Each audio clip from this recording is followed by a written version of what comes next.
The gang members pleaded with those who would have wanted to retaliate and begged them to be peaceful, begged them to put this behind, begged them to get along.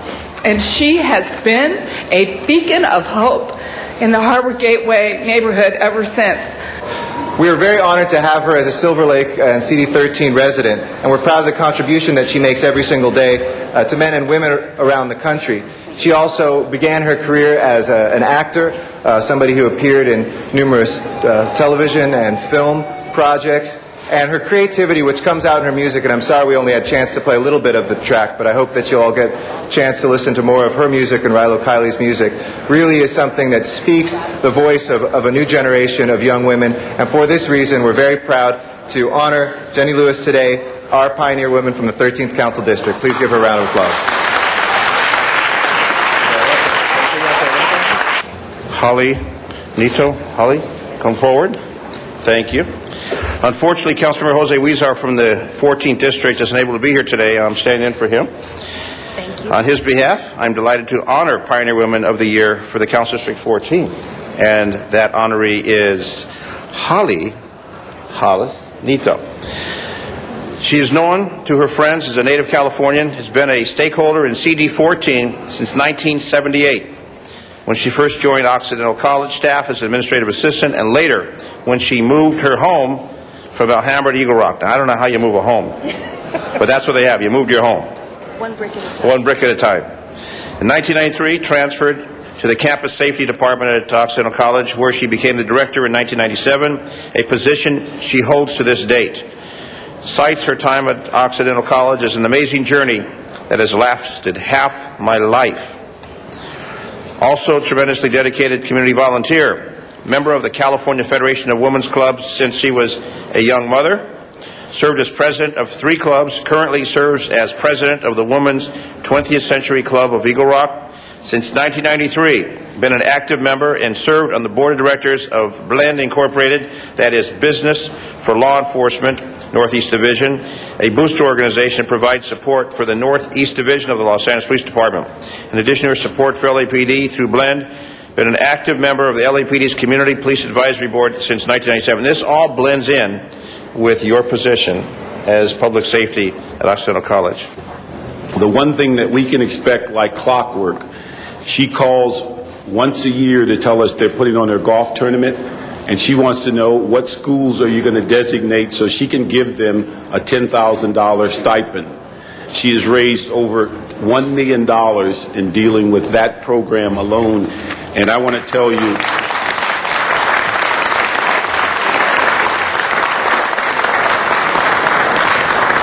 the schools in the 8th District wait in line to say, please let us be the next one that you nominate, because she's helped Crenshaw High School, she's helped a variety of schools from Fauché, Watts Charter School, a variety of schools have looked forward for that annual stipend. Through all of this innovation, she has time to work within the industry, and that she's on the board of directors of the California Grocers Association. She's also certified Grocers of California, and also on the board of the United Western Grocers Incorporated. And she currently serves as a member of the Coca-Cola Hispanic Advisory Council. She has done all those things, run a business, ensure that the community around her is taken care of. But we're most grateful for her, and the sense of a pioneer woman is that she has taken on a very tough job of providing well-served grocery stores in a community that is void of that service. And we're just so appreciative and wanted to honor today as our pioneer woman, Mimi Song.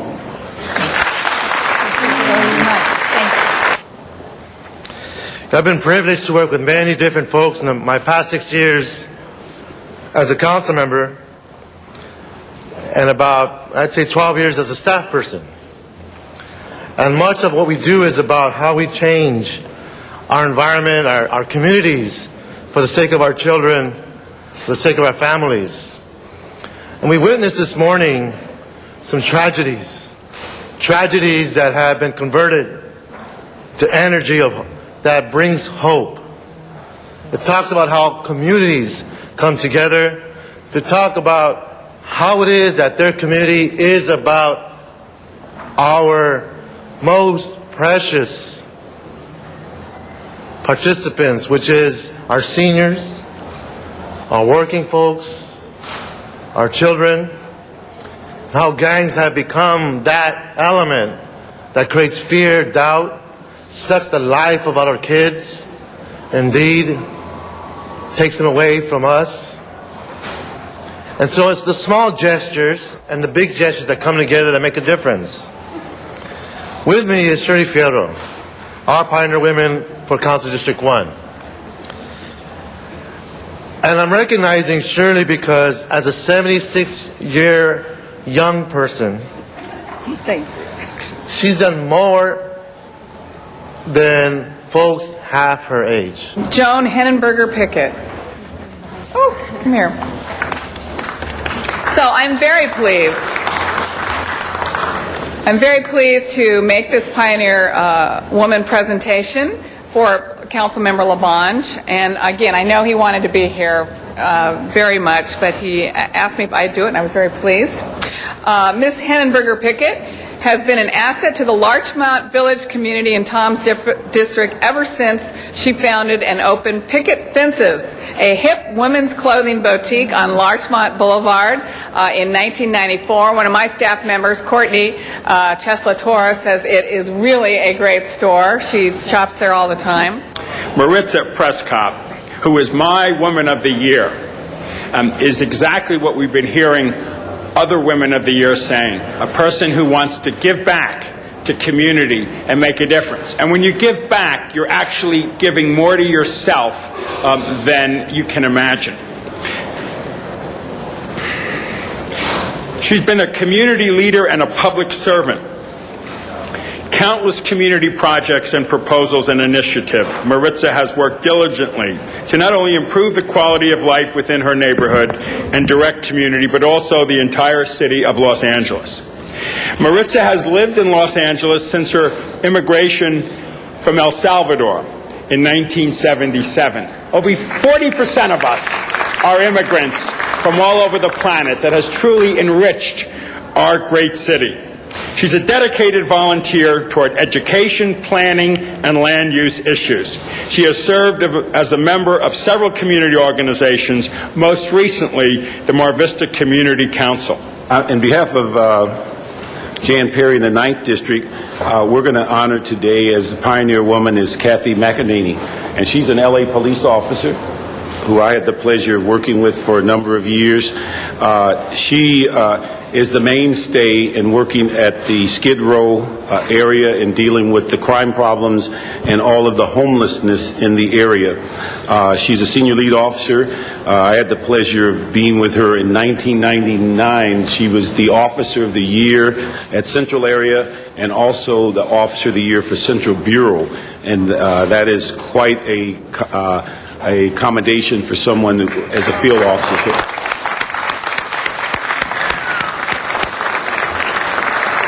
In between most of her field assignments, she took a little time off and went and worked narcotics to expand her experience. When I say time off, I don't mean time off. I mean that she went to work something other than patrol. But she also continued to work in the field. She's earned numerous awards in the department. She's been recognized as our community as a Citizen of the Year by the Chamber of Commerce. She received a Life Saving Award, another Chamber of Commerce award, and received the LA County Lights Out Award in 1996 for working with the police department. She is truly a blessed person in our disadvantaged community. She is really loved by the police department and all the community for cleaning up a really bad social problem and doing it in a compassionate way. I'm very proud to call Lorraine New my friend. I'm very proud to say the people of the 12th District are recognizing her today for her accomplishments and her caring and concern for the people of need in our community and recognizing her as our Pioneer Woman of the Year. Congratulations, Lorraine. She taught me to put the constituents first. She taught me that things that I may view as little things are big things for other people. And she taught me the importance of good housekeeping, taking care of my district, the district. And she taught me to be humble, and she taught me to be a man of the people. And she also taught me to come into the district office once a week to meet with anybody that wanted to come in. And Geneva, today, I'm in the district office on Mondays and Thursdays, and I meet with anybody who comes in, a lesson that I learned from you. So it is with great honor, ladies and gentlemen, that I present to you a person that I think set me on the right course, where if you see me out in the street and people say, Councilman, I look them in the eye and I say, call me Herb. It's because of the lady to my left. Ladies and gentlemen, Geneva Cox, a great pioneer. My recipient today, Helen, and we named the Madrid Theater after you. I don't know if you know that or not. I know that. Madrid Theater in Canoga Park. Helen exemplifies extraordinary strength, resolve, and determination. Those are qualities that make her pioneer woman for the 3rd District. Helen Madrid Worthen is a native Angelino who has lived over 55 years in Los Angeles. She is a product of the LA area schools. Now, I want to emphasize, lived over 55 years in Los Angeles. We're not saying your age, but that you've lived here over 55 years. I've been away.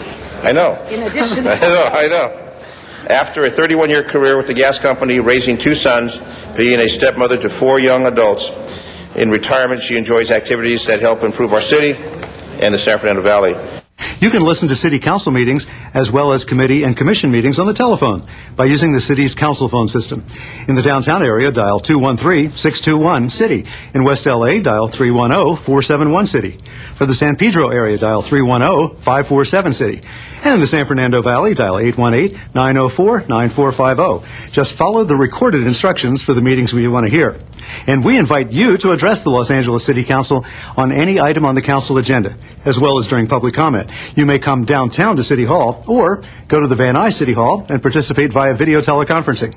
And remember, you can watch all Los Angeles City Council meetings live in their entirety on Tuesdays, Wednesdays, and Fridays beginning at 10 a.m. On Sundays, you can watch the replay of all the week's meetings, also beginning at 10 a.m. Council Week in Review can be seen Monday through Friday at 9:30 a.m. and 6:30 p.m. on Saturday and Sunday at 9:30 a.m. Well, that concludes our program for the week ending March 30th, 2007. On behalf of Tom Kuwahara and everyone here at Channel 35, I'm Jack Popejoy. Thank you for watching, and please join us for the next Council Week in Review.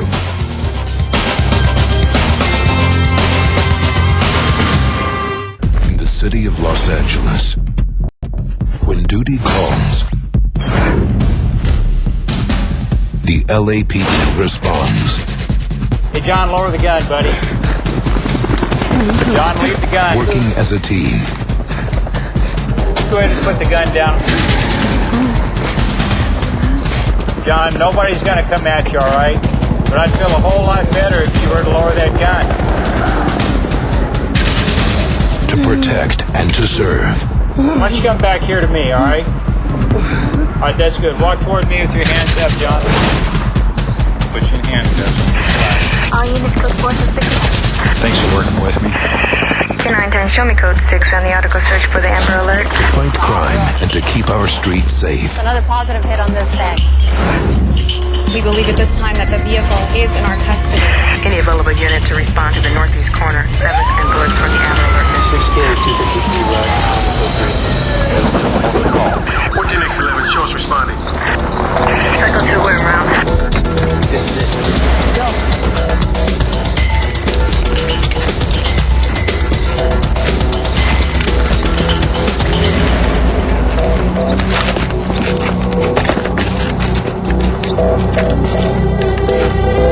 For the officers of the LAPD, it's all in a day's work.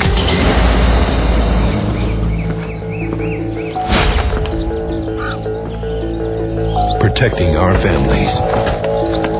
Look at your daddy.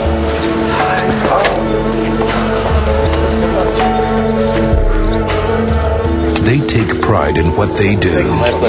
Code from the Amber Alert. Missing child found and returned to parent. Suspect in custody. LAPD is hiring. Become a part of the team. Visit us at joinlapd.com.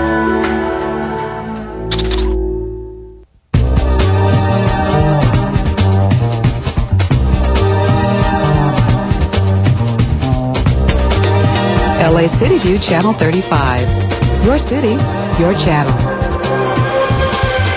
Thank Councilmember Parks and Councilmember Alacon for being here pursuant to council rules before the beginning of the hour, and I want to ask the other council members who are expected today. Councilwoman Jamperi is excused.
Reyes, Rosendahl, Smith, Weiss, Wesson, and Zine. We're now on Channel 35. Welcome to the Los Angeles City Council meeting for Wednesday, April 4th, 2007. We meet every Tuesday, Wednesday, and Friday here in John Ferraro Council Chambers, room 340 of City Hall. We invite members of the public to join us for these open meetings, and you can always catch our agendas either at the City Clerk's office, here in Council Chambers in the back, or through going to our city's homepage at www.lacity.org, where you can read the agendas for the upcoming meetings. One note for our viewers and our audience for this week: we will not be meeting on Friday. It's Good Friday. We will not have a council meeting, so this will be the last meeting of this week, and we will pick up again next Tuesday with the regularly scheduled council meetings. We are broadcast live on Channel 35, LA City View, your city channel, through the city's cable system, and rebroadcast each evening. We're also available through streaming web video at our city's homepage, again at lacity.org. And finally, we can be listened to via telephone by calling 213-621-CITY, which you can catch not only the council meetings, but any of our committee meetings, audio, through that service as well. We invite members of the public to come and testify for general public comment, which is items that are under our jurisdiction but are not formally on the agenda. And then for every item that we take up on our agenda, we either have a public hearing in committee or here in council. You'll notice that the agendas are split into items in which hearings have already been held and ones in which hearings have not been held. For those in which a hearing has not been held here in council chambers, you are entitled under the Brown Act to give testimony, and there are cards in the back if you want to speak at our general public comment or for any of those items on the agenda. We require 2/3 of our body of 15, so 10 members to begin the council meeting, and that constitutes 2/3 or a quorum. And I want to thank the council members who are here pursuant to our own council rules on time. Council members Alarcon, Gruhl, Parks, and Smith. That takes us to 5 members. We are waiting 5 more. I know we have 2 committees upstairs, and those members are coming down as soon as possible. Councilmember Cardenas is excused on city business today, and Councilwoman Jan Perry is excused to arrive at 11. Besides that, we expect everybody else here on time, and would like to ask Councilmember Hahn, Councilmember Huizar, Councilmember Reyes, Councilmember Rosendahl, Councilmember Labange, Councilmember Weiss, Councilmember Wesson, and Councilmember Zine, who just walked in, which takes us to 6 to join us. So please, again, Councilmember Hahn, Huizar, Labange, Reyes, Rosendahl, Weiss, and Wesson. If you'll make your way down as soon as possible. We have council ambassadors, local high school students that are off in the back who can help you navigate the ins and outs of city council and explain any questions that you have. We have items also posted over there on new motions that come up in the council meeting. If you want to follow those are on the board. And we will begin our meeting shortly. Thank you, everybody, for your patience. And again, council members Hahn, Huizar, Labange, Reyes, Rosendahl, Weiss, and Wesson. We are awaiting you in council to begin the people's meeting. Thank you.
Councilmember Reyes for joining us. We are now at 7 members, still awaiting Councilmember Hahn, Councilmember Weezer, Councilmember Labange, Councilmember Rosendahl, Councilmember Weiss, and Councilmember Wesson. It is now about 10 after the hour. We'll wait another 5 minutes, and if we do not have a quorum, we'll adjourn the meeting. Councilmember Hahn, Weezer, Perry, Rosendahl, Weiss, and Wesson, please join us.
We have 2 committees still upstairs that have Councilwoman Perry, and also we have another committee with Councilwoman Janice Hahn and Mr. Rosendahl. At least we're going to try to bring down everybody except the chairs.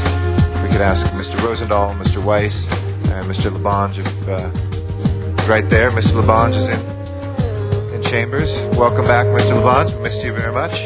And that takes us to 8 members. We're waiting 2 more of council members: Hahn, Weezer, Rosendahl, Weiss, and Wesson. Please join us as soon as possible.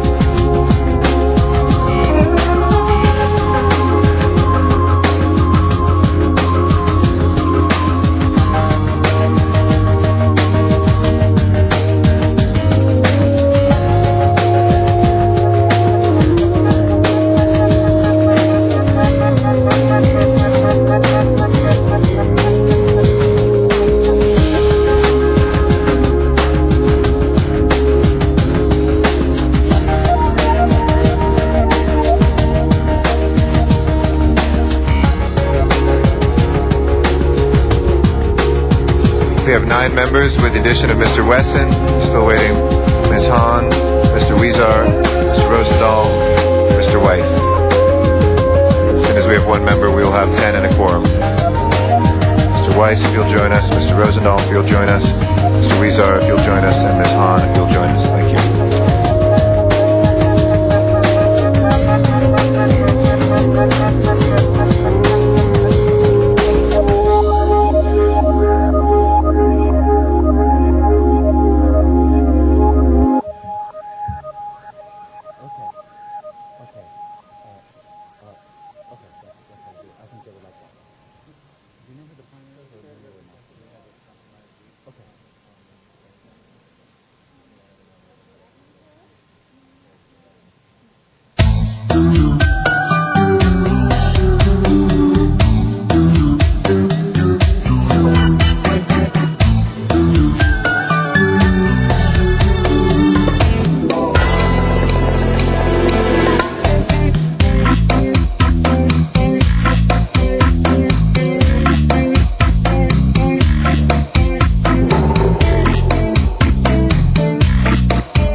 Thank you again to the council members that are here. We are still awaiting one of the 4 following council members: Hahn, Weezer, Rosendahl, and Weiss.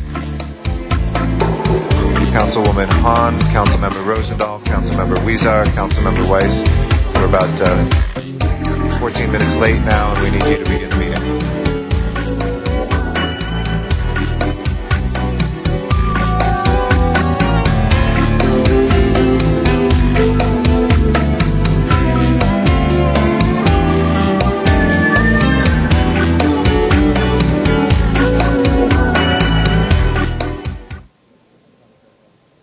Mr. Clerk, please call the roll. If I can ask everybody to please come to order in council chambers. We now have quorum, and please call the roll, Mr. Clerk. Alarcon, Cardenas, Gruel, Hahn, Weezer, Lavange, Parks, Perry, Reyes, Rosendahl, Smith, Weiss, Wesson-Zine, Garcetti. 10 members present and a quorum, Mr. President. First order of business, please. Approval of the minutes. Mr. Reyes moves, Mr. Smith seconds. Without objection, those will be unanimously approved. Next order. Commendatory resolutions for approval. Mr. Labange moves and Mr. Weezer seconds. Without objection, those two will be moved. Next order of business. Mr. President, do you wish to take up public comment at this time? Let's run through the agenda first, and we'll come back for public comment. First items on the agenda, items 1 and 2 are street vacation items, notice for public hearing, and the recommendation is to instruct the city engineer to proceed, but there are cards on those items. Okay. So anybody wishes to be heard on those? Those are required to have cards? They are required We have hearing. 1 and 2. Those will be called special for cards from the public. Next items, please. Item 3 is the North Hollywood Transit Improvement District item, notice for public hearing, and the city clerk reports the ballot results as follows: 57.07 in favor and 42.93% in opposition. All right. And we don't have cards on those. Why don't we hold those on the desk until we have 12 members as ordinances? We can hold 3 through 10 on the desk and go from there. Item 11 is a street lighting district item, notice for public hearing, and council should continue the hearing and ordinance to April 18th. Okay, if there's no objection, we will continue the item in the ordinance until the 18th of this month. Next item, please. Items 12 through 17 are also street lighting district items, notice for public hearing, and council should continue the hearing and ordinances on those to April 25th. Okay, let's go ahead and continue those without objection. Next item, please. Item 18 is a public convenience or necessity item in Council District 15, and the recommendation is to deny the application. Okay. Yeah, Mr. City Attorney? Yes, on this one, we're requesting this one be called special so that the findings can be read into the record by the planning deputy. Okay, let's go ahead and we'll call that special. Next item, please. Items 19 through 31 are items for which public hearings have been held. Reports have been submitted on items 24, 25, and 26. Okay. Colleagues, any specials? Yes, Ms. Gruel. For 1 week? 22, there's no objection to continuing that 1 week. That would be till April 10th. On item 22, Mr. Labange. Yeah, for Mr. Parks, 19 and 21 special. 19 and 20? Okay, and now? 19 and 20 for Mr. Parks. And let's let's hold 21 on the. We've got 12 members now, so we don't need to hold 21. Mr. President, for clarification on item 22 that was continued by Ms. Gruel, 1 week would actually be April 11th. I'm sorry. Okay, I have the April 11th. So to Wednesday, Ms. Gruel. You want to continue to next Wednesday? Okay. I'm sorry, till the 11th without objection. I'll call 21 special. No, Mr. Parks is calling it. It's not 20. Okay, so 19 and 21 were the ones for you, Mr. Parks? Just to clarify, it was 19 and 21, yes, but not 20? Not 20. Okay, so sorry, we do not need to call 20 special. Any other specials, colleagues? 31. Okay. All right, Mr. Reyes, 31. And any other specials? Seeing none, let's go ahead and open the roll on the balance. Close the roll and tabulate the vote. 12 ayes. Those are approved. If we can go back to 3 through 10, now that we have 12 members. Mr. President, there are cards on 7 and 8. Okay, let's call those special for cards from the public. And on the balance, we are now 3 through 6 and 9 and 10, colleagues. So if we can go ahead on those and open the roll on the balance, close the roll, tabulate the vote. 12 ayes. Those are approved. Next items, please. Items 32 through 53 are items for which public hearings have not been held. 10 votes are required for consideration. Item 32 is a commission appointment. Do you wish to hold that on the desk? Yes, let's hold the commission appointment on the desk. And that would leave council 33 through 53. Okay, without objection to consider these. Any specials, Mr. Labange? Yeah, for the record, 33 is in, I believe, Council District 1, not in Council District 4. Could you check that, Mr. Clerk? Sure, Just let's Wilshire, Bixel, Lighting. We'll make that amendment, correction to the agenda. Any other specials, Mr. Parks? 24 forthwith. Forthwith everything today. If there's no objection, we'll be sending everything forthwith today, as we're not meeting on Friday. Yes, sir. Mr. Wesson. Council Member Weiss, we'd like to reconsider item 27. Okay, we'll return to that in just one moment. 27. Any other specials, 32 through 53? Seeing none, let's go ahead and open the roll on the balance. Mr. President, there is a card on item 44 and 46. Thank you. We'll call those two special. Without 44 and 46, there's no other cards? Let's go ahead and open the roll on the balance, close the roll, and tabulate the vote. 12 ayes. That is approved. Next item. On the continuation agenda, item 55 is an item for which public hearing has not been held. 10 votes are required for consideration. Okay. There are cards on that, and it's not been held, so we'll have to call that special for card from the public. Yeah, and Ms. Perry as well. If we can call the roll for the special meeting, please. Alarcon, Cardenas, Garul, Hahn, Weezer, Labange, Parks, Perry, Reyes, Rosendahl, Smith, Weiss, Wesson, Zine, Garcetti. 12 members present and a quorum, Mr. President. All right. First order of business. This is a one-item agenda, item 54, and it's an item for which public hearing has not been held. 10 votes are required for consideration. Okay. We do not have any public speaker cards, so we'll open and close the public hearing on 54. Anybody wishing to call that special? Seeing none, let's go ahead and open the roll, close the roll, and tabulate the vote. 12 ayes. That is approved.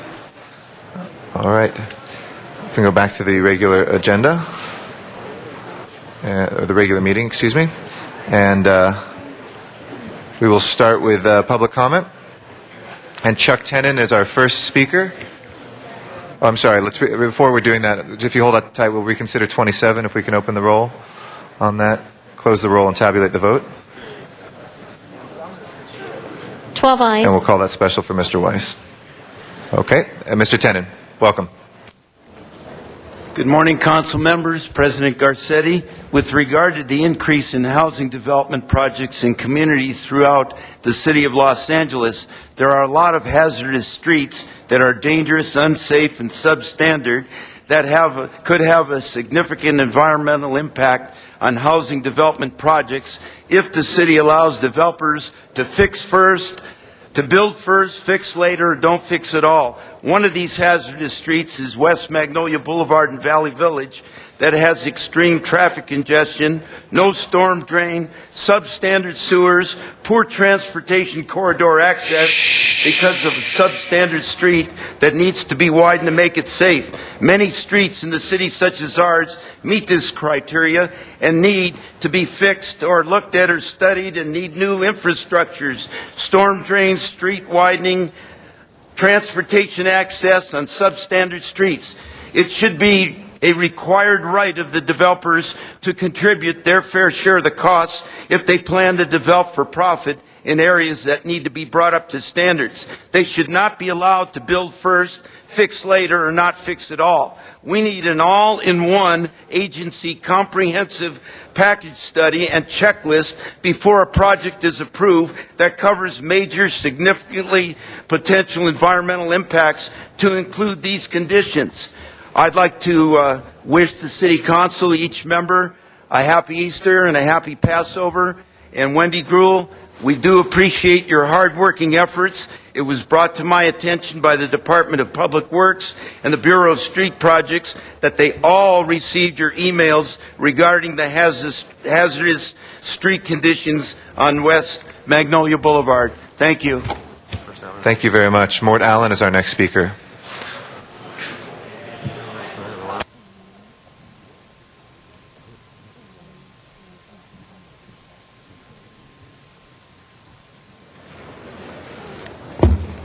Hopefully I can get everybody to focus on this for 1 minute. I got up early and drove all the way down here for this. I think the next 2 weeks we have a chance to change the city for the next 100 years, and I think it's up to this council and you, Mr. President, to jump on this. I think that we lost it last time. We need to buy Figueroa Plaza. I think that that can become City Hall West, the Development Services Center, and I think we got a 2-week window. It doesn't matter what the price is because there's so much add-on availability. There's room to build a cheesecake factory, a health club, a lot of things in the middle. And I think that whatever the price is, you've got 350,000 square feet that in 3 years the lease is over, you're going to have the entire building and safety homeless. And I think that you need to put together a task force and get a group together, because I don't think the city can do it fast enough. At the same time, let me just tell you, I have dealt with Sam Zell for 40 years. He used to buy all our foreclosures. He used to own the Chart House, many of you know. The first thing he's going to do is sell the LA Times building and lease it back. And I think that we should grab that, and then we would have a civic center like none other in the world. And I think if we just kept the west end of it, the newer end, and put a CRA and Rec and Parks and that, we would have a civic center like no other city in the country. And I think it would all be done. I think you need to set up a real fast task force. I think people like Kathleen Brown, who is the Attorney General's sister, who is the head of Goldman Sachs Municipal Bonds for California. I think Rick Caruso, Ron Tudor, some of the powerhouses in the city could put this thing together in a couple weeks. And I really think that it's coming up, I believe, on the 10th. Hopefully you're not going to blow this, because you're going to have a lot of lobbying from the landlords, that the city's existing landlords. Okay? Thank you. Our next speaker is Matt Dowd.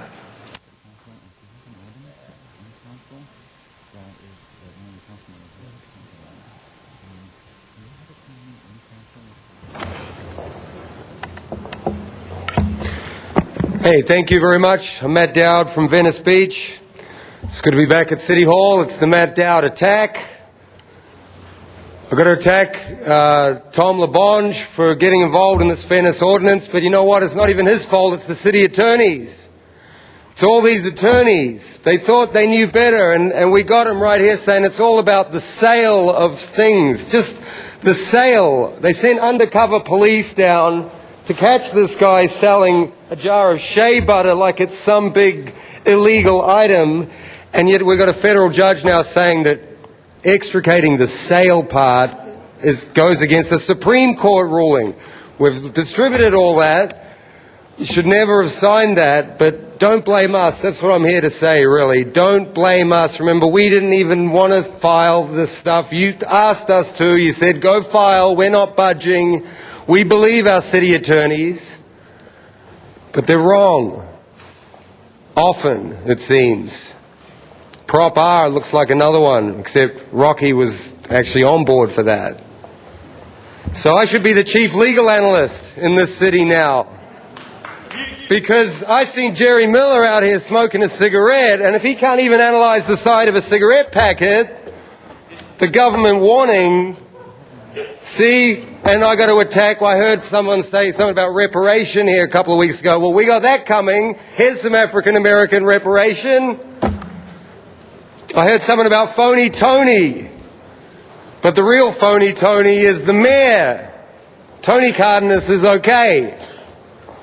See, phony Tony, he took all your, he stole the limelight on the A380, the Airbus. You know, he's a media glutton, just like Bratton, and I attacked him on the blog yesterday too, because we need a hands-on police chief. Thank you. Our next speaker is Michael Hunt. Welcome to City Hall. Anybody that stand up if you guys are fighting for justice. Everybody that need justice, stand up. Everybody that's fighting for a cause, stand up right down here, because then you honor yourself. But number one, first and foremost, I'd like to thank us, the Venice Outlaws, for our first year anniversary. I think that the city clerk should be passing this out right now. This Michael Hunt versus the city of Los Angeles. True victory here.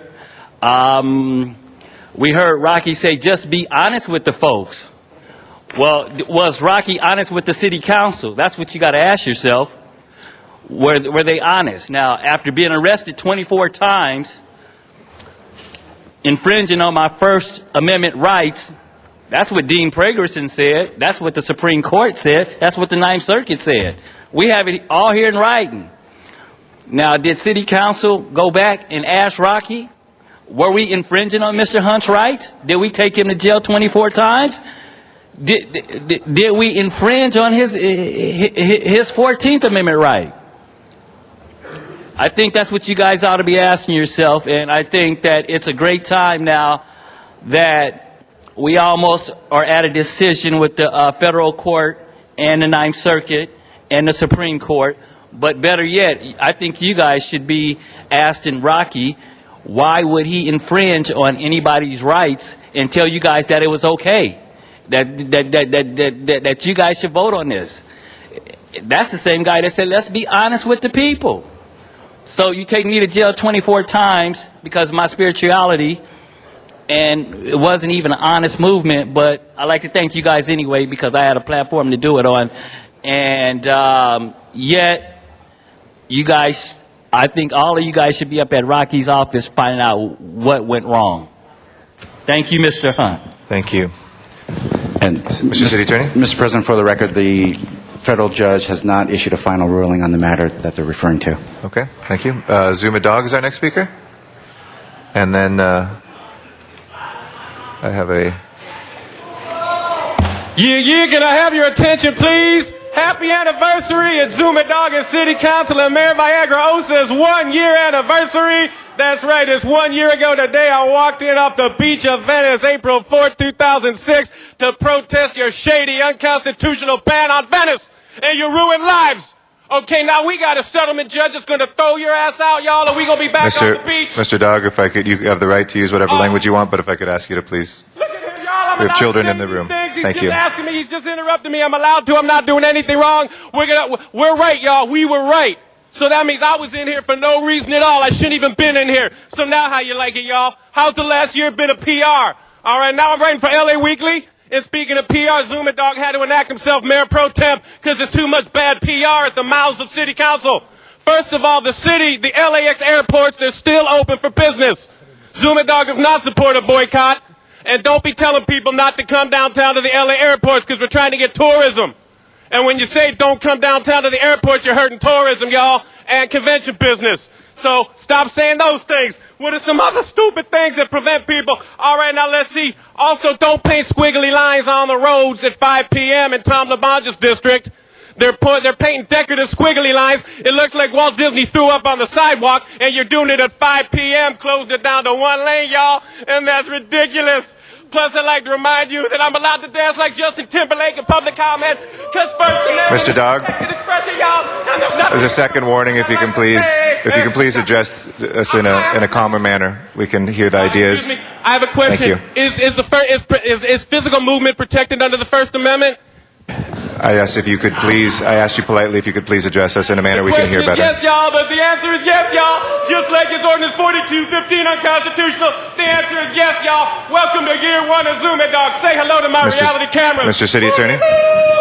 Mr. President, the council couldn't make a finding that Zuma Dog's dancing was disturbing and disruptive. Thank you. All right, next we have a blank card, but I think it's the handwriting of Mr. Sachs. Mr. Sachs, did you fill out a general public comment card? Did you want to do general public comment? I'm sorry, there was no name, but it looks like it was your card. Did you want to fill it out? Okay, go ahead, please. I'll fill it out for you. Thank you very much. Good morning, everybody. I'm sorry, I'm here to address something that occurred yesterday in the council chambers regarding my 2 minutes of public comment.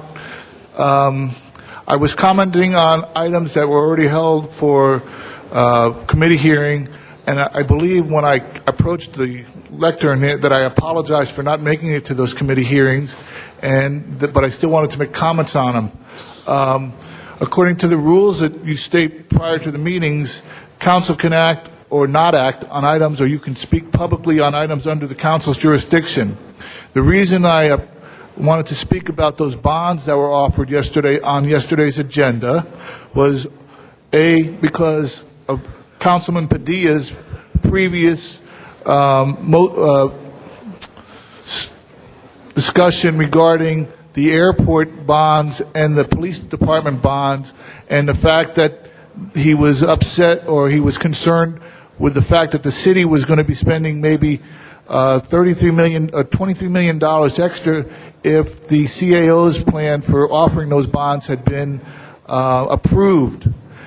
Conversely, 1 week later, after having those hearings or having a discussion with the CAO's office in chambers, the CAO's office was granted an award for its fine work. Now, yesterday's bonds totaled $43.5 million. There was $159,500 for bond counsel.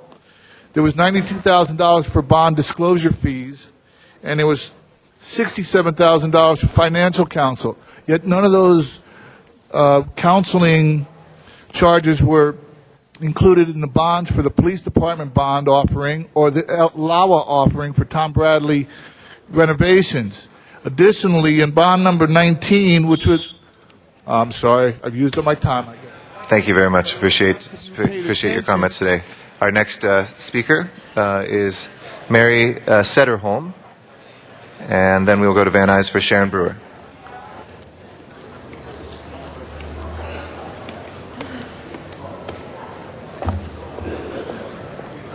Hi. I just appreciate your attention right now. I have to thank, my name is Mary Sederholm, and I started a nonprofit called LA Surf Bus.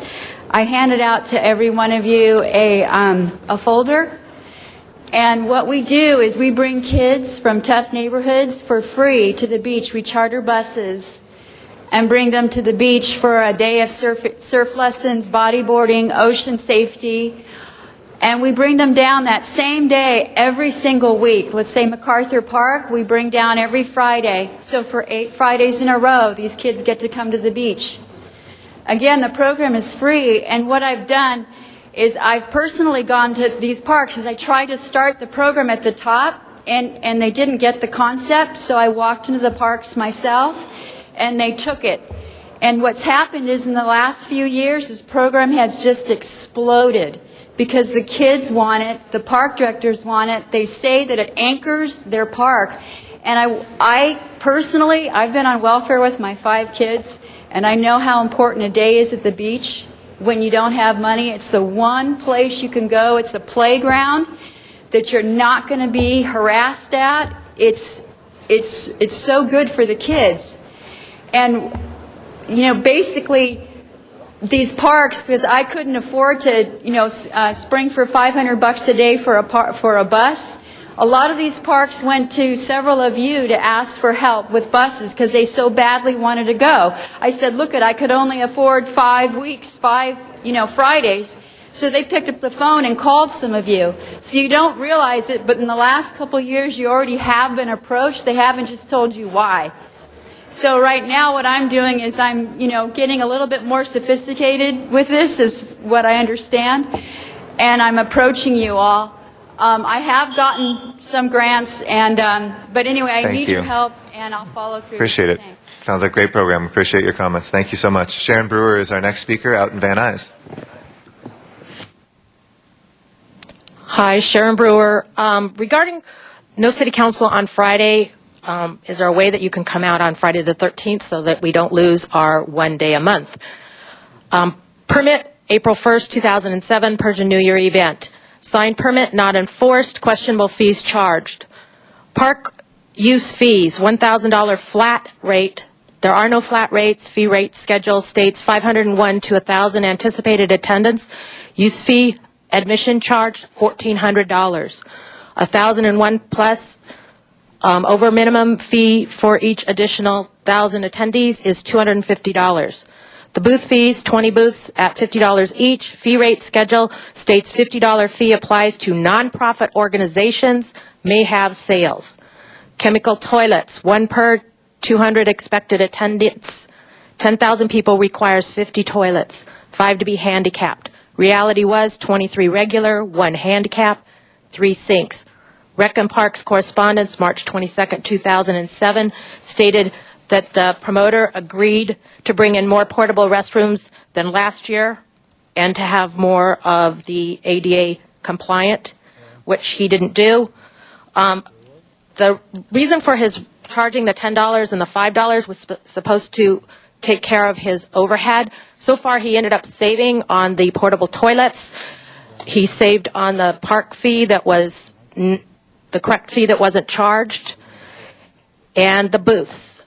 The booths, there were 46 booths on his plot plan, and so I think that what needs to be looked at is Rec and Parks, the way they charge for events and not following the rate fee that has been published by Recreation and Parks. And again, Tom O'Bonge, glad you're back. Email sent to you by a concerned citizen regarding this event on April 1st. Thank you. Thank you very much. That closes our general public comment for today. We've had a request, colleagues, to take item 55 out of order. Is there any objection? Seeing none, we'll go ahead and start on item 55. We do have two public speaker cards. Arnold Sachs is our first speaker, and then Zuma Dog. Mr. Sachs?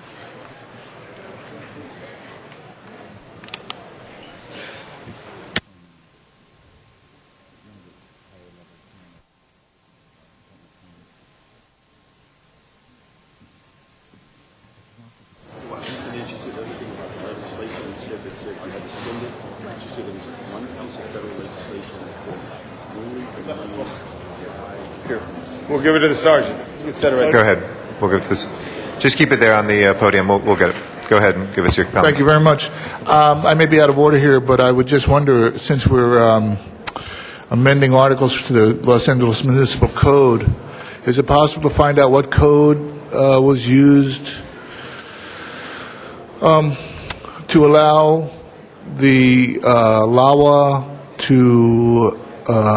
I'm sorry, this is just on TFAR. If you do have questions, we're happy to answer those. We have council ambassadors and some others no, that's here. but okay, because if you have comments I think on the the public should be aware of what my questions might be, so that you should answer to the public, not just to generally. Sir, under the Brown Act, we need you to give comments on item 55. It's specifically about the transfer of floor area ratio in downtown, and we'd be happy to entertain any comments on that. Yes, thank you, sir. That's why I mentioned I may be out of order. Okay, I I appreciate that. that. Thank you. Well, and if you want to get any questions answered, we can get them for you. Again, Okay. no, thank you. Thank I you. would prefer to speak publicly and have the public here. Thank you. Zuma Dog is our next speaker on this item. And he waives that right. So we will close public comment on that. Ms. Perry, anything?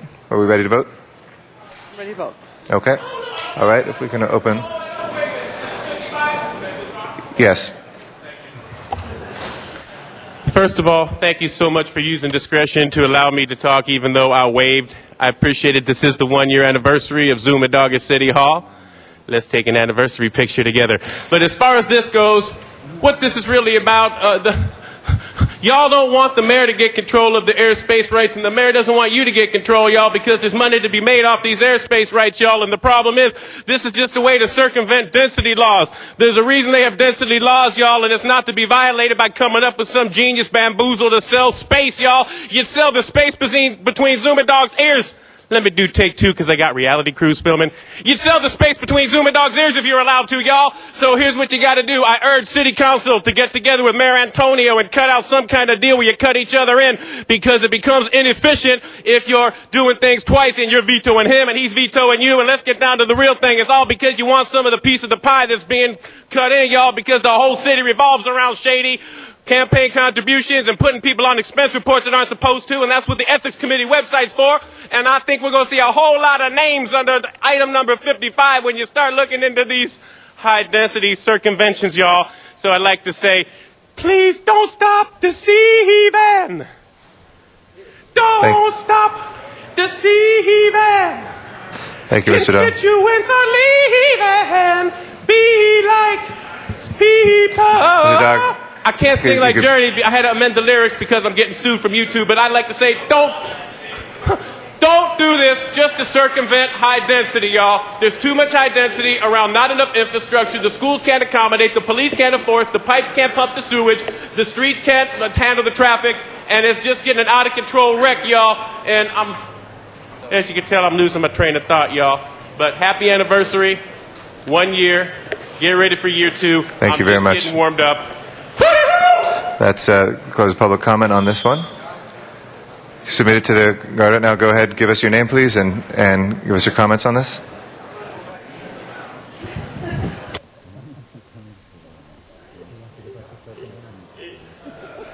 Thank you very much. Just complete the formalities and fill in the speaker card, which probably isn't required if I'm just indicating. Yeah, I just realized that this isn't on the regular agenda. It's kind of, you're trying to push this one through without... Just as a point of information, if you can hold the time, this is continued each day as per the charter on any veto. It gets continued each day, and it's on our agenda Okay, yeah, each well, day. as I'm just an amateur member of the public. You know, I'm not up with all the shadiness, how it goes down in City Hall. But what I got to say is this was a shady one because you tried to push this through without the mayor, and then he caught it and said, hell no, I'm going to veto it because you're trying to push through all this thing with no mayoral control or oversight. So he said, hell no, I'm going to veto it, so you come back here. And I think I'm getting it right now. You're making the provision so the mayor has the oversight that he wants. So it was shady, and I just want to take 1 minute to say that. Thank you. Thank you. That closes our public comment for this. Ms. Perry? You waive it? Okay.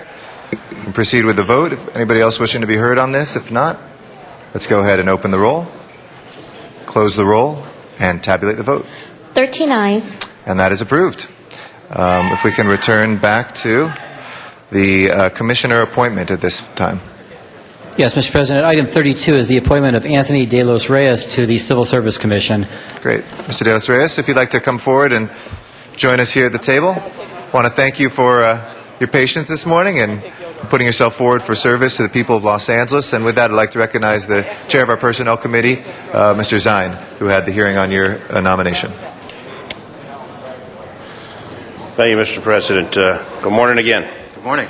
We were interviewed this morning. The date that this was scheduled for committee, unavailable to attend, and looking at the experience, former Civil Service Commission, former Police Commission, Cultural Affairs, Border Rights for the Los Angeles Police Department. Can you go into a little explanation of your history with the city and how many administrations you've worked, different positions, and the importance of the Civil Service Commission? Certainly, thank you. Good morning, Mr. President, members of the Council. It's been my privilege to work primarily as a volunteer for the city since 1983. I was asked by Mayor Bradley to join the Civil Service Commission.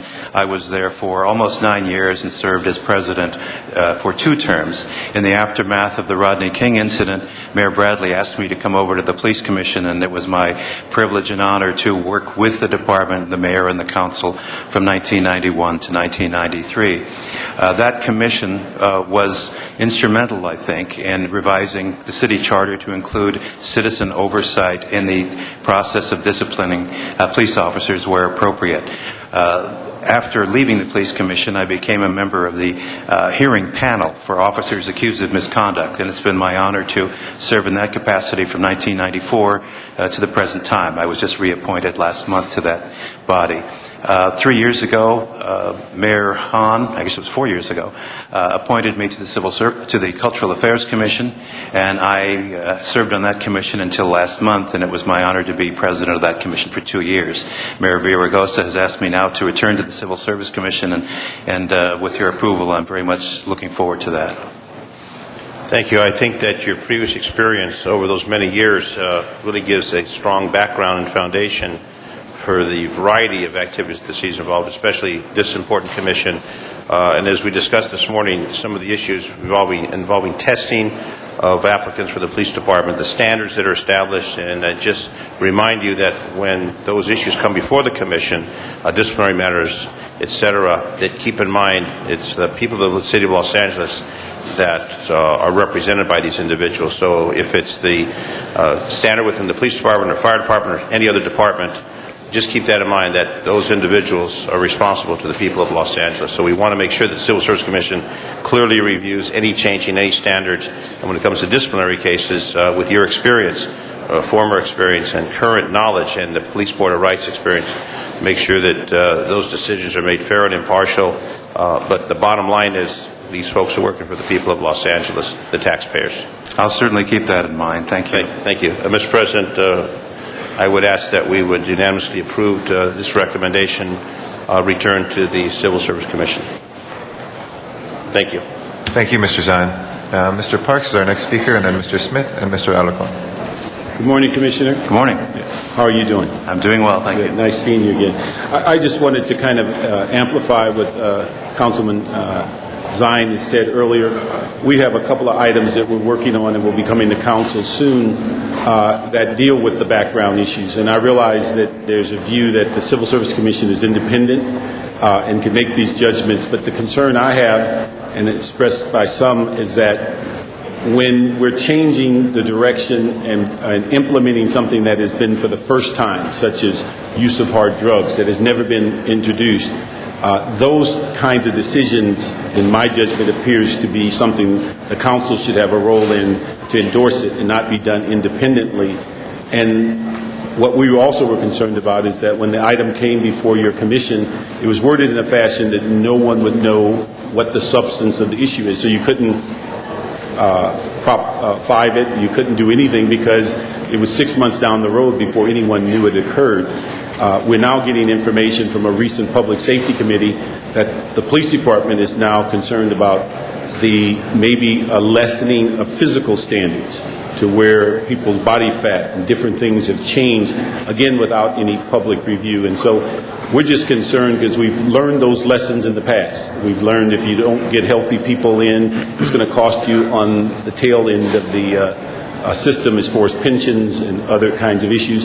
If we alter our background standards and bring people in with blemishes in their background, the potential is they're going to act out somewhere down the line. And so I would just ask that you be very sensitive to when we're changing major policy decisions, particularly on the narcotic standards. And you may be aware that somewhere around 96, that position was taken by the Civil Service Commission. The mayor and others stepped in, and it was reversed. This time, it was brought forth and approved without any public discussion or knowledge from the council, and I'm assuming the mayor's office. So those are the kinds of things I'd like to ask you to be particularly sensitive to. I realize the independence, but when we're changing 130 or 40 years of history as to taking on these new challenges, I just think that it requires far more review than just within the confines of the personnel department. Thank you. I appreciate that. And I would say, Councilman, that in the last 15 years, I've been involved intimately with the LAPD and in the disciplinary process. I participated in approximately 60 boards of rights hearings. I'm, I think, particularly attuned to officer performance. And so I will carry those words with me into this position. Thank you. Thank you very much. Mr. Smith is our next speaker. Well, thank you. I just want to join with my colleagues, Mr. Parks and Mr. Zine. We've been discussing these issues in this council for some time and been really perplexed by the fact that your commission that you're going on to has been approving things without really our knowledge, and Mr. Parks did a good job explaining that. I'd like to hear from you, particularly with your experience with the police department, your viewpoint of the concept of lowering standards just to get more cops in the academy versus just keeping quality officers and give up that goal, if we have to, of reaching magic numbers.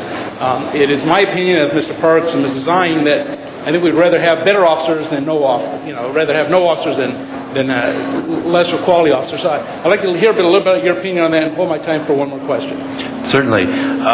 Obviously, there's enormous pressure on the city. There always has been to have more officers on the streets. We're the most severely undermanned, underfunded department in the country, and that's always been a concern. And all the time I've been with the city, the past 24 years, but we can't compromise the standards of the department. We really can't. My understanding is that since I left the commission in 1991, policies with regard to the past use of hard drugs, that sort of thing, have been relaxed.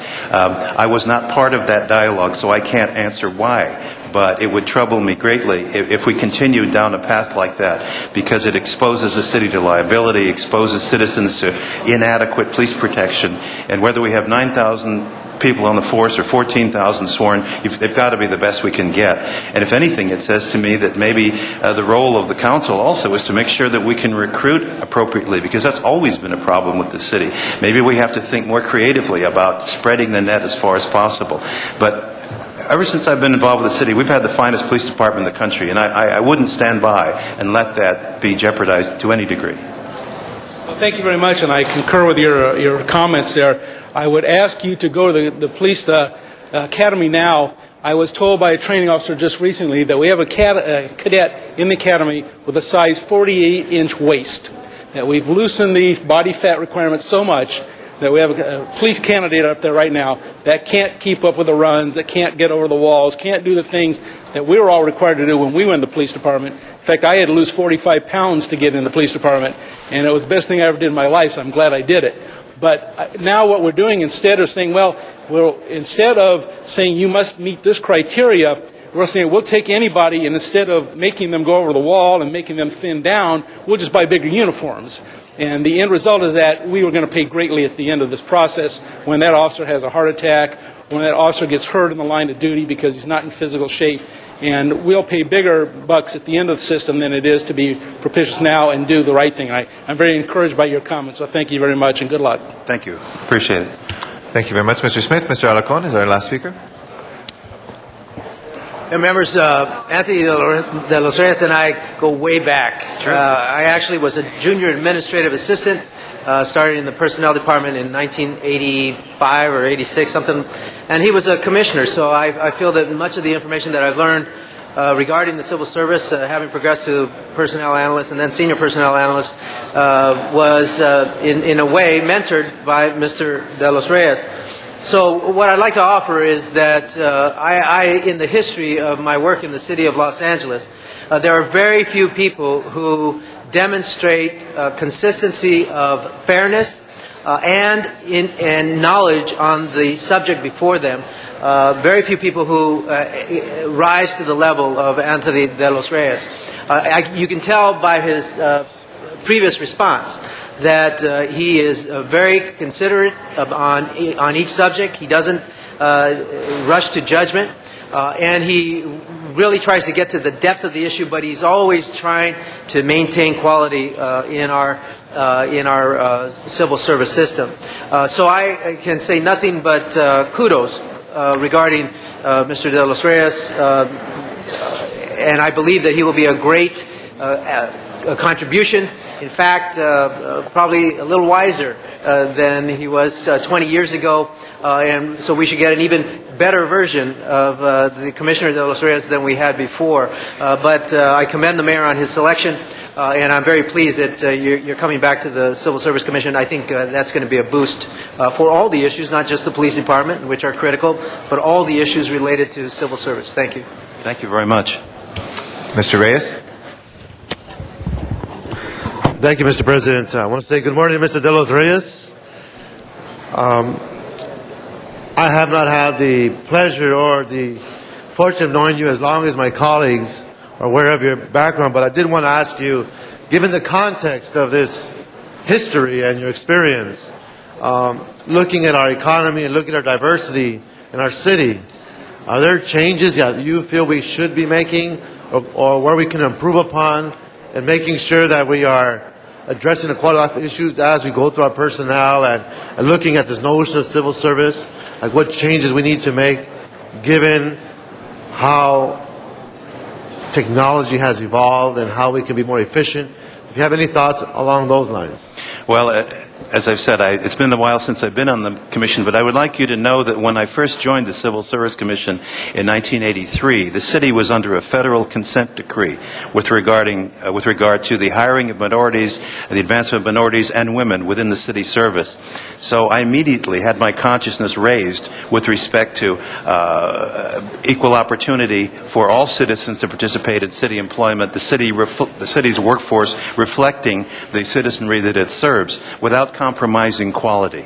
I think in 8 years, our commission, several commissions while I was there, was very successful, I think, in changing the complexion of the city workforce, providing equal opportunity without compromising to any degree the quality of services rendered to the citizens.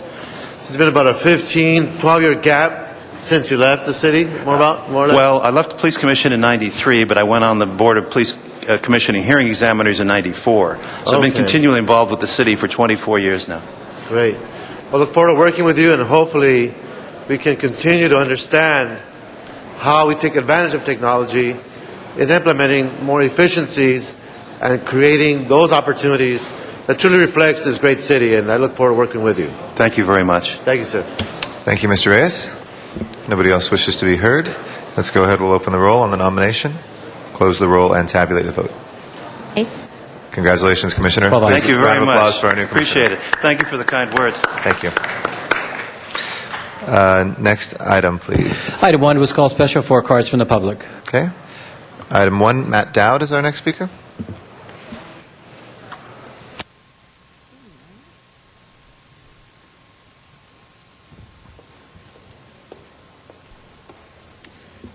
Thank you.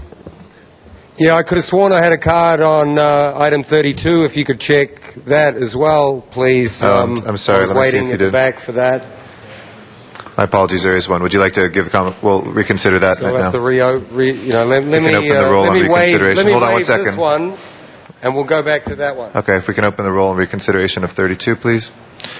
Close the roll and tabulate the vote. 12 eyes. Come on forward on 32, my apologies. Okay, reset the clock.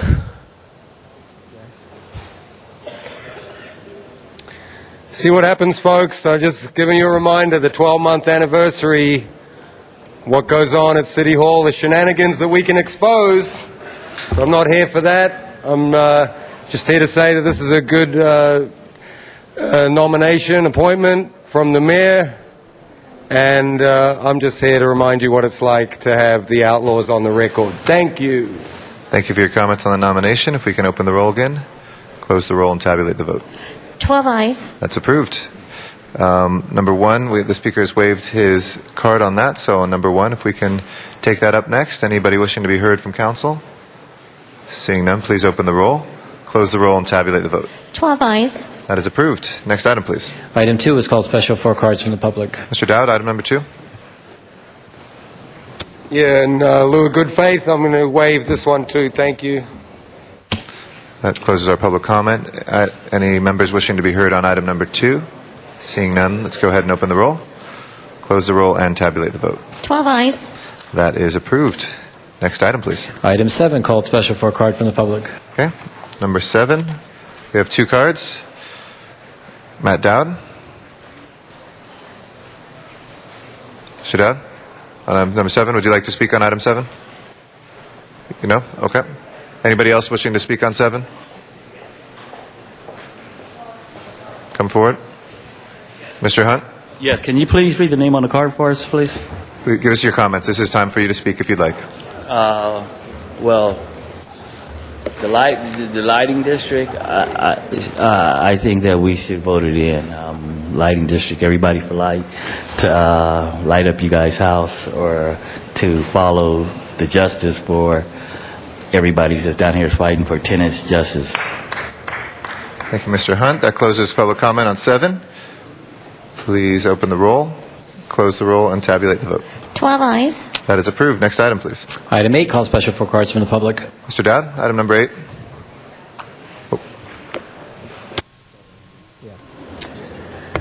Okay, yeah, this is a good one.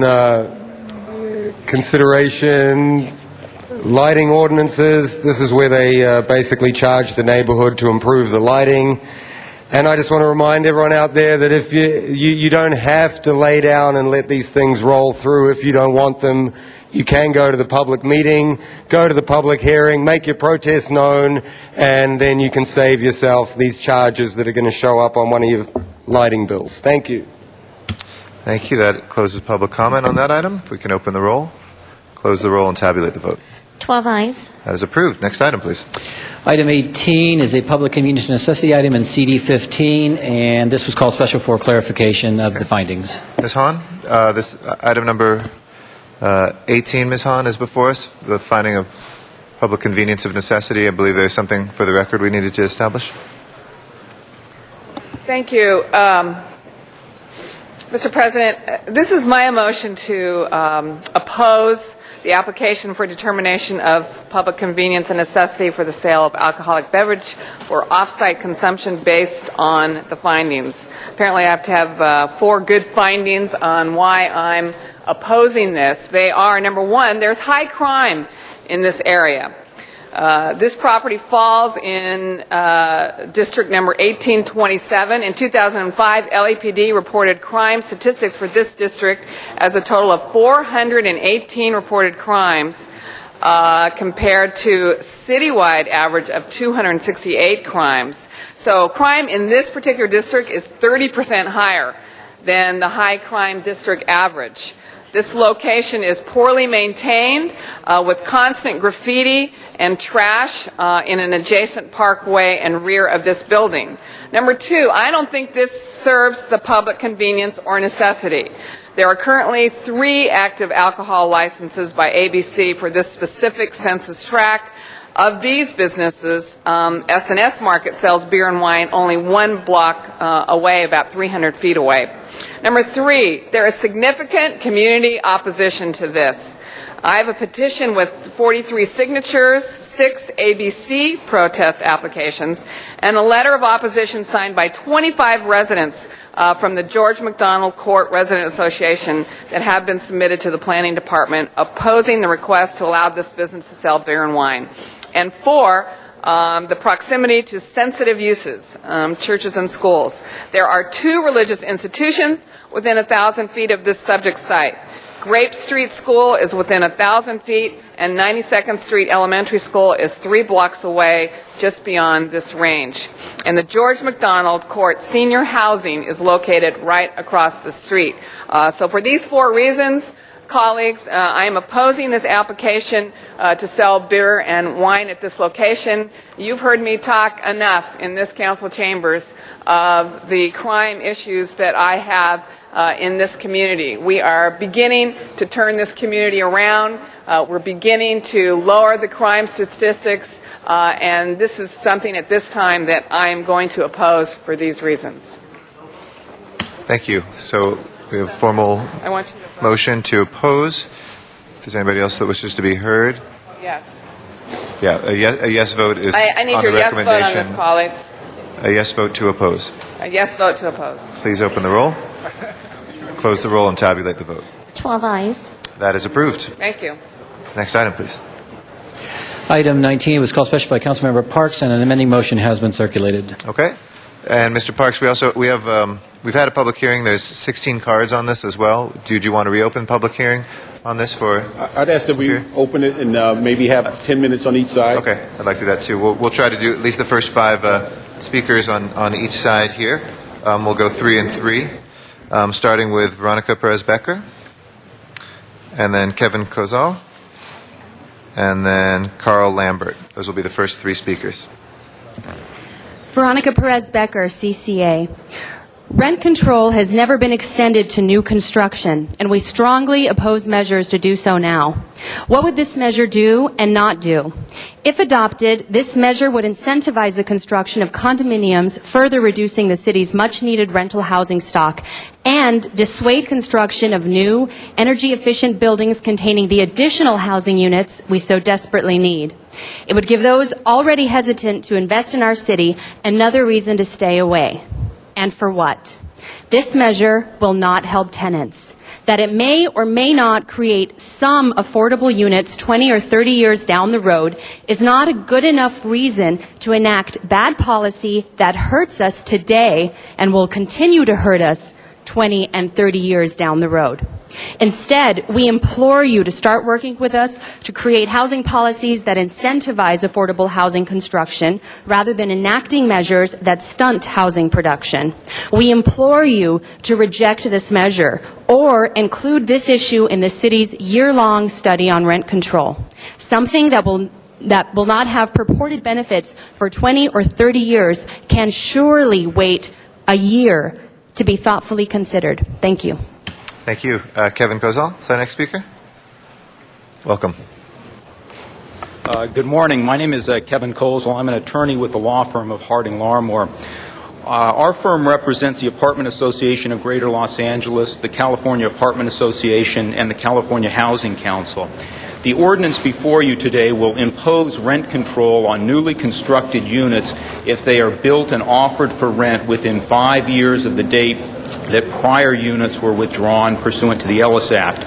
We oppose this ordinance on both policy and legal grounds. Very briefly, on policy grounds, we believe that if adopted, this ordinance will worsen the city's housing shortage by discouraging the construction of new rental housing. This is not good housing policy. Legally, this ordinance violates and is preempted by the state's Costa-Hawkins Rental Housing Act. Back in November, we submitted a lengthy letter setting forth our legal arguments, and I'm not going to repeat those here today, but I quickly want to summarize 2 points. Number one, Costa-Hawkins Rental Housing Act that was adopted in 1995 after the Ellis Act very specifically says at Section 1954.52a, notwithstanding any other provision of law, if a building gets a certificate of occupancy after February 1 of 1995, it is exempt from rent control, period. There's no exception for the Ellis Act. Second point is the Ellis Act itself very specifically says nothing in the Ellis Act supersedes Division 5 of Part 4 of Division 4 of the Civil Code. That's the very Civil Code section in which Costa-Hawkins is adopted. Now, I understand that there was a substitute motion put forward last night, but again, this substitute motion imposes price controls on newly constructed units, and that's a clear violation of the Costa-Hawkins Rental Act, and we ask you not to adopt this ordinance. Thank you. Our next speaker is Carl Lambert. Thank you, Mr. President, City Council members. Carl Lambert, representing the California Apartment Association. We represent the owners of over 60,000 units in the city of Los Angeles. Personally, I own a few buildings and I'm an owner-manager of my own properties.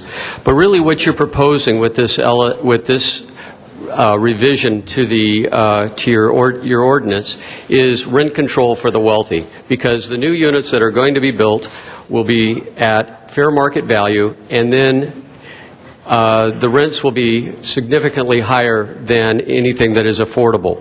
Even the city of New York, with its long history of rent control, has exempted units that are renting at more than $2,000 per month, or if the existing tenant is a high-income individual. So they are no longer allowing for rent control for the wealthy. And I think you're going down a very slippery slope. Of course, what will happen is that people will build condos instead of apartment buildings. This will exacerbate the imbalance between available apartments for the residents in the city of Los Angeles. We cannot afford to reduce our housing stock. In fact, according to Building and Safety, I heard that there were last year that there were 700 units that were Ellised, and in place there are scheduled to be 7,000 apartment units. That's an increase of 10 to 1.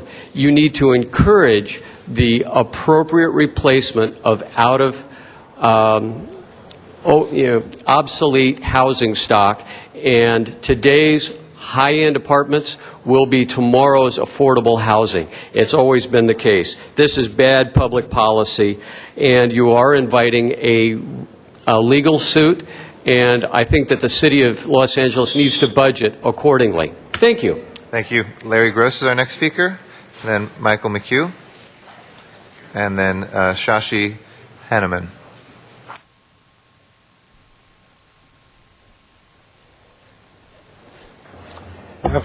Morning. My name is Larry Gross, Coalition for Economic Survival. We fully support the proposed ordinance before you. It's long overdue.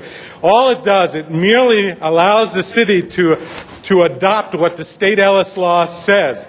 It gives the city a tool to deal with the effects of this awful law that has undermined the city's ability to protect our affordable housing stock. And everything and anything needs to be done to protect our affordable housing stock. It's our city's most valuable commodity, our rent-controlled units. We cannot afford to lose them. Other cities have adopted similar ordinances. It's high tide. The city of Los Angeles came in line with other cities and follows suit. We urge adoption. Thank you. Thank you, Michael McHugh. Is our next speaker? Yes, I want to thank the council for bringing this forward, and I wanted to let you know that my name is Michael McHugh and I live in Studio City. I support many of the renters in Studio City support this proposal. What's actually happening is that the developers who are speculating in our neighborhoods know this scenario, because this is something that is taking place every day. The speculators come to us, they demolish rent-controlled units to build condos. Then the condos don't sell. They revert back to apartments, but they have successfully circumvented the rules for how you build that new structure. As you know, there are more parking spaces required for an apartment building than for a condo building. So what we have here are people who are gaming the system. They are gaming our laws, and they are gaming the city. I urge you, and I know that there are many renters in Studio City and in the Valley who also urge you to support this proposal. Thank you. Thank you. Shashi Hanuman. Good morning, Shashi Hanuman with Public Counsel. A USC report recently reported that there's a 4% vacancy rate citywide in Los Angeles. Already high rental prices have increased 3 to 5%. If you re-rent within 5 years after Ellising a building, Ellis permits the building to be put back in rent control. Costa-Hawkins came after Ellis and didn't specifically overrule this provision. We have a critical affordable housing shortage. This is an important long-term protection. There's no reason not to adopt this. Our next speaker is Brian Paul. Brian Paul and then R.J. Comer. Welcome. Hi, I'm here to defend the jobs of the construction workers and the prevention of blight in our city.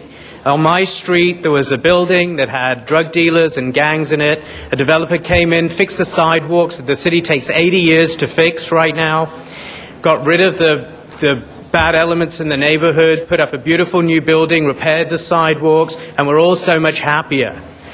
In these communities where a lot of these people live, they need that kind of development. They need the jobs. They need the construction jobs. This item could kill the development. It could hurt our economy. And then these people here are the ones that are going to suffer the most. So I'm against this proposal. Thank you. R.J. Comer.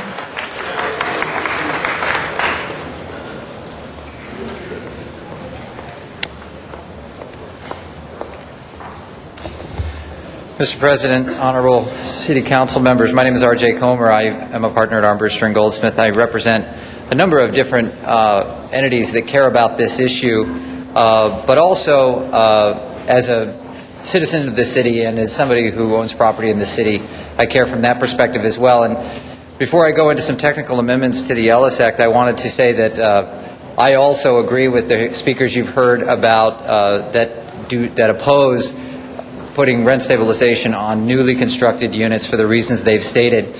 I also want to thank you and the staff who have been receptive to technical amendments to these ordinances, and we believe that ultimately the ordinances will be better if they are passed. And so I'd like to turn my attention to those technical amendments. The first technical amendment is for Section 151.28, a very minor change, but you as legislators know that sometimes words are very important. And so we're suggesting that the language be changed. It currently reads that it applies to rental units constructed on property where a rental unit was demolished and a notice of intent to withdraw was filed. We're suggesting that change to or, because I don't think the intent of the ordinance was to have both of those things occur in order to qualify for this section 151.28. And we've suggested that be changed to or, and we understand that's under consideration. Also, section 151.23 needs to be clarified, and it needs to read, withdrawn rental units shall be replaced on a one-to-one basis with newly constructed units, which I again think is the intent of the ordinance, but the way the ordinance is written currently, it doesn't really say that, so we're suggesting that change as well. And I thank you for your time. Yelena Pop, please, next, and Barbara Schultz after that.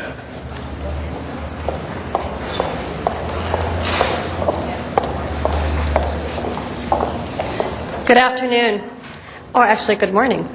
I'm Elena Pop, and I'm here to speak in favor of the proposal in concept, and I'm here to speak in favor of the proposal as a landlord in this city.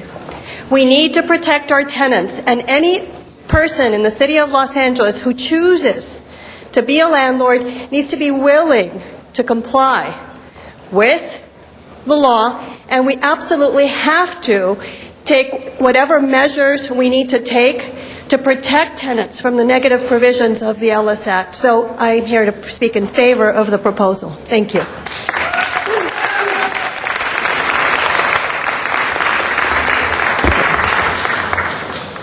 Barbara Schultz, Legal Aid Foundation of Los Angeles. We have a housing crisis in this city. I know you know this, but apparently the Chicago Tribune Company does not. But here in California, the Ellis Act allows us to extend this protection, and in light of this crisis, it would be just plain irresponsible not to take advantage of what the Ellis Act offers. So please approve this ordinance. Thank you. Thank you. That'll close the public comment. There are other speakers, but the time is up. Steve Carlson, name in the record. Sam Garrison, Jim Clark, Frank Rattati, Gina Colello, Deanna Katuma, Chuck Tenon, and Celeste King. Those are read into the record. Mr. Garcetti.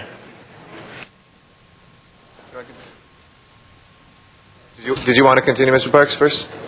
He called me. Okay. All right. Can I ask staff to come forward to the table? I know we have Mercedes Marquez here, and from our city attorney's office. Judy, if you could come forward as well. Colleagues, this proposed ordinance is the recommendations that came from the primary renovation study that was conducted by David Rosen and a working group of tenant advocates and property owners that began in 2002. And in order to curtail the loss of rental units, the working group and the study recommended enactment of 7060.2D of the Ellis Act. This is something that the HCED committee has twice unanimously voted to approve the ordinance. But at the time when we moved forward with the CEQA study for implementation, and the entire council, this October 31st, we unanimously passed this as well. The item was originally scheduled then for November 8th with those amendments, but some folks approached council, I know the department, my office, wanting to work on some fixes to things, and we've been working very diligently. I want to thank Sarah Dussault from my office for the good work that she's been doing along those lines. The proposed ordinance right now, I've introduced something, but I wonder if we could lay out for us, either city attorney or maybe it's best to start with the general manager, why this ordinance is before us and what it would do and what its need is in our city. If you could hold my time. Good morning. When the Ellis Act was enacted, within the body of the Ellis Act, through the power of the state legislature, it included mitigation measures for the impact of removing units from the market. The proposal actually takes one of the mitigation measures that was proposed in the legislation, is in the legislation, and we would now be actually late in adopting it. The rent control cities of San Francisco, Oakland, Berkeley, Santa Monica have all adopted it. All the large cities that do these issues have adopted it. We have not. And let me give an example. The law as it is now in the city, if you're a landlord and you remove your units, which is your right, from rent control, you don't demolish the building, but within 5 years you re-rent, you are subject to rent control under the state law. So what the state legislature did is offer this mitigation measure so that if folks were then taking off the market, demolishing, but going back into the rental business, exactly the same thing as a landlord who just removed the units but did not demolish, that they would be placed in the same position legally, so that now both would return to rent control. I think that the California Apartment Owners Association perhaps made this argument for everyone. They said that if 700 units were demolished, 7,000 were built. So clearly an opportunity to deal with our crisis. And of course, tenants at this point live in units, our average is less than 5 years. And once the units were to come back online as rental units, the markets would start the rents would be at market rate, and rent stabilization would begin from there. So they would not be going back. To clarify, they start at market rate, which some cities don't do that. They say it has to actually start at lower rate. But this, just so everybody knows, is pops up to the existing market rate. And you're saying with the average 5-year turnover and stuff, you would continue to be able to do that with just that percentage of units that replicates what was left. Exactly. What was there before? Excuse me. Well, all of them come back. No, all of them, right. All of them come back. That is the state mitigation measure. Okay. All of them come back. All of them. Thank you for the clarification. Please continue. Is there anything else? Okay. In terms of us being late in adopting, do you know when the other our peer cities adopted these fixes? Good morning, Councilman. Good morning. The other Would you cities. state your name for the my record? name is Haka Mordezai. I'm the Director of Compliance for the Housing Department. The other cities adopted this particular ordinance after the passage of the Ellis Act, which was in 1986. So shortly thereafter, they began to incorporate this particular provision into their bill. So we're about 20 years behind them. Okay, about 20 years behind that. So just to summarize, as General Manager of the Housing Department, you would like to see this council do this. This is a positive policy in terms of your role and that we've entrusted you with in addressing all levels of the housing market, realizing that we have to incentivize both market and affordable mechanisms. Yes, in a word. And the reason for that is our crisis of affordable housing is not just for those at a lower income. Right? Affordable is what you can afford. And at this point, the middle class in Los Angeles also is having the same crisis. And as we face this morning on the way to work, I heard on the radio also the USC study that was mentioned. And it talks about the new pressures that will be in the rental market for the middle class because of the subprime lending problem. We're going to have a bigger flood in our rental market than we have now. So we're not just talking about folks that people assume are the poor. We're talking about engineers. We're talking about our teachers, counselors, printers, all of us. Okay. Along those lines,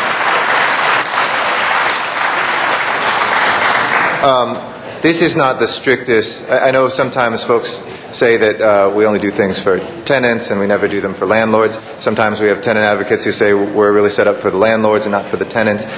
In your assessment of how this has been drafted by the city attorney very ably, the work that we've done on this, is this as extreme a measure that could be in either direction?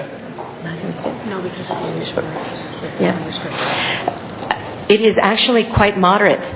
And that is because we are not restricting the rents from the beginning by writing into the law that they begin at the market rate, which will be substantially higher than the rates that were charged before the building was demolished. You start at a middle class rent. So essentially what we're saying, ladies and gentlemen, is that this is a middle class amendment, not a working class amendment, because the rental rates will go up to market. Okay. If I can ask the city attorney, some arguments were raised, some legal arguments about both Costa-Hawkins and Ellis, and I know this came out of, like I said, this was some of the best minds in the city, both land use lawyers and owners and renter advocates were part of that initial working group. It was not convened by this council. It was convened, I think, initially under Mayor Reardon, and then Mayor Hahn continued it. And this was a unanimous recommendation coming out of that body. I appreciate that a lot of people have looked at it more closely and gone back and forth. Can you address some of those arguments in terms of whether this conflicts with Costa-Hawkins, what are our obligations under Ellis Act, and our freedoms to do this as well? Yes. Judith Reel, Deputy City Attorney. What we have here are two statutes that appear to conflict. You have the Ellis Act that explicitly allows the city to enact an ordinance that subjects certain new buildings to rent control, a very limited class of buildings, those that are built to replace demolished buildings within 5 years of demolition. On the other hand, you have an act, the Costa-Hawkins Act, that says you cannot subject new buildings to rent control. And the Costa-Hawkins Act was passed after the Ellis Act. So what you have is an evident conflict between two statutes that a court has not yet resolved. Unfortunately, it's not uncommon to have statutes conflict, and courts have developed very standard rules about how you interpret conflicting statutes, which ones prevail, does one nullify the other. And applying those really classic rules, it was my opinion, which is why I signed the ordinance, that the Ellis Act provision is still lawful.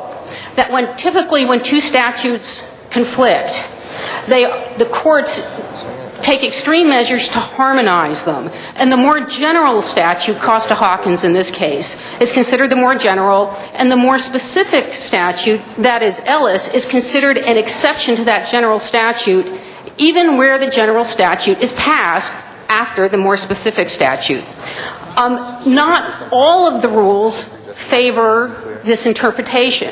I'm not guaranteeing success in a court, but I do believe that the city would prevail on this, but it would be appropriate for a court to resolve these conflicts. The motion that is before us, this 19A, came out of discussions that my deputy had with members of the business community on an alternative to making everything stay there under, albeit a very higher level market rate, and then going forward in a rent stabilized way consistent with what was there before, to add language at the end of Section 1 that in the alternative the owner may replace the demolished units with an equal number of affordable units not to exceed 20% of the newly constructed units.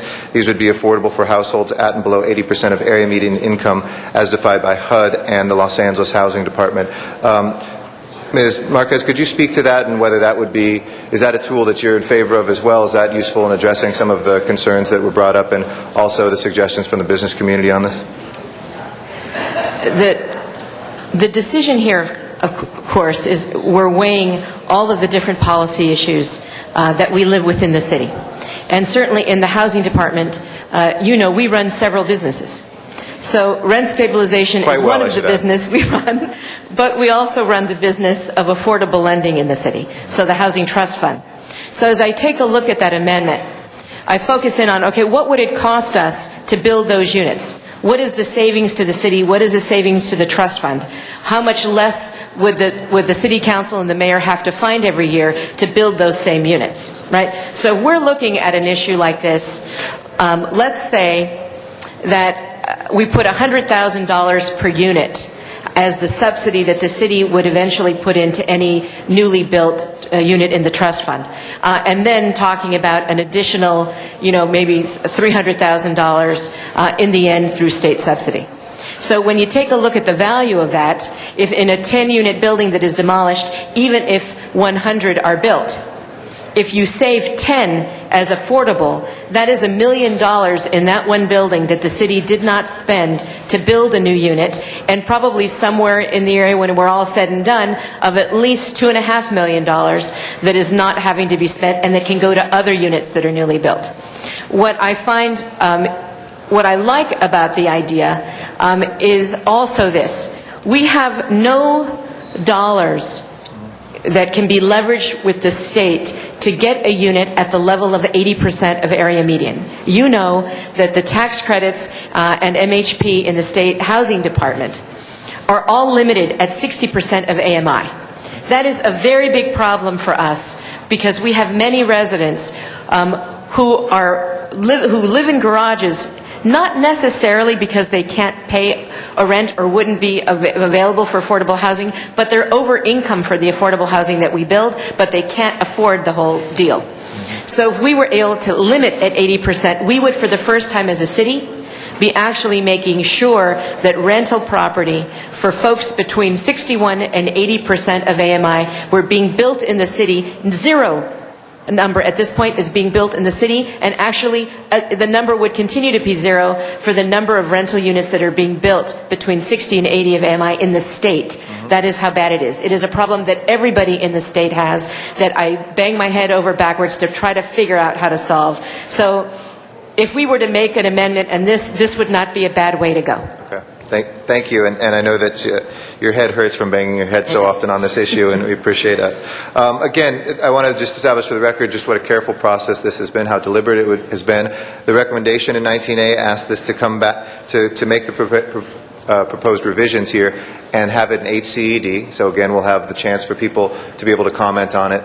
We've continued this numerous times here to just continue that very careful work, so nobody can say that there's anything here that has been rushed through. We have waited for people to give us language back. Sometimes that's come late, but we've made sure that we've incorporated that. So I would ask you to support that. We can then bring that back, hopefully with that consensus. Not everybody will be happy with every part of this, but again, that was part of the reason I believe the city brought together tenant advocates and property owners and land use experts to come with a set of recommendations that everybody could get behind. And here there was one, and it's not one that takes all the tools of enterprise away, and it's not one that also makes sure that the tenants are completely bypassed. It's something that at least keeps us steady. We're not going to solve the housing crisis with this, but we certainly aren't going to retreat either. And I think that's what you ask your council to do, and that is fair policy. So I ask your support. Thank you. Hey, Mr. Parks. Thank you, Mr. President. Get my list of questions. Let me just ask on the issue of the Ellis Act. It was mentioned it was in place in 1986. Now, and that's a state legislation. Correct. Now, Costa-Hawkins came into play when? I believe 1985? Oh, excuse me, 1992, I think. 19 what? Well after the Ellis Act. Okay, but what I wanted to get to is that we mentioned earlier about our peer cities implemented the Ellis Act. Did they implement it before Costa-Hawkins came into play? Yes, I believe so. So they didn't have the conflict that we're talking about now. They did not face that when they enacted it. They do face it now when they seek to enforce it. Say that again now. When they enacted it, they did not face that challenge. When they seek to enforce it, however, now they presumably would face that challenge. Okay, but it was in the 90s. The other thing I was wondering about in looking at the conflict and the issues is that when we talk about the issue, you're saying the general statute versus a more narrowly defined, is that something that should be dealt with legislatively to resolve, or is it something that when we put our hands in the courts to resolve it, do we get a better solution? No, I think ideally these things are always better resolved by the legislature because then you'll have clarity. But it is just very common that statutes conflict, and it's totally appropriate, I believe, to go to the courts and ask them to apply these traditional rules to resolve the conflicts. But that's what I was getting at, is that it seems to be a cleaner process. Have we tried the legislative approach to resolve these two statutes? There are efforts, when you take a look between Ellis and Costa-Hawkins, just on Costa-Hawkins alone, there are constantly amendments in the state legislature. It is not, sir, that the state legislature is not aware of this opinion. It is that they choose over and over again to leave it as it is. So they know. Okay, so it's not a lack of knowledge. No, you're just saying it's a lack of spirit to get it done. Yeah. Okay. The other thing I'm wondering about in the sense of the legislation is that we could actually roll the dice and go to court and get something completely different than what we have moved forward on. Well, that's always true, of course. But given that all of these other cities are living with the same amendments and actually more restrictive than the amendment that is before you, and already live in this conflict between Ellis Act and Costa-Hawkins, I actually don't think that that is a huge chance at this point. Also, could you tell me, do we have any idea on the legislative record of why the city took 20 years plus to implement this, or at least propose it? I wish I knew, because even last year we adopted some changes that were also 20 years in the making. I can't tell you why. I do know that since the Hahn administration, this has been the effort to get this now squared away and have the laws match up.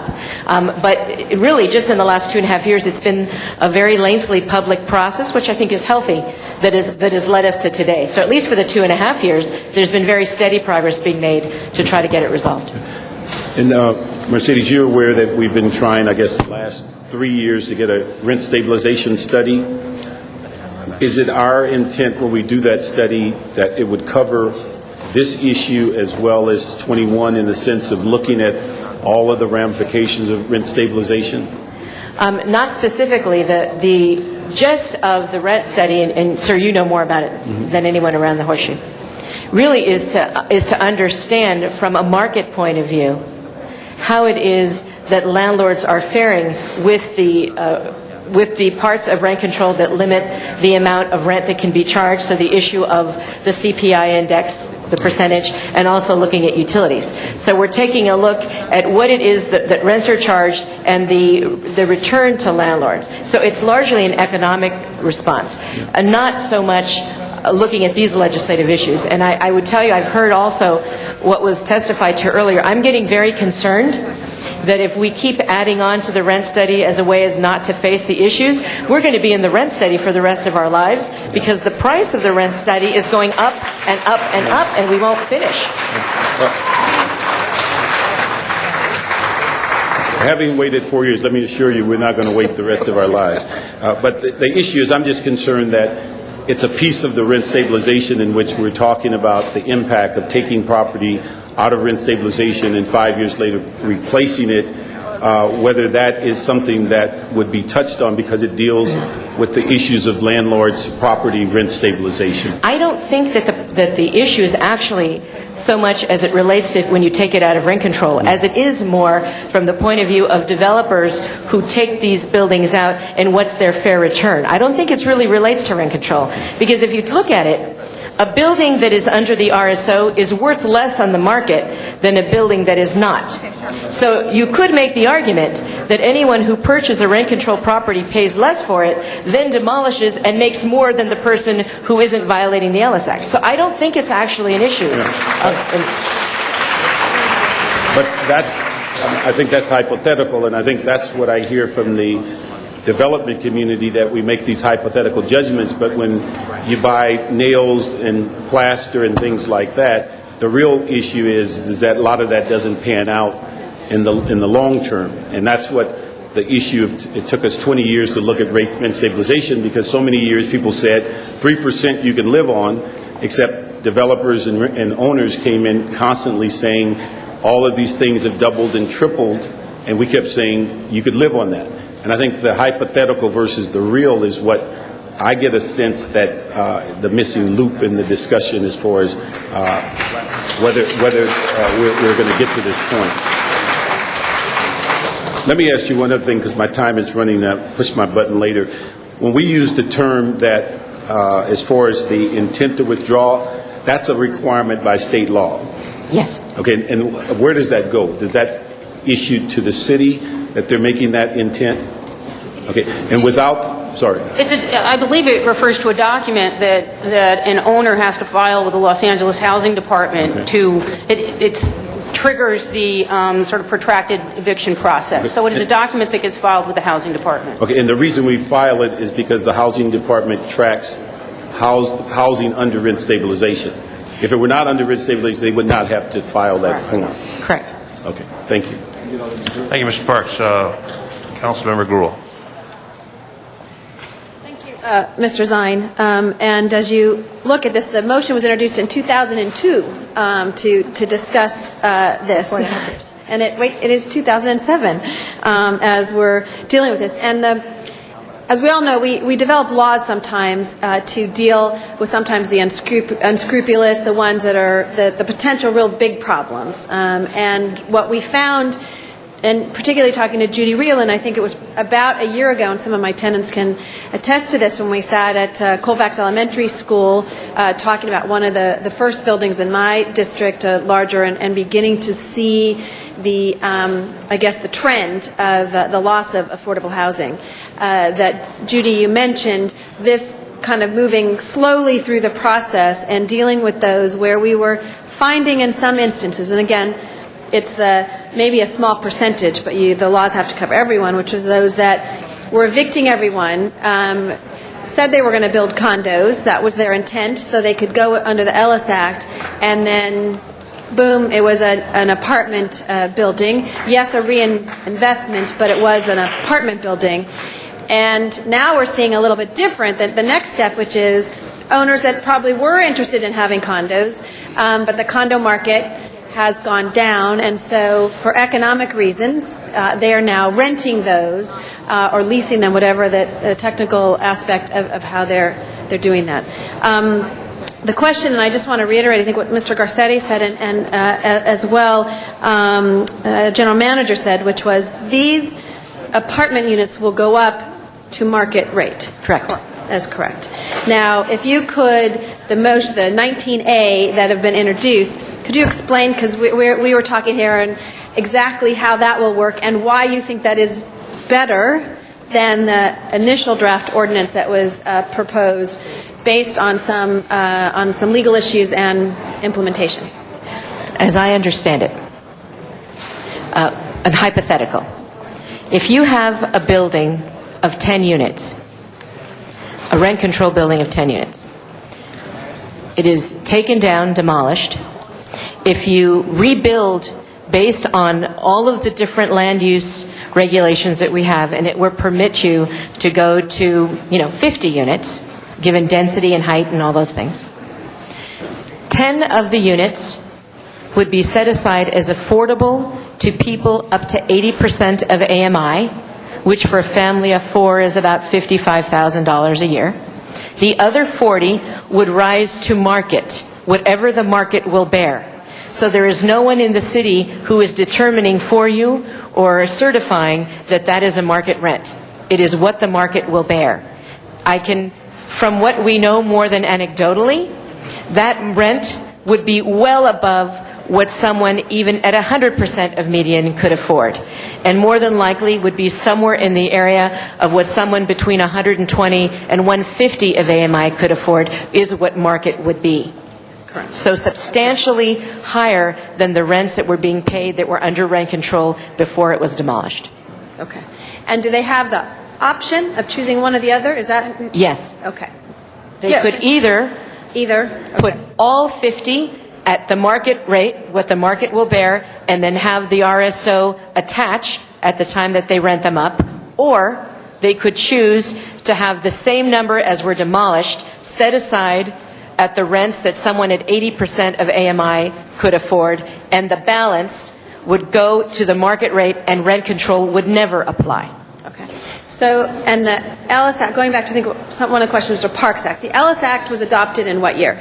Was adopted in 1985. 85. Costa-Hawkins? 1995. 1995. Correct. Okay. And all of the other cities, as you mentioned, have had this since the 1986. Have there been any legal challenges to those that have been implemented since, or enforcement since 1995? Not that I'm aware of, and certainly none that have resulted in an appellate court decision. And we can tell you that we have spoken to every one of the jurisdictions that have adopted them, and none of them have reported any kind of a lawsuit overturning any segment of it. And I think, and colleagues, I only have a few more seconds. I know we'll talk about this a little bit also in item number 21. Mercedes and I had the pleasure of working together at HUD for many years, and I dealt with housing before that. I think there is a general consensus around this room, around this horseshoe, that we want to create more affordable housing.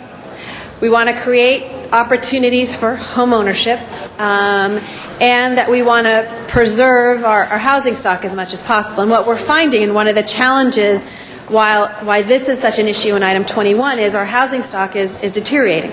Yes, and that when we talk about our traffic issues, which is, as chair of transportation, our traffic issues, a lot of that has to deal with no affordable housing, enough affordable housing here in the city of Los Angeles, and people having to go to the surrounding areas to afford. And that was one of our arguments that we fought very hard, oh so close, to get that proposition, that bond measure passed in November, which was having that balance. Now, under density bonus, I'm sorry, this will be my last question, Mr. Zine. On a density bonus, this is a planning issue, and I know it's not, and your bailiwick, but understand this, they also have requirements related to affordability to get that density bonus, correct? Yes, they do. So if they went, that already is something that we include in our land They would have to meet those decisions. Okay. Thank you, Mr. Chair. Thank you. Mr. Rosendahl. Thank you, Mr. President. Not a bad graphic. A lot of things to talk about. First, let me just ask you this in a nutshell about the thing we're dealing with right now. Okay? Are we saying that this item institutes an Ellis Act fix, allowing under state law that the city never implemented? In a nutshell, if you Ellis your tenants, then demolish the building, then rebuild and rent it within 5 years of Ellising, the building is still subject to rent control. Is that basically what we're talking about? Yes, it is. Okay. Many of you know on December 6th, 2005, the sheriffs appeared at Lincoln Place and yanked my people out. 52 of them were thrown out on the street that day. I will never forget that day. This chart here, Michael, why don't you just hold it over there? This chart basically tells you what's been happening to me and my people in the 11th District. A quarter of the conversions have happened in my district. A third of the rent control buildings have been lost, and 1/5 of the demolitions have taken place in my district. I'll never forget when I came on the council floor, I was told, I'm sorry, Councilman, there's nothing you can do about the Ellis Act. It's one track and the conditions, and another thing is another track. This opportunity here today is to give more force and more effectiveness in tying the two together. I also want to give you the latest facts. I have, 9 months ago, put in a motion to carve out my district and have a moratorium on condo conversions. To this day, I cannot get it scheduled to appear. And I'll tell you, at one point I felt that this 5% business had value. But the truth of the matter is, since the council asked planning to start using the 5% rule, my district has lost another 255 units to condo conversions.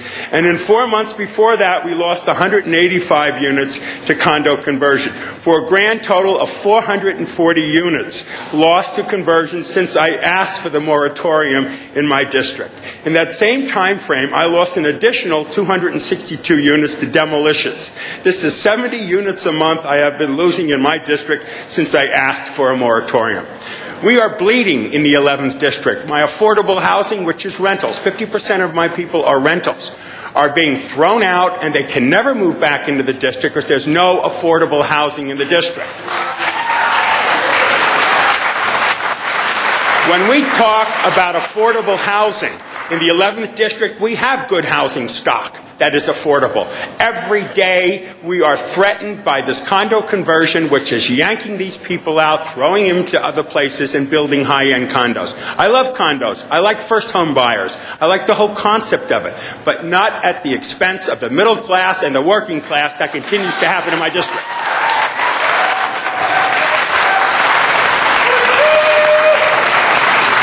So in concluding, I want to support your recommendations here. And again, loud and clear, tell us what we're voting on if we vote yes. If we're talking about what you're talking, 19A, this gives two opportunities. First, you have the choice. If you buy or own a rent-controlled building now, if you demolish it and rebuild rental housing on it, either all of the units that you build fall back within the rent stabilization ordinance if you did that within 5 years. If it's more than 5 years, it doesn't apply and you go straight to market and rent control never applies to you.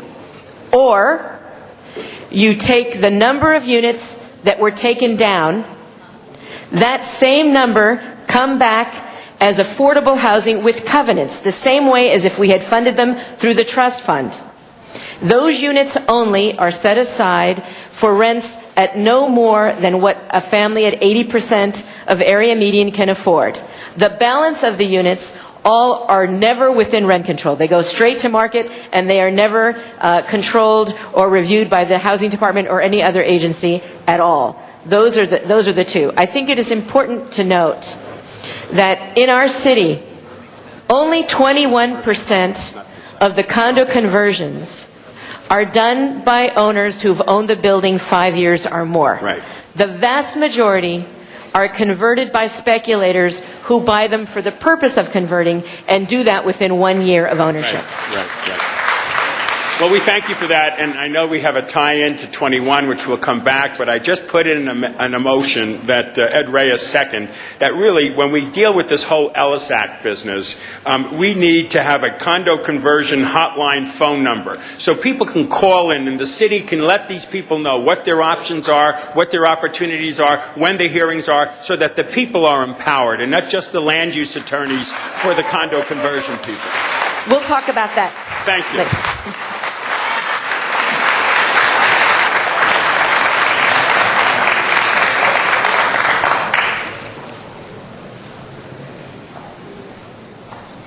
Well, with that round of applause, Mr. Huizar. Thank you. What percentage of our apartments are under rent control in the city? I would say that, let me give you some raw numbers, harder for me to say. We have approximately 800,000, maybe a little bit more, multifamily units in the city as a whole. Of those, approximately 600,000 are under rent control.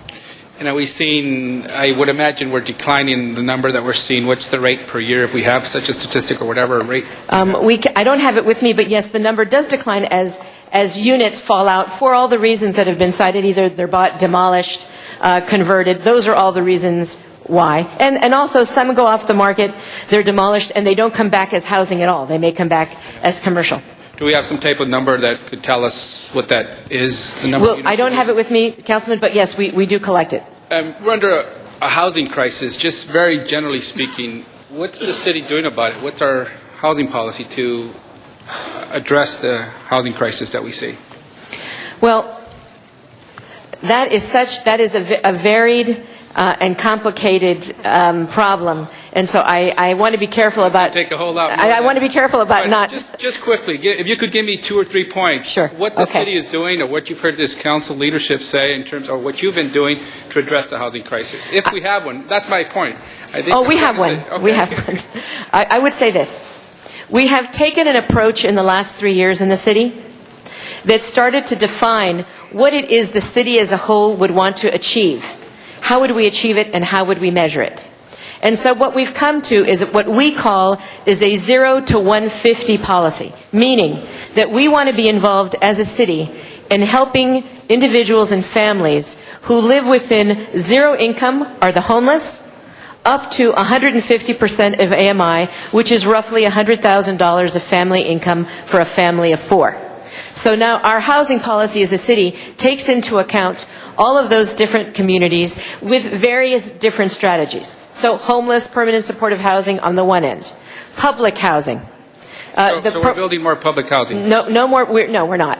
Okay. What we hope to do is come in and modernize public housing. And so essentially, some of that public housing, if we can find the funding and the wherewithal to do it, would be to bring some of it down, have it come back like Pueblo del Sol in your district, which is the only example in the city that reflects the modern view of public housing in the country. Pueblo del Sol in your district is the only one that currently meets that definition. So we would want to do that, right? We would want to use our Section 8 better and more wisely. We would want to focus in on rental housing, right, and figure out as many ways as possible to build more, but also to preserve more. Right, so focus very much on a preservation strategy. And then ultimately looking at a home ownership strategy. And you've approved all of these programs, and they're working. But it now allows us both to help individual families and developers who are willing to set aside home ownership opportunities for families up to $100,000 of income. Does the city have a document that says we're in a housing crisis and this is what we're doing about it? And I think what I heard from you is kind of the problem, but the how-to, I think, is... Yes. This is not the place to discuss it, but I'm just trying to get to a larger point, which is I think I've been on council for about a year and a few months, and we talk about the crisis, we talk about the crisis. I'm not on the HCD committee, but I think we need to have a very comprehensive strategy about how we're going about it. We tried the measure, or whatever it was, H.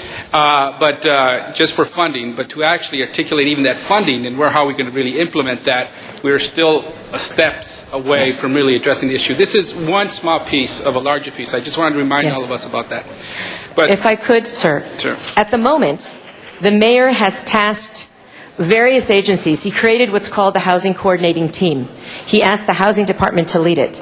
We are currently outlining what would be a strategy that essentially encompasses all of these components and lays out very clearly what can be done, how it can be done, and how we would measure our success or failure. So that will be coming forward. We're working on it now. So we all are in agreement with what you're saying, that it's so complicated that only if we break it down to its barest essentials will we find a way to fund it and win. Okay. And a couple more questions, Mr. Chair. What's a healthy balance? Are we at a healthy balance between rent-controlled units and non-rent-controlled units? Where are we in that spectrum? Where are we in the spectrum? No, I wouldn't say we're healthy because of the trend. What we have is that we're losing rent-controlled units every year, right? And it's not that we have no problem with market rate units being built. In fact, I wish more were being built. So that's one thing. But what's happening is that the gap between rent-controlled units and non-rent-controlled units is widening every year because of the number of rent-controlled units that are being lost. Okay. I'm going to get more. I'm trying to understand with the amendment that was introduced by Mr. Garcetti. At what point do they have that choice? Let's say somebody decides to do as originally proposed and says, I'm going to try to rent these units, and then they find out whatever many years afterwards that they can't rent them, so they're going to reconvert them back to rental units. Can they go back to the other alternative that Mr. Garcetti proposed and say, well, I'm going to put aside these units? It's too late at that point, right? They either have to do one or the other early on in their reconstruction? Well, no, they could. I think that at this point would be almost impossible to answer because the program would have to be developed. It would be developed by the Housing Department. I would assist. We'd be working with Councilmember Garcetti's office. We'd be working with HCED. And if you wanted to provide an owner with that flexibility or that option, then the ordinance would reflect it. But at this point, since there is no ordinance, it's sort of impossible to talk about exactly how the details would work. Okay, but it's still, at some point, we're going to have to decide when do they have to make that choice, go Route A and Route B. Okay, and it starts off, the amendment starts off, in the alternative, the owner may replace the demolished units with an equal number of affordable units not to exceed 20% of the newly constructed units. That not to exceed 20% of the newly constructed units, I don't understand why that's in there. Do we need it? Why? I think that question would have to be directed to Council President Garcetti. I'm sorry. On the not to exceed 20% of the newly constructed units, I don't understand what that's trying to get at, or why can't we even just put a period after equal number of units, period? Why the 20%? What is that? What's the reasoning for Let me check with my staff. They've been working closely with the business community on this language, and I'll get you that answer in 2 seconds, okay? Okay, sounds good. Thank you very much.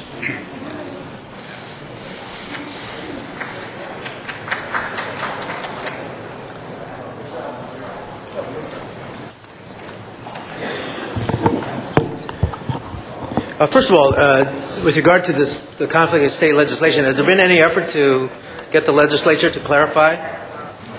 I understand that particularly Sheila Kuehl and the Western Center have tried every year to make sure that there's clarifying language. And the choice has been to leave it as it is. And I think among the reasons is because there are really no legal challenges to it. So the argument can't be made that there's such flux and uncertainty in the marketplace. Right.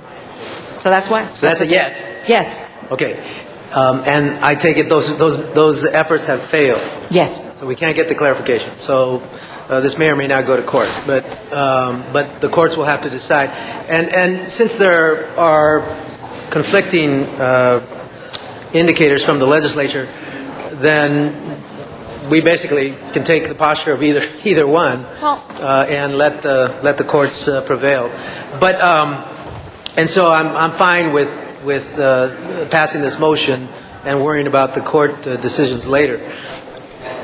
I am concerned that while I kind of like the idea of developers and owners having to decide which social benefit they want to address, the high cost of housing or the lack of affordable units in our city, I frankly think 20% is low, that it should be at least the number of units that are being eliminated, and maybe even more.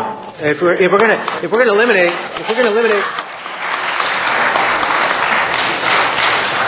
Thank you, Bill.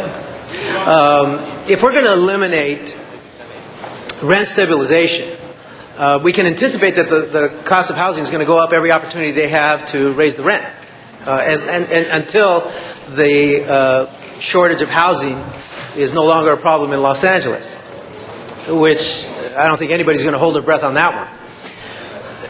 So if we're going to eliminate, let's say you used a 50-unit model as an example, where 10 of the units would be affordable, the other 40 at some point will probably become unaffordable. And I'm concerned that the 20% threshold is very low. I'll support this motion, but I would also support an amendment to guarantee a much higher number of affordable units in these processes. I didn't make the motion, but I'm suggesting a friendly amendment to increase the number of required affordable units. To do otherwise would be to put in the case of 50-unit development, put 40 units in jeopardy within a few years of losing their affordability even to the middle class. That's right. And would only guarantee us a minimal number of affordable units. And if they choose the option of the rent stabilization ordinance applying to all, that might be a better option, but it's not guaranteed. So I think, and what the developers have put before us, and the owners have put before us, is an opportunity for them to decide where they're going to make the most money. And I think that they ought to decide where society is going to benefit the most and where they can make a reasonable amount of money. And I think that's our job. The business sector will say that the government should stay out of business. This is a property rights issue. But most of these development corporations are founded by government. They have to go to the government to be established. And it is our responsibility as society has changed, and you'll hear me talk about this a lot, folks, so get used to it. The fact of the matter is that when corporations were started in this country, they were started on the basis of social benefit. And over time, they have provided legal shields to move the focus from social benefit to fiduciary responsibility, mainly how to make the most profit. It is our responsibility as government officials to make sure that we find a positive balance between a reasonable rate of return, a reasonable profit, and social benefit. And that's why I'm in office. And so in this case, again, I'll support the motions before us because I think it's better than what we have. And I'm opposed to just stalling. We got to make decisions on this stuff. I didn't get elected to make no decisions, so I'll vote for it. However, if the president would allow a friendly amendment to increase the guarantees on the affordable units, I would strongly advocate for that. Thank you. Thank you, Mr. Alarcon. I want to remind colleagues that this whole matter is going to be going back to committee. Next speaker is Councilmember Reyes. I truly appreciate the dialogue because we talk about our challenges, but I think in our discussions we throw out a lot of acronyms and cases, and I just want to take a little time and can you just describe the Costa-Hawkins and what that is, and very briefly, because we threw that out in the context of Alice, but I want to make sure we understand what our dilemma is. We can hold my time. The Costa-Hawkins Act did a number of things. It required vacancy decontrol when a tenant voluntarily vacates an apartment. It also prohibited the application of local rent control to newly constructed apartment buildings. So the city could not lawfully enact an ordinance that subjects all newly constructed apartment buildings to rent control. And our ordinance freezes the cutoff date, I believe, to 1978. So Costa-Hawkins says new building can't subject it to rent control. The Ellis Act says, wait, in a limited circumstance, cities, you can subject a new building to rent control, and that is you can subject to rent control a new building that is built to replace demolished rent control buildings and is built within 5 years of the demolition. So the Ellis Act says in that narrow circumstance, you can lawfully subject a new building to rent control. And people have contended that conflict between Costa-Hawkins and Ellis, people are contending that the Costa-Hawkins Act nullified that provision of Ellis.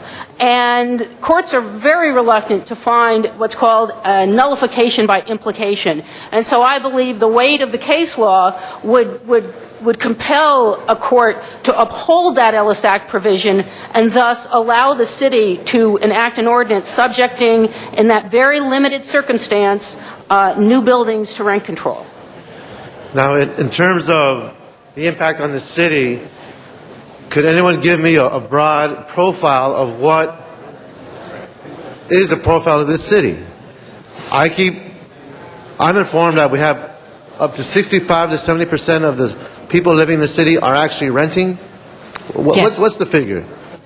It is somewhere in the area of 68% of the city of Los Angeles is made up of renters. Okay. Now, of the population base, what my understanding that 58% of the city, according to 2000 census tract, is averaging about 52,000, 58,000 for a family of four. Yes. The 50% of area median income for a family of four is $37,000 of family income a year. 37,000. And that's the majority of the people living in the city? Well, when you have area median tells you, is a median number. So the 50% of those fall below it. So it's not half. It's 50% fall below the area median. It's not, they don't correlate exactly. Okay, so but it is a huge number. Can you give me what is the amount of half of the people or more than half of the people making in the city of LA? Is there a figure that you're aware of? That would be more difficult. I can tell you that 100% of median. So the number at which half make more and half make less, right? Area median. For a family of four, that is $74,000, 100% of area median. So half make less. Now, 80% of area median, right? So that's very small number still. That's 59,000. So when we're talking about it, really we're looking at the fact that the vast majority of LA makes less than $60,000 a year family income. So when half of the communities in my district living at or below poverty in District 1, what we're proposing today is not going to benefit them. Only if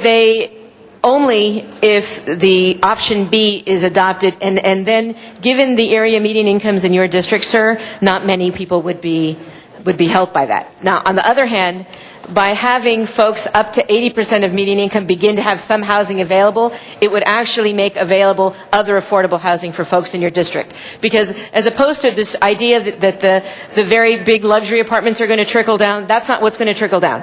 It's the affordable housing already that is going to trickle down. So if we make housing available for those at 80, that will become available to lower income people, not the market rate. That's not. And I might be one of the poorest districts, but there are about 4 to 5 districts in the city that have similar profiles when it comes to the economic makeup of these communities. Yes. So a little bit more than a third. Yes. Colleagues, I support this, but eventually we're going to have to come to grips with what discretion we have as policymakers and how we use this influence to create a more dynamic opportunity for housing. Right now, when we work with developers, they could voluntarily provide affordable units citywide. I believe 2 years ago, 2.5 years ago, we talked about mandatory, but that did not go anywhere. I think we're at a point where we have to revisit that whole notion, look at it in such a way where we hold our own communities responsible because they need to define where this housing should go. If our communities can define, our homeowner associations, our chambers, our property owners, and help define where this housing can go, I believe the developers in the business sector can work hand in hand with those in need of housing to put together the packages, the toolbox that the housing department hasn't put together, and actually come up with those mandatory requirements based on where they can go, and eliminate this fear of communities falling apart because we're building affordable units. This city is going to fall apart because we don't build affordable units. Businesses are not going to want to come here because their employees cannot afford to live here. Those who can work in our communities will have to continue to commute from out stretches of our counties just to work in our city. So it is time for us to address it. I look forward to working with my colleagues on that policy, and I look forward to working with the mayor, because this incremental patchwork is getting us very little return for the amount of work and money we're spending on this. So I look forward to working with you on that whole effort. And again, this is an incremental step, but let's keep moving forward. Thank you. Thank you, Mr. Reyes. Councilmember Labange. Hi, I just have a few questions. Of best practices around the world, where are some great cities that meet this challenge? Because all cities have these problems. So please, let me know. Biggest issue is the issue of money. So the more money you have available, the better your practice looks, right? What cities, though? I would say that those cities that don't have the kind of funding that we don't have, and I don't see any prospect of us having, I don't put on the map because it has to be within what we could achieve. But I would imagine that some of the cities in the Northwest, Portland, and Seattle are doing some very interesting things. Portland in particular, as they focused on transit-oriented development, they've done some beautiful things. Because I think the one challenge that we have, affordability is a word in the dictionary. It's so challenging now for those who came to Los Angeles in the last 100 years. When Mulholland was here, the water came, then the people followed. And now we're reaching a breaking point. I do believe as we look out to the future, we have to preserve our neighborhoods, but yet the density goes where the transit is, and I think everybody sees that as a solution. But those who are, and I say this in a positive way, feel comfortable in their homes, feel threatened by this evolution that Los Angeles is going through, and has been going through for about 2 decades now, even more so, though, accelerated. I think we do have to find better practices to balance it out. We have to find how to develop it and how to keep it, and how the opportunities exist for people to try to get into some type of home ownership. What is the single-family home ownership and apartment ratio in Los Angeles? Do you know? Well, only about 32% of the city are homeowners. But the bigger question is that when asked, can you buy your own home now? Really, only 12% of Angelenos could own a home. So that means that of the 32%, only a small percentage could be bought. But Los Angeles, and I know this statistic, in 1930, 90% of the homes were single family. Yes. So as we've transcended from a single family neighborhood, because that's one reason why I believe we don't have any neighborhood parks, is we always had a front yard and a backyard. It wasn't developed in a what would be a European or Eastern city mode on that aspect there. But it's a challenge for anyone to try to buy anything twice, in this challenge that's here.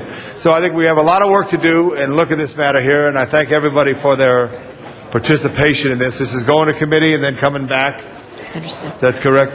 Thank you. If you have to vote. What's it doing? What's the direction, Mr. Clerk? Mr. Garcetti? Well, This issue here? We're still talking, Mr. Labange. Is not going to committee? It's going to go back to committee. It's going to go back to committee. But our next speaker is Ms. Perry. Thank you. I thank you very much, Mr. Chair, and Ms. Marquez. I just wanted to put a couple of issues on the record, and we can discuss it in greater detail in committee. As you know, that CD9 includes a lot of downtown Los Angeles, and we have the most, Eric Garcetti's second place housing for people who are homeless with wraparound services than anywhere else in the whole city. And I would argue that we probably have more affordable housing than anywhere else in the whole city. I also represent a large part of South Los Angeles, and the challenges with land acquisition and land costs and zoning, and also that it's a small district. So we're in constant tension with the Los Angeles Unified School District for land acquisition, and they have been more flexible than in the past, but we constantly urge them and ask that they not take people's homes and focus on blighted industrial and commercial properties, instead to take those public dollars and use it to actually improve the community and then not take people out of their homes. And sometimes we win, sometimes we lose, but what I want to know, and maybe you can go into this in committee, is the coordination of strategies to attract sustainability to South Los Angeles, to create and develop workforce, affordable, and market rate in one edifice, and in addition to that, side by side, so that we can have a full socio-economic integration in South Los Angeles as well.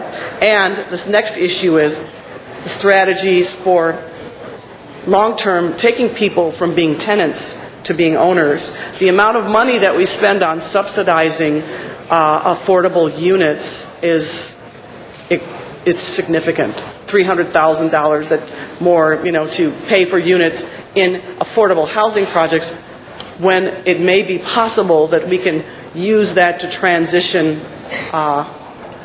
so that people can have stake in the community, have equity in the community, and long-term sustainability. So I would like to have you answer that in committee, or if you want to do it for a minute now, that's fine. And then also if you can answer in committee the coordination between Housing, HACLA, and CRA, and how the policies for the development of sustainability long-term, full socioeconomic integration, and a pathway to home ownership are the issues that I want to put on the record. And I understand the importance of this debate, but I think we also need to recognize, and I think yesterday really highlighted that people in various districts have very different needs, and I think it's important that we address those. Appreciate your comments, Councilwoman, and we'll talk about it in committee. And your staff and our staff are having very meaningful discussions about this issue. Yes.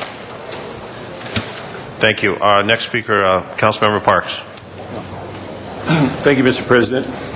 Let me just ask the city attorney, do we have the ability to bring an item like this before the judiciary without a lawsuit to ask for clarification?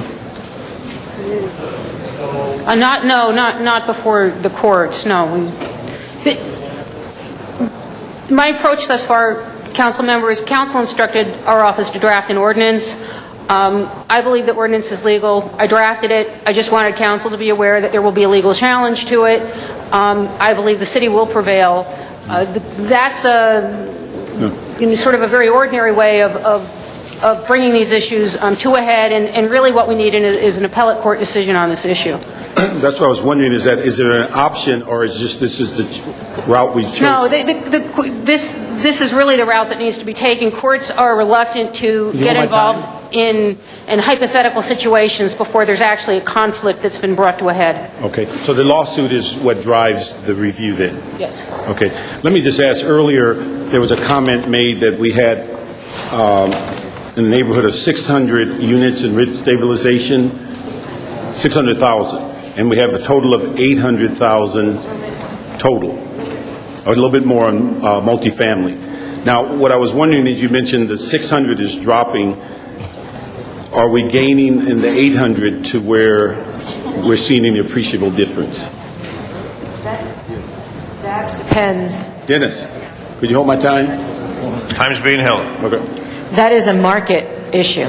So depending on interest rates and all of the other things that developers take into account, they'll move for a number of years based on the atmosphere toward condominiums, and then later, when things change, move back to the rental market. Okay. No, I understand. So we're I in was that just flux wondering, now. when we keep count, are we seeing the 800 expand? Yes, we are. Okay. Now, is it the assumption that the 600 to the 800 are market rate? Is that an accurate assumption? Oh, yes, absolutely. Okay, The difference are market. So we have about 200,000 market rate, 600,000 rent stabilization. What would our estimate be on rent stabilization, the age of that property?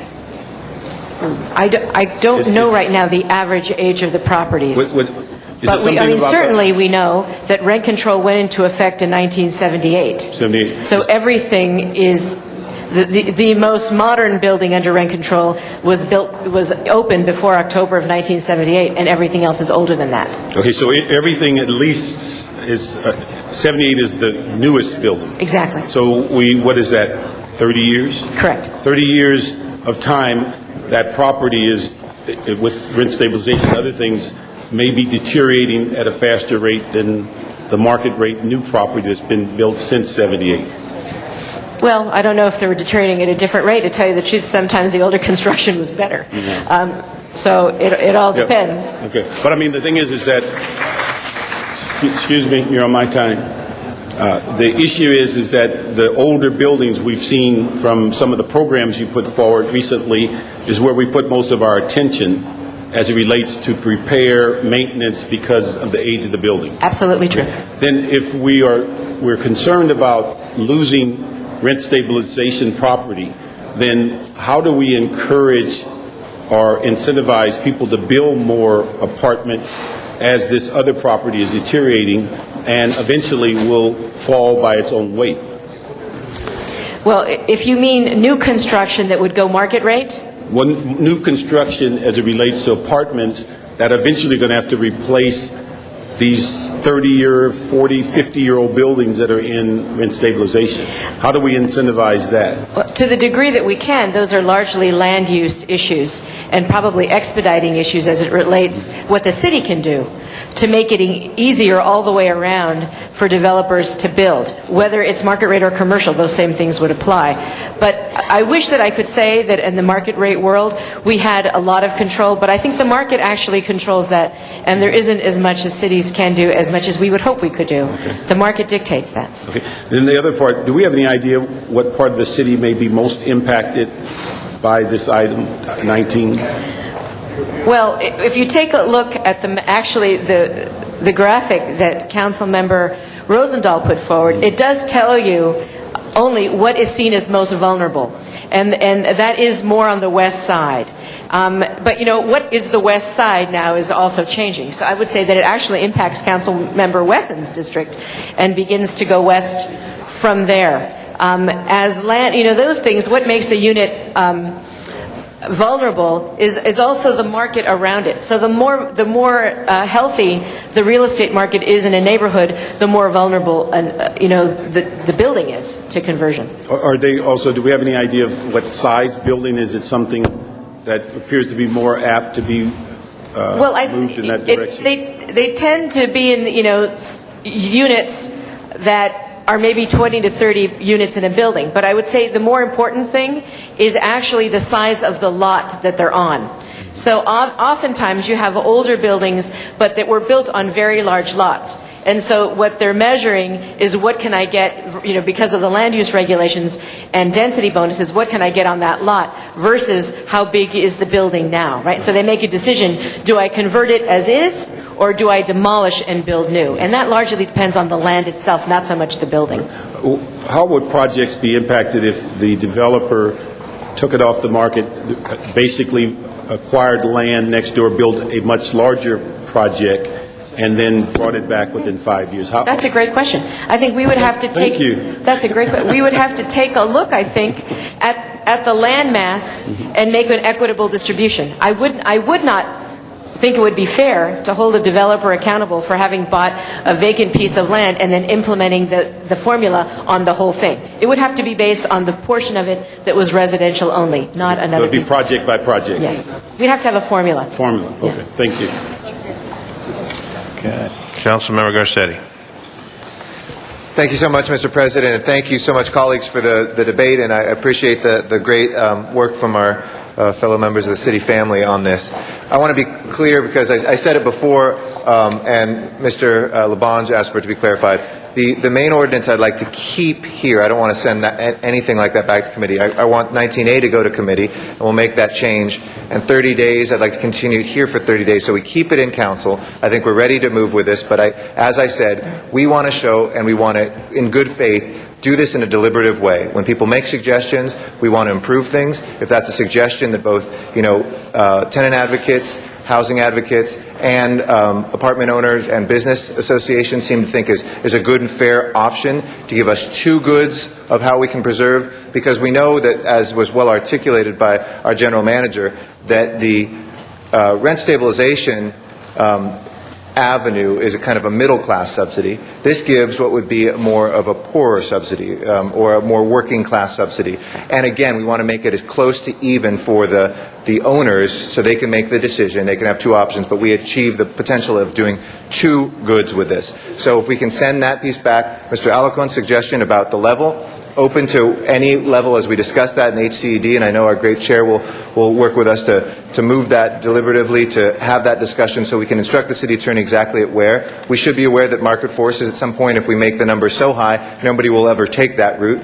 Let's find that perfect medium, but let's use this as the blueprint for it. We'll take that in HCD, and then we'll bring that last amendment back here and vote on the entire thing that has stayed here and will be here in 30 days. And I really want to appreciate the folks who took time out of their lives to come here. Apartment owners, tenants, interested land use attorneys, and others who have spent a lot of time on this. And remember, this came out of a coalition in 2002. Let's work hard to keep that coalition together, and let's model something here which, it's frustrating when we do this because in each of your constituencies, you may say, let's go one route, and suddenly one person says it's terrible, and you tell us 2 days later after we've drafted something, we don't want that anymore, and that can be frustrating for us. But we are trying to find a middle ground here that does the most important thing, which is to preserve, which both sides say they want to do, preserve our housing stock and address the housing crisis. This won't solve it by itself, but it will finally go a long way into catching us up where our peer cities are, and I think that is critical. So thank you all very much. Okay, Mr. Clerk, we're going to now take a vote on these matters. What Yes, we're going Mr. to President, continue. the recommendation now on 19A is to send that to committee and then hold 19 in council for 30 days. All right. Open the roll. Close the roll. Tabulate the vote. 14 ayes. Thank you.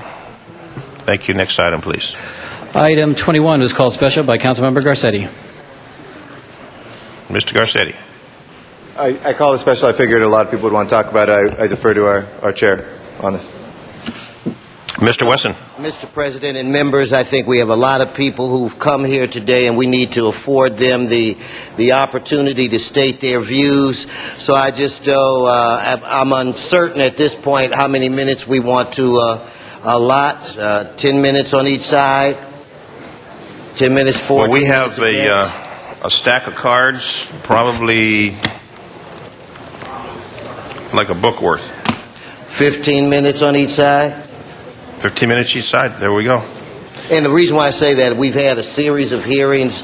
Mr. Reyes and I have been dealing with this, condo conversion issues, relocation issues for a year in May, and so I would think that 15 minutes on each side would be fair. All right. The first one's up will be Larry Gross.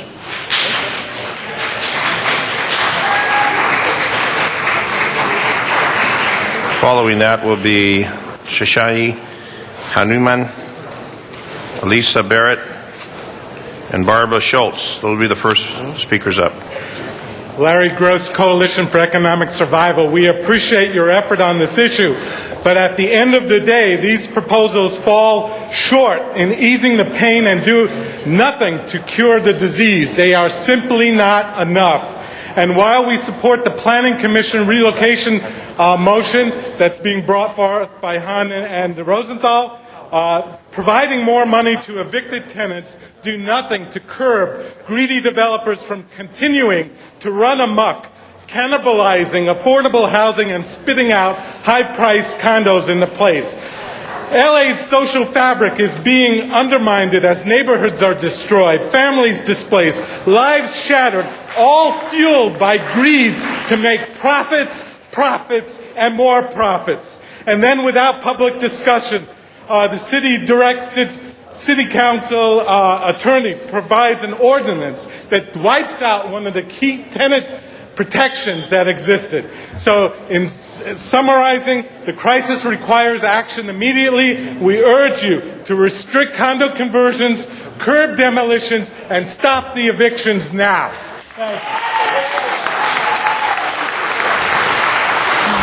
Good morning. My name is Shashi Hanuman. I'm a staff attorney with Public Counsel. Before you should be a letter from Public Counsel and other legal aid organizations about the proposed relocation package. We've been at this almost a year. The current proposal addresses very few of our concerns about the continued loss of affordable rental housing. To afford the average median price condo in LA, you need to make close to $100,000 a year. This is not affordable to the average renter. It can't be relied on as an affordable housing strategy. The majority of our comments are summarized in a table on the second page of the letter.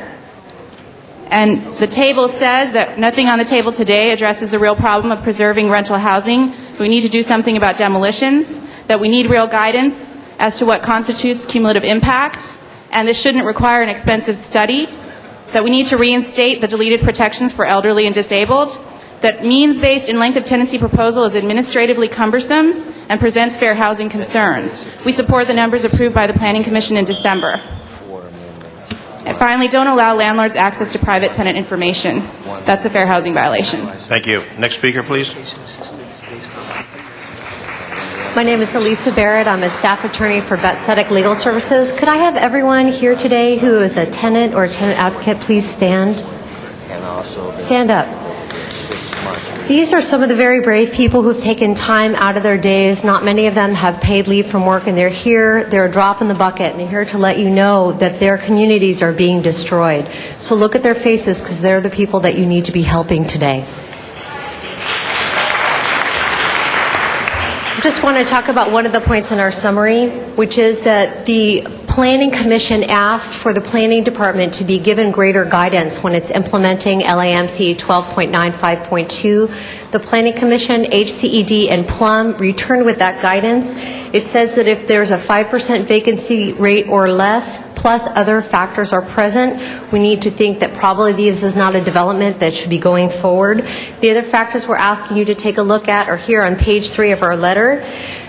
Is the proposed development consistent with the housing element? Can people in this building actually afford to buy these condominiums? And will there be any affordable housing left to renters as part of this project? Thank you so much. Barbara Schultz, Legal Aid Foundation of Los Angeles. For almost a year, we've been talking about condo conversion and demolition restrictions, and here we are with an ordinance that not only fails to address these two issues, but actually weakens the existing ordinance by removing the only protections given elderly and disabled, and by invading privacy rights by requiring the disclosure of income, age, and disability status in Provision D2. Throughout this process, a city attorney continually cries Ellis Act to warn council against any restrictions or tenant protections.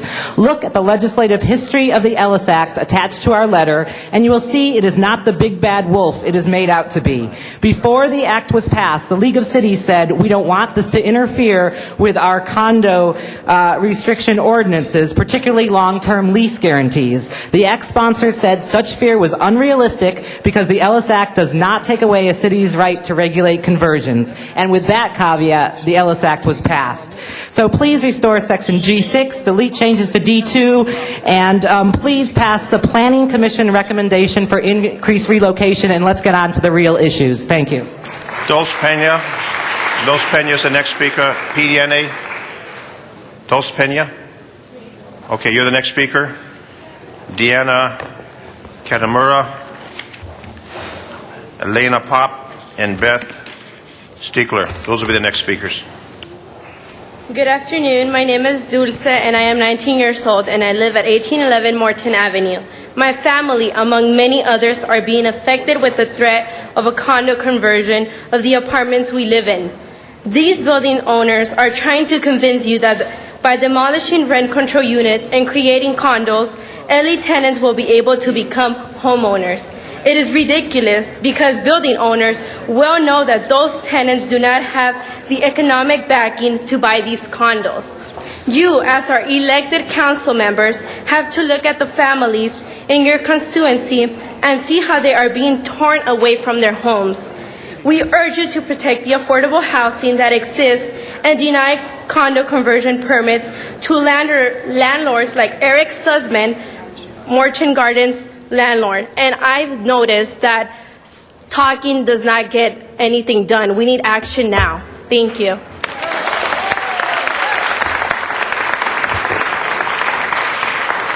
Good morning, Deanna Kitamura with Western Center on Law and Poverty. The Affordable Housing Advocates support the relocation amounts recommended by the CPC because they are based on actual rent differences families are required to pay once they are displaced.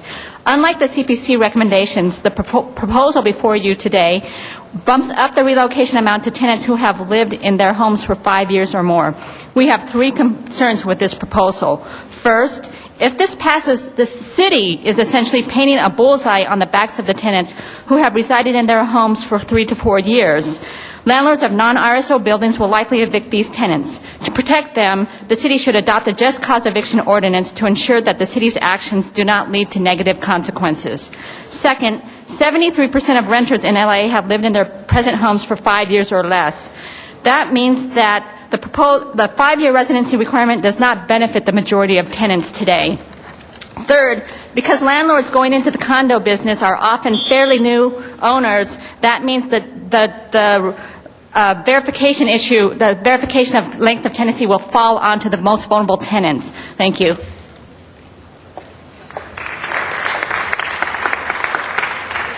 Our goals for these many months have been... Your name, please. Your name before you begin. Elena Pop. Thank you.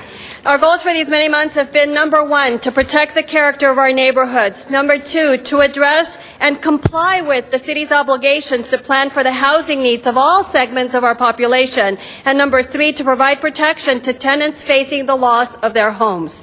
The proposal before you falls short of addressing these goals in many respects, as detailed in the two letters provided to you, one on Public Counsel letterhead, the other one on Legal Aid of Foundation of Los Angeles letterhead. I urge you to look at these two documents carefully. They reflect the thinking of the most intelligent housing lawyers in the state of California, and it is being provided to you free of charge. Please read it. My job today is to point out two issues. Number one, once adopted, the new relocation amounts must apply to all notices of termination that are issued from the effective date forward. Nothing other than that makes any sense, since the relocation amounts are intended to help people being presently evicted. Number two, means testing and tenancy requirements set bad precedent. They start the slippery slope towards means-tested rent control. They present an administrative nightmare. They will result in violations of fair housing. They lead to all kinds of privacy concerns, and both the housing department and the planning department are telling you that it is a bad idea. In addition, I would like to commend Councilmember Rosendahl for his leadership on these issues, and in particular for being willing to put forward a moratorium proposal. This is a little off topic, but I wanted to say that. And finally, when I was a little girl and my mother wanted me to do something, she would use La Llorona, which is the Mexican boogeyman. The city attorney keeps doing that to you with the Ellis Act. The Ellis Act is not the bugaboo that will destroy these proposals. You really need to look at the good thinking that is in these documents and take leadership and be strong and be willing to take a chance on the suggestions in the two letters. Thank you.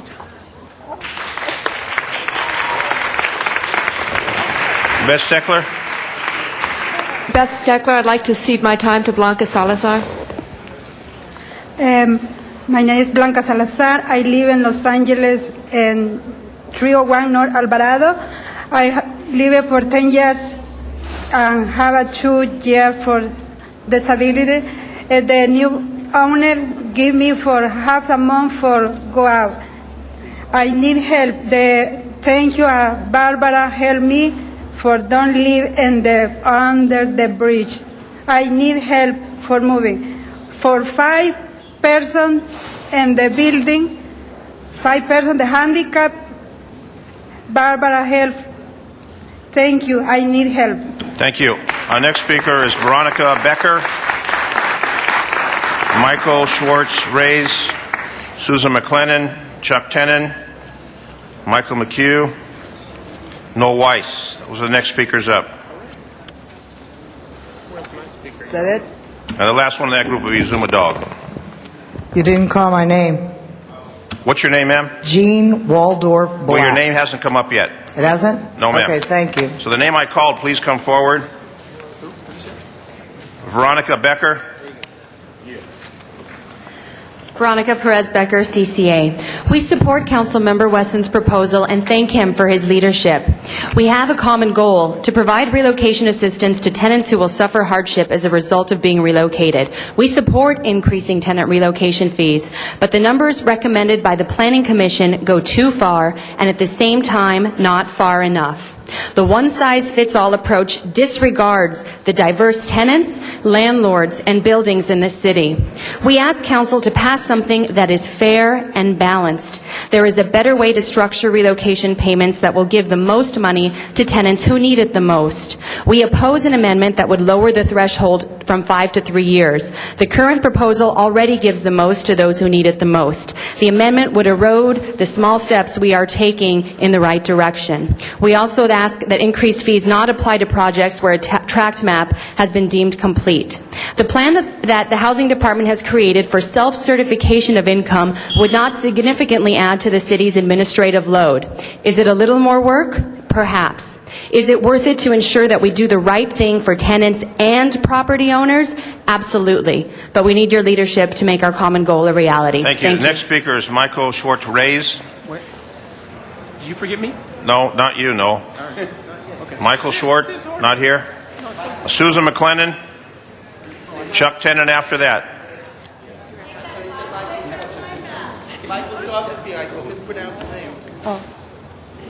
Well, I can't read your writing, sir. My apologies. You're trying to blame everything on people. Michael Scharf, I'm a tenant at 260 South Sycamore, and we've been demolitioned or will be out of the building. I just want to point out that fairness is compared to fairness. I think a different fairness is owed to people who might be homeless than to people of obvious means, and their fairness to get maximum profit. That's not an equal measure. Second, as to why something might take 20 years because of bought and paid for officials who are in realtors' pockets, who raise hypotheticals on behalf of the people who pay for them, but dismiss them on behalf of the people.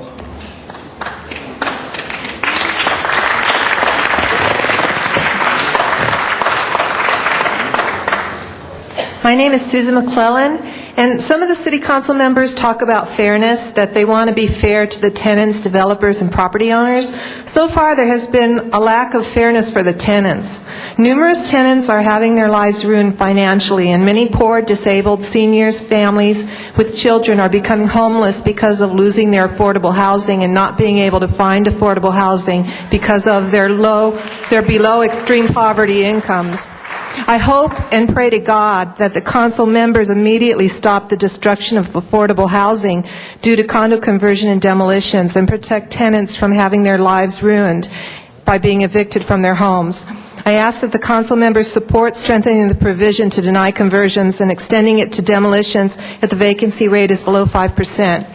And very importantly also that the council members will support inserting back into the condo conversion process tenant protections, the clause that is currently in the law dealing with continued tenancy pending relocation that the city attorney removed. Thank you. Chuck Tennant.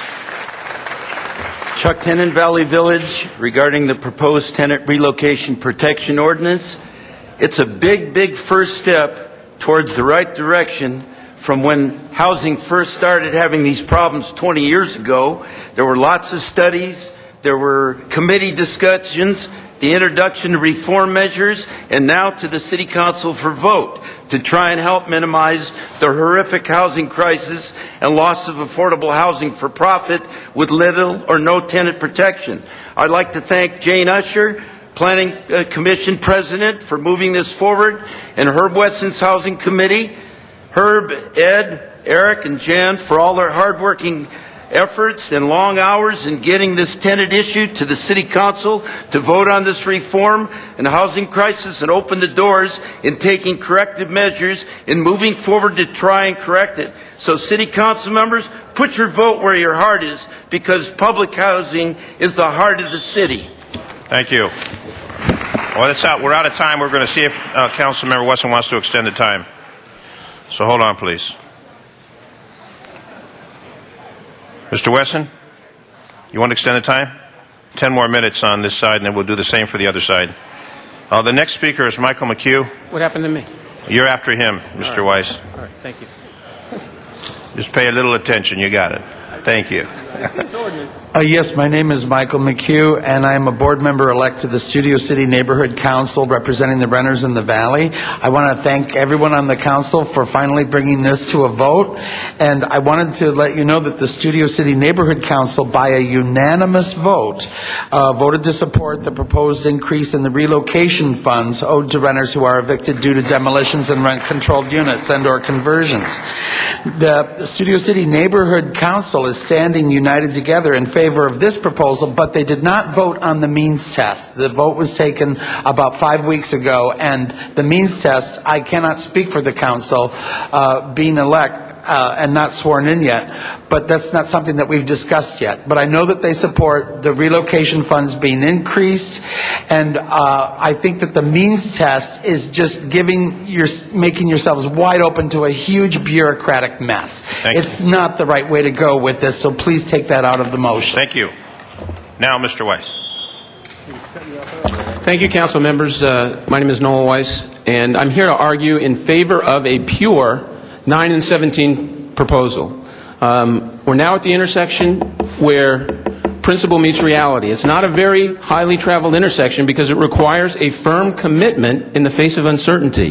There is uncertainty, but there is the need for leadership by this council. We have to have one of you, two of you stand up and say, you know what, we're going to support our planning commission. We believe these people adequately and accurately vented these issues.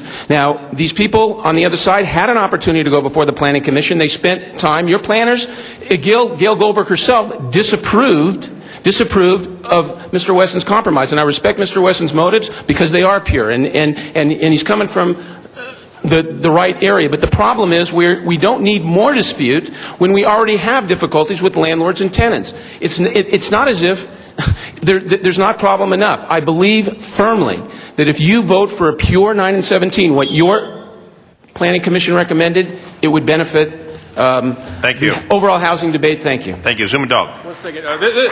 This is Noah Weiss, and the reason this is happening is because of him. This guy's done more for the city. What's happened in this city is that city council, they had laws in the books since the 80s, but y'all don't care, regarding vacancy rates, regarding relocation money, regarding notice, regarding affordable housing requirements. They just ignored the whole damn enchilada. So here it is. Noah Weiss and a bunch of us spent a year here protesting to try to get something up here on the board, item 21, and then you bamboozle it, you weigh it down with a lot of crazy means tests and a lot of bureaucracy that just puts everything right back.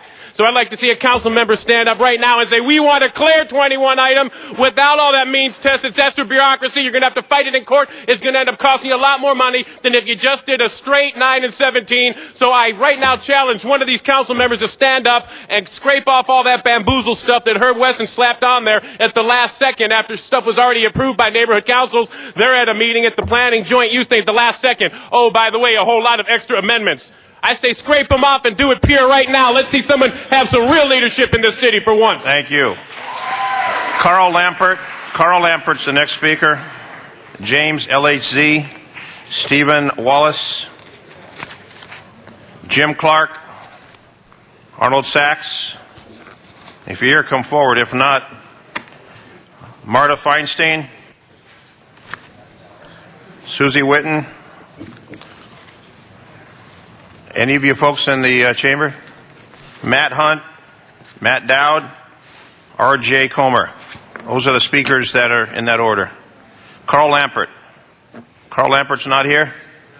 James LHZ. Close. James Litz. Litz, okay. Representing the Beverly Hills Greater LA Association of Realtors. We've been following the progress of this all along. I'm so glad that Councilmember Rosendahl mentioned what I'm mentioning today about home ownership. The home ownership component of this is missing. The tenant purchase assistance part is missing. Following the committees during the past year, I've heard it from just about every council member about the importance of creating some kind of home ownership assistance program for the tenants, and it's not in this proposal. So I would like to see this go back with that purchase assistance program being added. Thank you. Thank you. Stephen Wallace. Then Jim Clark. Then Arnold Sachs. By restricting the number of condominiums that might be created in the city, this council is penalizing potential first-time home buyers, tens of thousands of whom now find it impossible to afford a house in Los Angeles. Affordable condominiums offer these people their only chance of being able to enjoy the benefits of home ownership. In passing this moratorium, you will go far in denying lower-income residents that opportunity. The basic problem here is that of affordable housing, and by diverting your attention to condo conversions, this council is again failing to address that.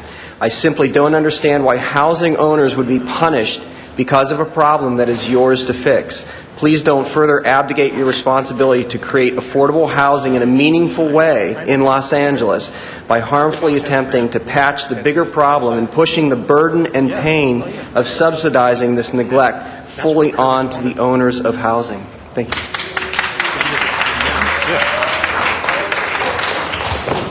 Thank you, Jim Clark, the Apartment Association of Greater Los Angeles. We've been through hearing after hearing after hearing, and I see both sides saying, let's get something done. I think the proposal before you that passed through the CED and Plum Joint Committee is fair, and we support this proposal. Thank you. Arnold Sachs?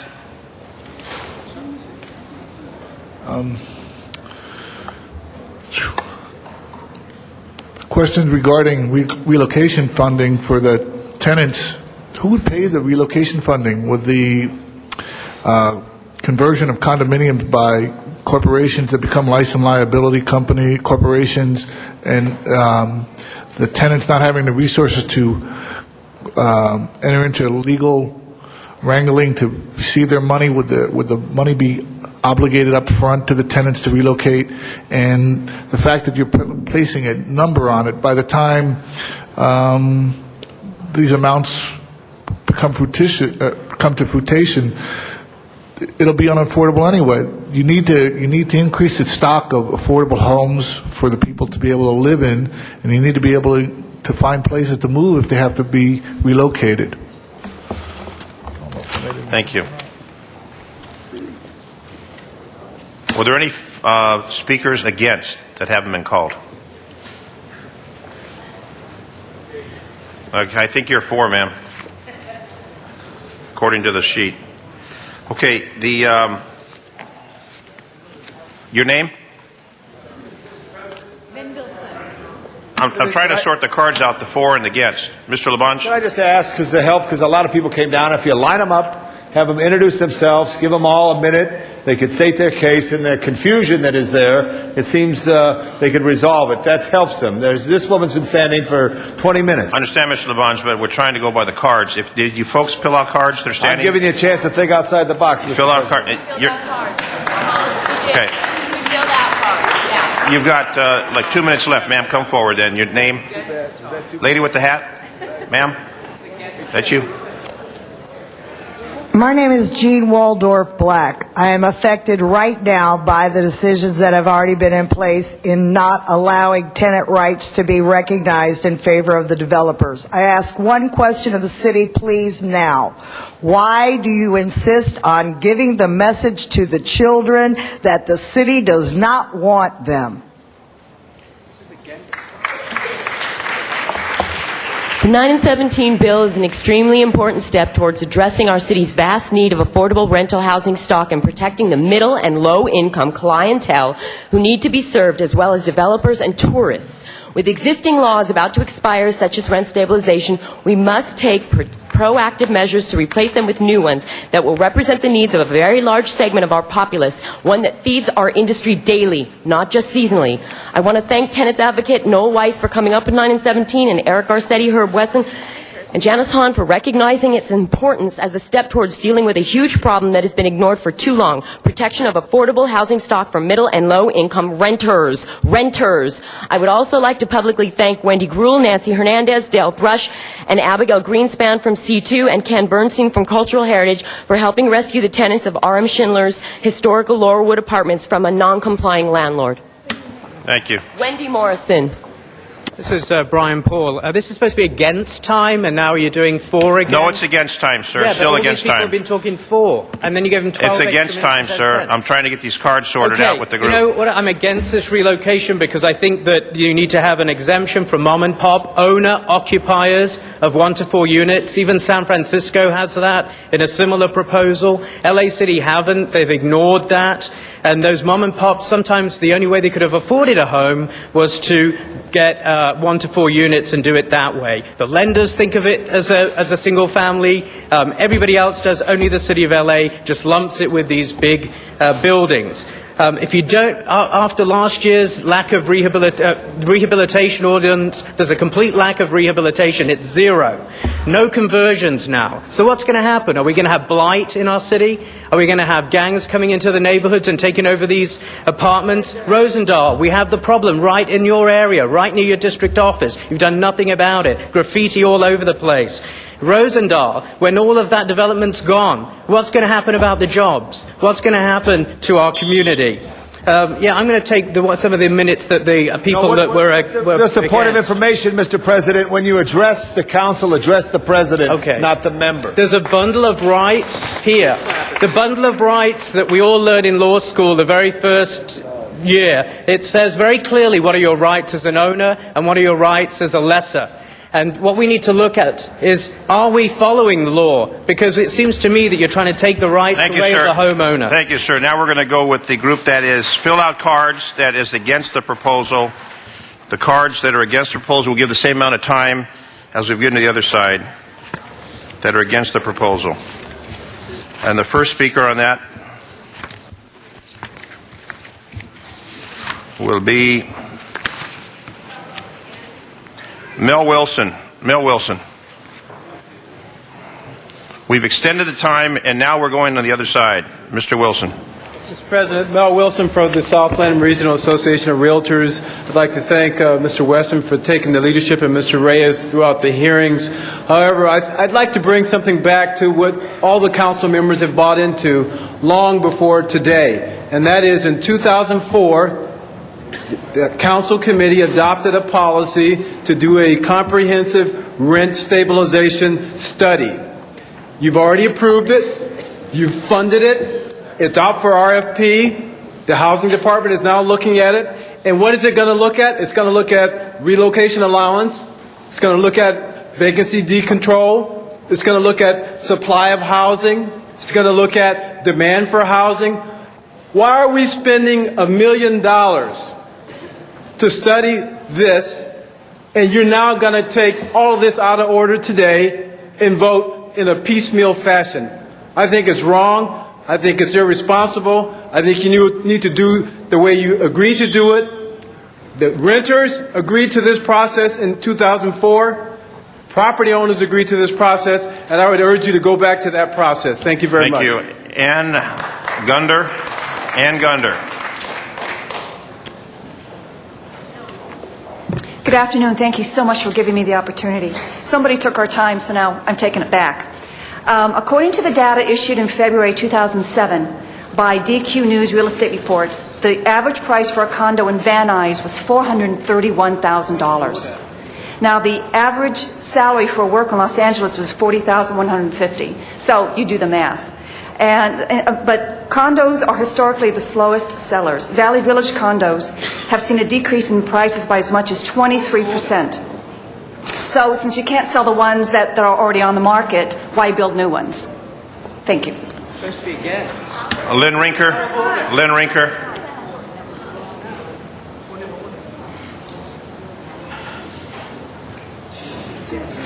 Lynn Rinker's not here.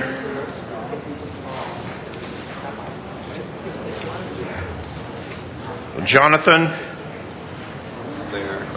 Lear Grainer. Graver. Jonathan, you here? Ada Norris? You had 4 proposals against proposals and general comment, so I'm trying to figure out which one it is. General comment. My name is Kersey Norris. Is that the one you called? Go ahead.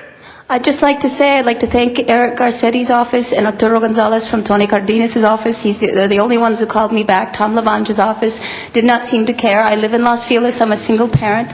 And I'm very tired today because my son had to watch as the man who bought my building, Adam Ozturk, came to my building in nonstop harassment because what his lawyer, Dion Marucci, told me is that I'm a particular challenge because I have a child. So they've been working on me. And they came to my building, and they came to my back gate, and they pushed me behind the gate as my son was screaming and crying. And this is what we have to deal with these people. They won't leave you alone, and they don't turn it into a condo. They threaten to move in your place. They threaten everything, and they won't give me my due justice, and it's not fair. It isn't fair, and they flipped the building across the street on Kenmore and Franklin. It's the same thing has happened, and that's what's happening. We need restrictions. We need restrictions, and we have to watch these people. They don't have anyone watching them. As his legal representative, John Steiner, said, I did this 6 months ago. We can get you out because there's nobody watching. Please help us. It's not fair what they're doing. I have a battery charge against this man, and it is not fair that they can come and do this to me. And thank you, Larry Gross and Elena Pop. Thank you. Sam Garrison. Sam Garrison. Can't hear. What? Sue Hallett. Sam Garrison and Sue Hallett. And the problem is these cards are marked for proposal. Some are against proposal. Some have no markings. So it's difficult to decide which way it is. But Sue Hallett, you didn't mark any of them. My But name is Sue you're up. Hallett. I live in Wendy Gruhl's district, and I'm here to, again, kind of support what this sister just said, who came right before me. I live on Magnolia Boulevard in Sherman Oaks, okay? I live in a rent control apartment. I am at fear because the building was just purchased. The building was sold 5 years ago. I lived there since 1995. In 2000, the building was bought for $189,000 or something like that. It was sold now for almost $1 million. I am a single mother of 2 children. I am terrified that these owners are going to do the same thing that they've done to this woman who just testified. We need help. We need support, and we need mandated laws that are going to protect us, okay? Thank you. R.J. Comer. R.J. Comer. R.J.'s jogging up. Thank you, sir. And Mr. President and Council, I apologize. I should have marked it for this proposal. I got confused from the last one, so I can either go back or give it to you now, whatever you like. Go ahead. Thank you. My name is R.J. Comer of Armbruster & Goldsmith. I am for this proposal. I support what the CCA has said to you in every way, but I would add just one extra item, and that is in terms of applicability of this ordinance. It's very important that not just tract maps, but any ministerial or discretionary permit that has a complete application should be exempted from whatever ordinance is adopted today, because it's not just tract maps, it's also a number of other permits, and that would be consistent with typical legislation in the city of Los Angeles. I also want to say that the means testing, although it is controversial today, it was very well vetted at Planning Commission. There was a lot of discussion both back and forth on that, and we support that wholeheartedly. Thank you for your time. Thank you, sir. Brian Paul. Mr. Brian Paul. You already spoke, Mr. Paul. You've already spoken. Victor Varick. Victor? Matt Dowd. Thank you. It's got to address this one. It's an emotional issue, but you got to let the emotion really stay out of these decisions. See, this is a big city in the United States, Los Angeles, and you can't really stop the capitalism on the other hand. And if people want to develop their property, you know, you're going to have a fight with those guys, but they're slashing their own wrists anyway because the city is full of low-income workers who are the ones building the condos. So eventually there's going to be no people left who can afford them anyway. But the whole affordable thing is vague too. What is affordable? What's affordable to some people is not affordable. So you really need to say exactly what it is. And instead of having a maximum 20%, why don't you just say not less than 20%? Then you've got room to add some more. But you're like cutting it off at 20 when there's no need to do that. But you really can't stop. Thank you, Matt. Dan Freed. Dan Freed. Kersey Norris. Kersey Norris. Lydia Vela.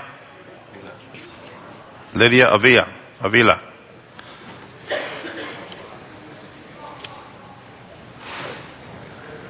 Hi, Dan Freed. I'm with R.W. Selby and Company.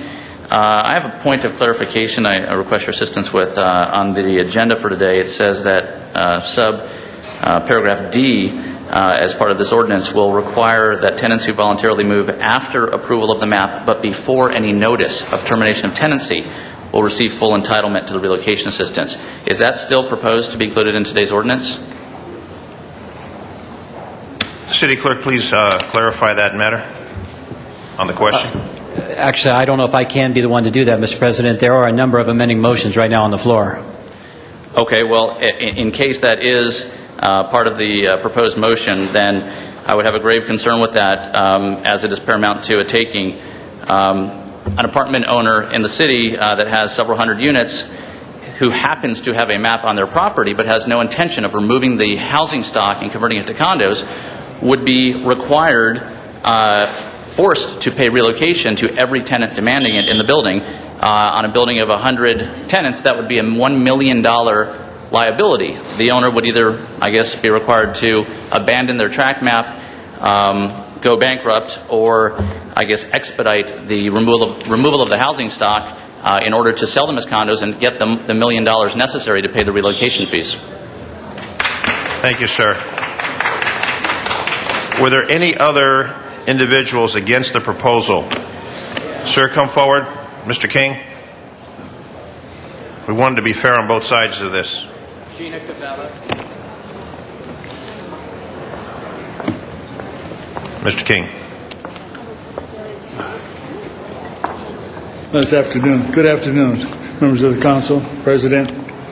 I've got a kind of narrow concern in regard to this situation in terms of the relocation situation, because what I see is I see a situation that will have a devastating effect upon poor people or minorities in this community.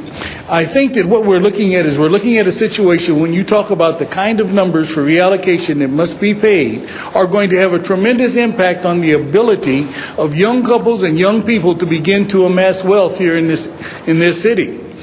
When we stop and look and realize that most of the areas we're talking about, South Central, the MacArthur, Alvarado areas, San Fernando, other areas like that, East LA, we're talking about an area where young people usually cannot afford to purchase a single family residence. And they find themselves purchasing 3- and 4-unit buildings so that they have an ability to become stakeholders in this community. We are going to remove that ability if we pass an ordinance like this. I think that we have to revisit it and that we should be able to come up with something that is more reasonable in terms of how it affects young people beginning to grow in this city. Because this city is going to be built with the people that are coming up, not us, because we're on our way out. And we've got to give them the ability to be able to flourish. Thank you. Thank you. Were there any other speakers against the proposal? We wanted to be fair with the time. Please identify yourself. Hi, Gina Cavello, against. I feel increasing relocation fees is not the solution to the problem. It's going to decrease property values. Investors will go elsewhere. They'll take their money out of the city, out of the county, out of the state. With that, that's going to decrease property values, decrease employment, and decrease taxes. This, I believe, is not the solution to the problem. Vote no. Thank you. No other speakers against this proposal? Against the proposal. We've heard from the other side. We want to hear from the against proposal now. That's going to close the public comment. Mr. Reyes. Thank you, Council President. First, I want to thank my colleague, Councilman Weston, in this process. It's been a very long and hard one, but I felt that it's important that we hear in this particular motion from the folks who will be actually doing the work at the ground level, the folks who are actually engaging these cases on a day-to-day basis within our districts, and that we understand what are the real impacts in the delivery and implementation of this proposal. So with that, I'd like to ask our Housing Department Director if she would come to the table on this matter. When we had the joint committee, the discussion was such that there were some real concerns on my part on what this policy could do, pragmatically speaking, given all of the weaknesses in our enforcement capacities. And the fact that we're asking to create another layer of documentation that speaks to concerns of privacy. I want to thank Council, our City Attorney's Office that joined us, Gail Goldberg, our Director. I know everyone's crunched for time, but I appreciate that you're here. So, just to get to the chase, my concern is that by creating another layer of paperwork, verifications, that given a strong demand for units and given the control that, given this limitation that we're going to perhaps create another sub-economy or subculture that allows people to move into these facilities because of this other layer of paperwork that might or might not exist. My question to you is this city prepared to take on and implement these types of issues of accountability when it comes to implementation? Okay. Yeah, Mr. Wesson? And my dear colleague, Mr. Reyes, I was engaged in a discussion and did not press my button to speak. So I would ask the council to afford me that opportunity, and if you could restart my time. I just want to make a general opening statement, and then we can go directly into your questions, if that's acceptable to you. Okay. Okay, thank you again. Again, thanks, Ed. The first thing that I want to say is that nobody gets everything that they want. And hearing the debate that we've had this morning, it would appear to me that nobody is getting everything that they want. Generally, when that happens, it's a sign that you're close to doing the right thing. Members, I have always believed that at the end of the day, at the end of our public service careers, we will be judged not by the easy things that we do. We will be judged as to how we act during challenging times. And I do believe that this is a challenging time. But I want to take a moment to commend the Planning Commission, to commend the Planning Department and staff, the Housing Department and staff, to Ed Reyes and his staff, and everyone that has worked so very hard to move this forward. Mr. Reyes and I, come this May, would have been grappling with a series of issues for a year. We've already done some good things. And what we're doing here today, regardless how it turns out, is just our pure desire to get something done. I want to say to all of the tenant advocates that I have the highest respect for each and every one of you. For those who represent the business community, I have the highest respect for each and every one of you. And I recognize and I understand that it is your job to fight tenaciously for the people that you're advocating for. And when that fight is over, members, it then comes to us. And I believe that it is our job to find balance, that it's our job to find fairness. And there are numerous components or elements of the Planning Commission's report that makes a lot of sense to me.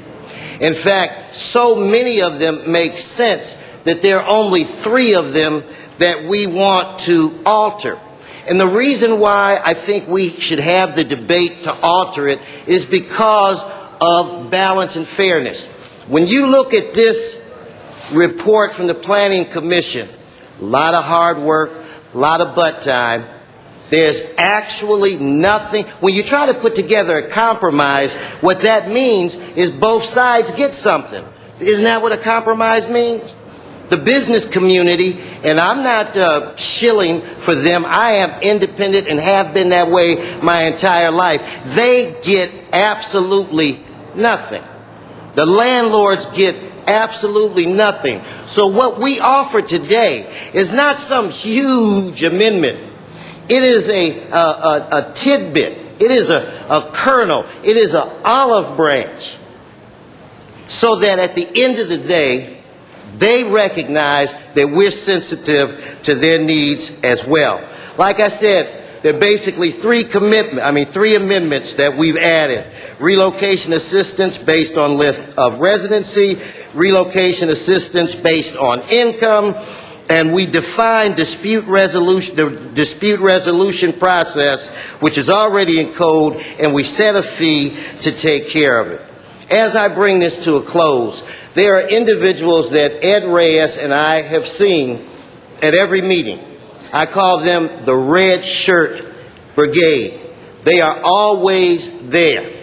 And I want to do the best that I can to protect you.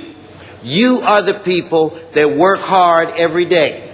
And all you want is to be able to pay your rent, to feed your family, and put clothes on their back. And it's our responsibility as a government to help you do that. And then you have this dream, this hope that one day your children will be afforded the opportunity to live a better life than you. I don't think it's fair that individuals that make $80,000 a year get the same amount of relocation as the individuals that we look at to my right, the Red Shirt Brigade. I don't think that that's fair.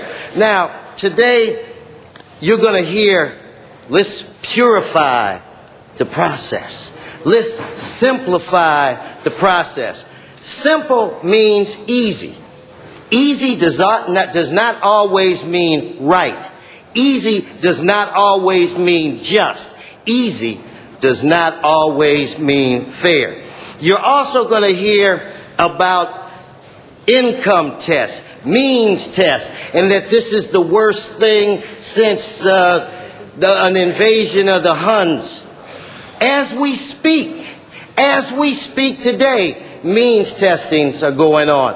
If you want to get first-time homebuyer assistance from our housing department, they find out what your income is. When you seek financial aid from a college for a college scholarship, they find out that you have good grades and what your family's financial situation is. So I will keep this general and will speak later to try to state my case. But in closing, I want to just say this. There are individuals that believe that individuals that think that this will create some monster bureaucracy. And there are individuals like myself that do not think that that will occur. The operative word is think, because we do not know. Now, I'm not like a current president of ours that will say to the members, let's stay the course. I added in this legislation, if this doesn't work, we review it every 6 months, and I give my word to every member around this horseshoe that I will bring the motion back. I will eliminate the means testing or whatever if it doesn't work. But suppose I'm right. Now, those of you that know me know that I am a man of my word, that my word is my bond. So when I make this commitment to you, when I ask you to afford me this accommodation, you can be assured, if this does not work, that I will quickly bring this back and ask that it be eliminated. With that, let's look forward to what I anticipate will be a scintillating debate. Thank you. Under our council rules, just remind there's a joint committee, so we have 2 chairs with equal standing and 6 minutes each to open. So, Mr. Reyes, if you wanted to continue along those lines. First, I want to thank the eloquence of my colleague in his presentation, and I do thank him for allowing for the 6 months I had proposed during the debate in committee because of this uncertainty that I felt about its impact. And colleagues, where I'm coming from is from the point of view of the casework that my staff engages weekly, the meetings I have with the constituents who are being displaced, who right now have real challenges because of the lack of information and how we do business in the city when it comes to rentals, to what are their rights. We heard of some experiences of harassment.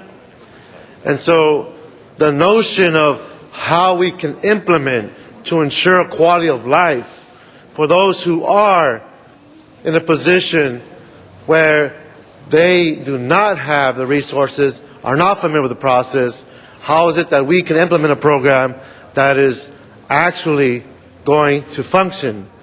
Now, I've gotten letters from the attorneys who are trying to defend the folks who are being taken advantage of, who are being abused, who are trying to tell us that we are a limited resource for them. Our work program, our job applications for how we respond to our clients is beyond our ability to reach the individual cases. So what do we do as a city to facilitate a process that truly engages this notion of equal access, equal justice, and real quality of life? So with that, I'd like to go back to my question. In implementing this program, what is it that we would need to do? Are we equipped to make it happen? What kind of costs are we engaged? And have other cities implemented this program? And what has been the consequence and or result of implementing these programs? If you can go around the table and answer those questions, I'd appreciate it. Perhaps, Director Goldberg, will you talk about the San Diego case and what happened there? Yeah. And what's going on today? I am happy to relate to you the San Diego experience, and you can use it however you think it might apply in Los Angeles. I think there are some differences, but let me start by saying that for a 10-year period from 89 till about 98, we had no condo conversions in San Diego. And in the next 4 years, we were faced with 2,300 units coming forward to convert to condominiums. And this alerted the city of San Diego, and they were very concerned about it. And as a result of a public hearing that we had in February of '04, we enacted an ordinance. The decision was made in San Diego to not try to limit the number of condominiums, but to do two things. They would require a relocation payment from the applicant to qualified tenants, and they used a means test. They also did one other thing that we're not talking about here that I think I need to mention just so that you understand the perspective. There was an inclusionary ordinance in place in San Diego at the time, and they applied the inclusionary to the condominium conversions so that condominium conversions were required, in addition to doing the relocation based on means, to also either secure 10% of the units as affordable or to pay an in lieu fee. It was mandatory? I'm sorry, what? Mandatory? Mandatory. And as a result of that, and we did sort of what Council Member Wesson suggested, we determined that we would come back in 1 year and look closely at that. At the end of 1 year, first of all, we found that in that year, we had been worried about the 4 years before with 2,300 units, but in that single year, we added another 6,000 units, which was of great concern to us. But at the end of that year, when we came back, we had testimony both from developers and applicants who told us that the process was so complicated that they had waived their relocation process and had literally paid all of the tenants the same amount in order to not go through the process. We also heard from tenants, many of them complaining that it was too strict, that folks who were barely over the means test were given nothing, and people who earned $1,000 less were given something, and so we had that issue to deal with. And in fairness, we had our Housing Commission who felt that it had been an enormous burden for them to take this on, and that they were not adequately sort of compensated for the work that was being done. And as a result of that, the change that was made was that the City of San Diego changed to a process where the only test for relocation was the tenancy, how long one had lived there. So if you'd lived there a certain period of time, anyone who lived there over a certain period of time received relocation benefits. So that was the experience in San Diego. Thank you. Ms. Marcus?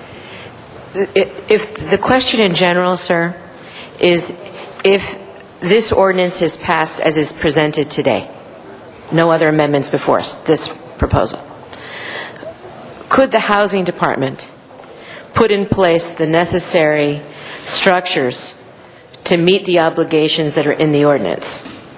The answer is, of course. That is our job, to meet the policy that you set. And I think that what we have done throughout this process is, whether if it was the chairman and his staff who asked for analysis on a line of thinking, we did our best to provide it objectively. If it was the Planning Commission who asked the Housing Department to go back and do some analysis, we came back with other formulas based on those factors. So we have attempted to be your experts in this all the way through. And if we are asked to then do our very best to implement it, naturally we will do that. My concerns are not about that. It's not, I don't have the concern about all this wild bureaucracy. I don't have that concern. I believe that we could do certifications and we would manage our work. That's not my concern. My concern is about the things that we don't get to. I'll give you an example. I have some concerns because when we take a look at our housing stock, who owns it? How large are they? What do we know about the pattern of complaints and the pattern of sophistication in our rental and owner community? It tells me this. Of the 125,000 or so rental properties in the city of Los Angeles, 75% of them are 4 units or less. That's 89,000 units at least are 4 units or less. When we then correlate and analyze the complaints that we receive from tenants, the vast majority of tenant complaints come up on buildings that are 4 units or less. That is, of course, because the very large owners have the full panoply of experts and lawyers and managers and everything else that they need to make sure that they are complying with the law. And even though ownership associations and the housing department itself helps in training for the smaller owners, that is a much more difficult thing, particularly if it is someone who owns one building, has a full-time job. This is a side investment. This is where the problems come. What I also know about that rental market, it is in those smaller buildings where you also tend not to have signed leases, right? You get lots of month-to-month tenancies that go on for many, many years. So when we start having issues, particularly about proving how long you've lived somewhere, that is the problem that I see. It is not when we have it and we process the information, is all of the things that happen before it gets to us and the level of complaint that will happen and the difficulty in who's going to be the arbiter of who's telling the truth here. Particularly when neither the owner or the tenant may have the documents to prove it one way or the other. Those are the real life, down home in the neighborhood kinds of problems that we see. Not whether your housing department would be able to put into a scheme that is clear and fair and fast. We can do that. It's how it gets to us that concerns me. The same thing could be true in terms of means testing. I agree with Councilman Wesson that issues of having to prove your income are all over the place, including in the housing department. So could we handle it? Yes, we could handle it. Again, it is not about what the government could do or could not do in terms of bureaucracy. It is an issue of what happens in the private market where none of us, including city employees, are involved in how it is that those incomes are calculated. Our biggest concern is that discrimination could take place at the time of the rental. If people are taking into account relocation and other things, it starts to put an extra burden on those that are already burdened. The lower income folks in our city tend to be people of color who already face sizable housing discrimination. So if we also have on them the issue of income, it makes them that much more unattractive. Because it is not illegal to discriminate on the basis of income, we will never be able to rectify that. That is not a federal housing problem. Now, could we then come forward with a slew of other amendments to the rent control ordinance to now have to protect tenants from that kind of abuse? We could do that. That would be another discussion, and I think one that Councilman Wesson would welcome in terms of how do you work this stuff so that it's real on the street. But those are the types of issues that we would face, and we would probably have to come forward with an amendment to the rent control ordinance to make sure that people are not being discriminated against on the basis of income, and that in fact, if it's how long they're in tenancy, that is not used as a basis to evict them early to avoid payment. So we would be doing that, and that would be actually the first large amendment to the rent control ordinance since it was passed in 1978. Those are the things. The things that are different, that are new for us, is that this would be the first time that the housing department or the city would now pass rights on behalf of tenants who don't live in rent-controlled apartments. So that this new scheme of relocation and other notification rights are new, and actually we applaud that. And we thank you, sir, for doing that. But we would now have to deal from within the government, from an administrative point of view. You know that we are fully funded as a fee, so that all of the work that we do on behalf of rent stabilization can only be done by law on behalf of those that are covered by rent stabilization.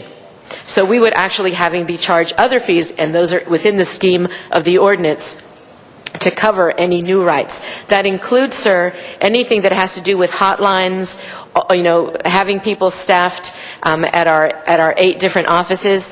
Because they're not currently covered by our fee, we would have to charge additionally. That is not covered. If we did more outreach, that is not already assumed within this ordinance. That would be extra. We calculated it out for you. And between websites and hotlines and folks manning our off-public offices, we're talking about $1 million a year only in staffing, none of which could be recouped through the rent control fee or any other fee that LHD currently has. So it was a general fund cost. So that. And one of the important dynamics of this process, I wanted my colleagues to hear the intricacies of what it would take to get to a point in which we are not creating more burdens for our constituents who right now are trying to figure out how to live with a roof over their head while not trying to decide whether I eat today or pay the rent or have the light on. The challenge we have is in working with the Planning Commission's directive. Theirs is again very clear. You just have 2 figures to go with and you make a decision, correct? Yes. And so dealing with how we move with our ability to process the volume of cases out there, is it safe to say that we would be able to address more people immediately given those dynamics? It would be a faster process, yes. A faster process. So that means the folks who would be in jeopardy of losing their unit and or struggling to see where they can live, they'd have a quicker response as to what their plans could be like to make sure they're not homeless. Well, it would no question move faster because there's less work to be done. But again, our commitment to you is that regardless of what it is you pass, LHD will make it work and will protect the rights of people as you've passed them. Right. And again, I know we have an award-winning department. The efficiencies are to be envied by many other departments in the country. But the fact is, we're trying to get to a decision-making point as to where we want to take this. And so I invite my colleagues to ask more questions to see where it is that we will lie on our decision, because I believe we have other motions on the table. Thank you. Thank you, sir. Thank you, Mr. Reyes. Our next speaker is Ms. Hahn, and then Ms. Gruhl will be after that.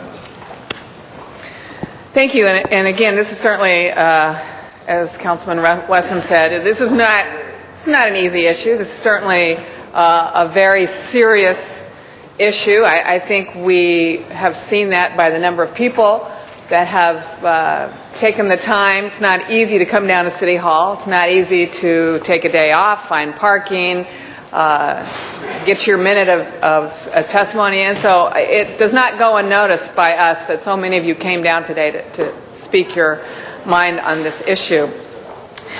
But I'll tell you, and Councilmember Wesson, I know you have spent a lot of time on this issue and have certainly also listened to everyone, and and as you said, you have great respect for all sides of this matter.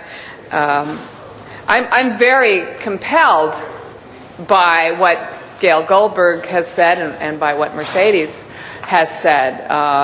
If we want to put in a policy and put a watchdog on it and look at it after so many months, I think that's already happened. I think we should look at the experience that San Diego has had, and no better person than Gail Goldberg to come here today and tell us of what she learned. That's part of why she makes such a great director of planning, because of her experience and what she brings to the table. I don't think we need to do that again. Why not use the experience that has already happened and learn from that? And I'm very compelled by what Mercedes has talked about. Although the bureaucracy, just looking at this sheet, the 7-step sheet on the means testing, I could barely get through level 3. But I'm impressed that that's not your issue. Although for me it is an issue, the bureaucracy that this creates. But for you, it's how that information gets to you. And colleagues, for me, relocation is a life-changing experience. To be relocated from where you live turns your life absolutely upside down. It's not something that people plan for. It's not something that people want. When you pay your rent, when you pay your first and last and security, and you get settled and you move your belongings in and you put your children in the school, the last thing you want to be told is you're going to have to relocate. And for me, it doesn't matter whether you've been there 1 year or 30 years. And it doesn't matter to me your income level. I think relocation puts an unfair burden on people who are already burdened and takes them back 10, 30 steps from where they've been able to establish themselves. And for me, a single woman with children who just moved in somewhere, got her kids situated in school, maybe he's only lived there 1 year, but then told that she will have to relocate. For me, that person's need is no less than someone who's been there 30 years. In fact, I would argue sometimes when you've only been there a short time, it's more unnerving. Anybody who's moved knows it takes you a couple years to recover just from the actual move. So Bill Rosendahl and I, colleagues, have introduced a motion which will ask us to go back to the Planning Commission's original recommendation.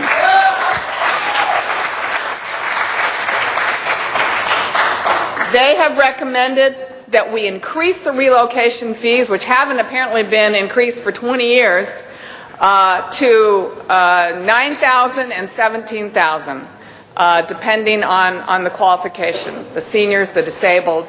And I think that is clean. I do think it's easy, but I think easy in this situation is the right thing to do. But I think it's fair. I think it is just. And I think they took a lot of time listening, getting input to make that recommendation to us. I think that is the way we should go. And if we want a housing policy in Los Angeles, if we want to stand up for 70% of Angelenos, those are the renters. That's the majority. They're the ones, I believe, that should give us the mandate on this policy. And I believe the Planning Commission's recommendation is the one that is most just, is most fair, and yes, I think it will be the most easy to implement. So I would ask you to support that. Our next speaker is Ms. Gruhl, followed by Mr. Parks, Mr. Rosendahl, Mr. Alarcon, and Mr. Zine, and then Mr. Wesson. Thank you, Mr. President, and thank you, Mr. Wesson. This is not an easy job being chair of that committee. I chaired it for about a year and a half when I first was elected, and Mr. Garcetti chaired it for a while. And you really have taken, I think, for the meetings you had in my district, where we had a couple hundred people to all around the city, went to get input from individuals about the housing crisis and particularly how condo conversions were impacting our city. And so you have crafted something that I know you have taken a lot of time and interest. And a lot of people have asked me around this horseshoe and from the crowd in the last few days, where's your vote? What are you going to do? And even a reporter. And I said, in all honesty, and I was talking to Greg about this yesterday, there are a lot of times coming in exactly how you're going to vote. And there's a lot of times you come in here saying, I want to listen to the dialogue and discussion about what's going to be best for this city and to hear from the public speakers and all of that to determine what from our heart and also what's going to work for the city of Los Angeles. As Mr. Wesson said, some days, I guess I'd say every day, if we anger both sides, we've probably done a good job. And that's an unfortunate part of being a public policy maker and probably a general manager and a city attorney in the city of Los Angeles. But the concern and some of the questions I want to ask specifically, and I think you mentioned this, Mercedes, which was in the current policy, if you are converting to condos, that relates right now in our current policy only to those that are RSOs. Is that correct? Yes. There's no right. Correct. So if you well, there are some relocation rights. They're just spread all over the place, and so they're unclear and very difficult to manage. Okay. But they're not within the housing policy. They're in the planning section. Okay. So, but this would change it to the housing policy to include. Yes. Is that correct? And is the concept, we talk a lot about low-income, middle class, as was discussed before, about the loss of affordable housing. And in this instance, this is not a policy that's strictly for just low income. It is for middle class as well, just like we discussed in the other. So that's the challenge we face. What I've heard from a lot of the owners of apartments, and you're right, there are two kinds. There are those that are big apartment owners. There are those that are mom and pop, some in which this is their investment. And I heard in some of our hearings, they don't have a pension. Their investment is their apartment building, and how do they get their return on their investment, and how much we are increasing this. And you may recall both sides here. We had the whole issue with major rehabilitation, which took us longer than we had anticipated as well. But we came up with something that was a middle ground in that respect, and being able to address that issue. I wanted to ask the one question which was owner-occupied. I think that was raised by one of them. Do you see anything different in that as far as relocation that is different than the larger units and so forth, and the cost? And the second part of that question, which may be a planning issue, is related to having a track map. I think one of the lawyers mentioned this, versus you are giving notice what we're finding in the city. And I think my numbers are only second to Mr. Rosenthal's as far as I don't have as many condo conversions as I do demolition of buildings that are going into condos. But how this would impact their ability to build. So go. Well, if we could speak a little bit then about the smaller buildings. As I had said, approximately 90,000 of our 125,000 properties that are within the RSO are 4 units or less. And in some of them, the owner lives in one of the units. I would correlate that to some other statistics about conversion and the issue of fair return and what happens. What we know from studying the conversions and ownership rates, and we took a look at the billings, so we have a sense of how long people have owned. The conversions, or even the Ellising, right? So Ellising coming out of business, right, is actually being done. Almost 65% of those buildings that are being Ellised and getting out of the market are done by folks who have owned the building less than 2 years. Okay, 45. Could you repeat that again? Yes, those buildings that are going into Ellising, so people coming out of the market, nearly 65% of those properties being Ellised are done by owners who've owned the property less than 2 years. Within that, 45% of the whole pie is done by owners who've owned the building less than 1 year. So what we know is that the long-term owners, including those that would live in their property, only 21.4% of properties that are Ellis have been owned 5 years or more. So the big issues here are not about those owners as it relates to coming off the market. It is those that are in business to do the demolition and to do the conversion, not the long-term owners. And while I understand that there is an owner who lives there who is low income, and this is part of their retirement, right? This is how they make their entire economic pie work. It is still true that they are in business. And the tenants that live there have the same rights. So when you own a property or you own a company that builds widgets, you have the same responsibility to your employees. You have the same responsibility to your tenants. And while I empathize with mom and pops, and in my own family, there are many uncles who own a duplex and a triplex, and so I understand their point of view. Ultimately, it's a business, and you have to make the decision as a very long-term owner. Do I stay in this business with this level of sophistication with what's going on, or do I sell, which in this market is making quite a bit of profit? And ultimately, it's a business decision. And while I hold those concerns close, and we've certainly developed a mom-and-pop rehabilitation program in the housing department that would help low-income mom-and-pop owners rehabilitate, have a deferred payment loan so that they could continue to receive the income, we have done what we can for those low-income mom-and-pops to help them stay and help them recoup that income as their retirement. But ultimately, it is a business, and I don't believe that as a city we can treat them any differently. Okay. And then my second question goes to Jane and to Gail, which is the question asked by someone about the tract map versus that, again, we see a lot of people going in and creating this opportunity to change it to condos, and they may never take advantage of that. Where do we see in the implementation of this that would occur as far as the relocation?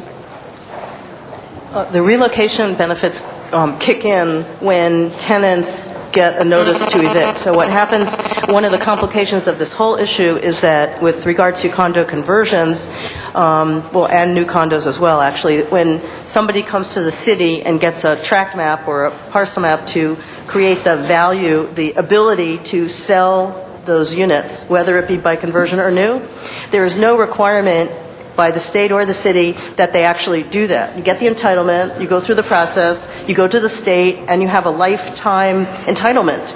But many, and an unknown number of applicants who do that never turn them into, never sell them as condo units. They remain as rentals. We don't, among us, have any way to track who does and who doesn't. And furthermore, even when tracts are created and they do create rent for sale units, everybody in the for sale unit is able to rent them as well.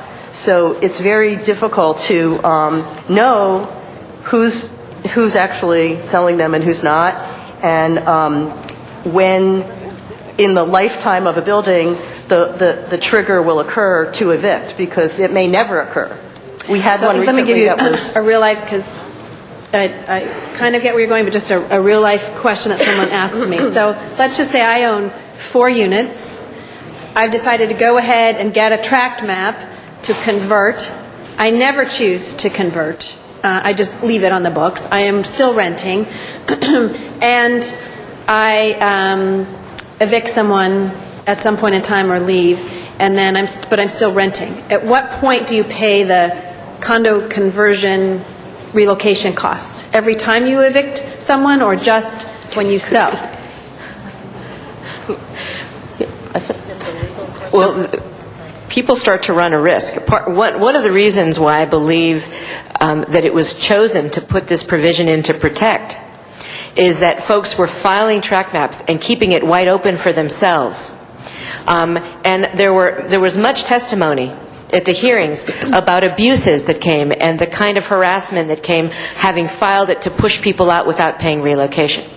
What this does is say to a landlord, all right, if you're serious, don't file a tract map until you're ready to pay, so that you're making a real business decision rather than keeping it wide open and using that opportunity. So if, in fact, you file the tract map A tenant could say to you, you know what, I don't trust this situation. I want to get out. Give me my money now while I have a chance at getting a unit before the whole world is looking for another unit and I'm competing. Give me now. You could. If you re-rent, I firmly believe that you would have to pay it again.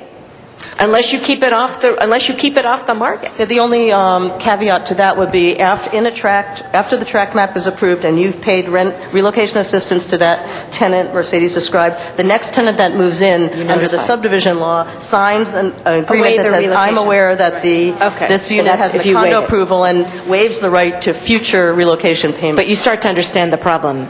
No, I do, because I had a tenant in one of mine who signed it 12, 15 years ago. See, that's now had lived there 15 years and was not eligible for any relocation at that time because she had signed that. And so I think that's something that we'd have to curb that, because that gets to exactly what the testimony was in the chairman's hearings. And colleagues, and again, I really did come into this not sure exactly where I was going to be on everything, knowing that I wanted to increase some of the relocation, not sure about the means testing. I think on the face, when you say means testing, you think, okay, wow, we really don't want people who are making $200,000-$300,000 a year and the same person who may be making $30,000 a year to get the same relocation. Just from your head, you kind of think that's different. But when you look at some of the abilities and you look at the fees, I do look at each of these. I didn't see the chart that Ms. Hun had, but I look at the different fees.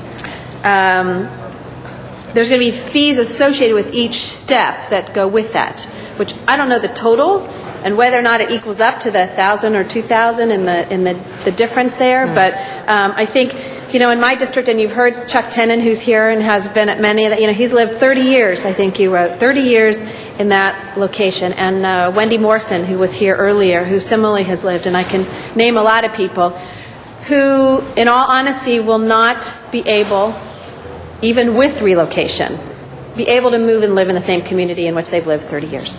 And that's what gets at our heartstrings about doing that. And also, and I've told the tenants this too, I understand people who they've bought that property years ago and invested in it and also want to see a return. And so that's why, I think as Ms. Hahn said, this is not easy. And trying to balance that into, again, we know in Los Angeles the way to have more affordable housing is to create more housing and keep doing that, both for apartments and for the home ownership, and that's really critical, and we can never forget that.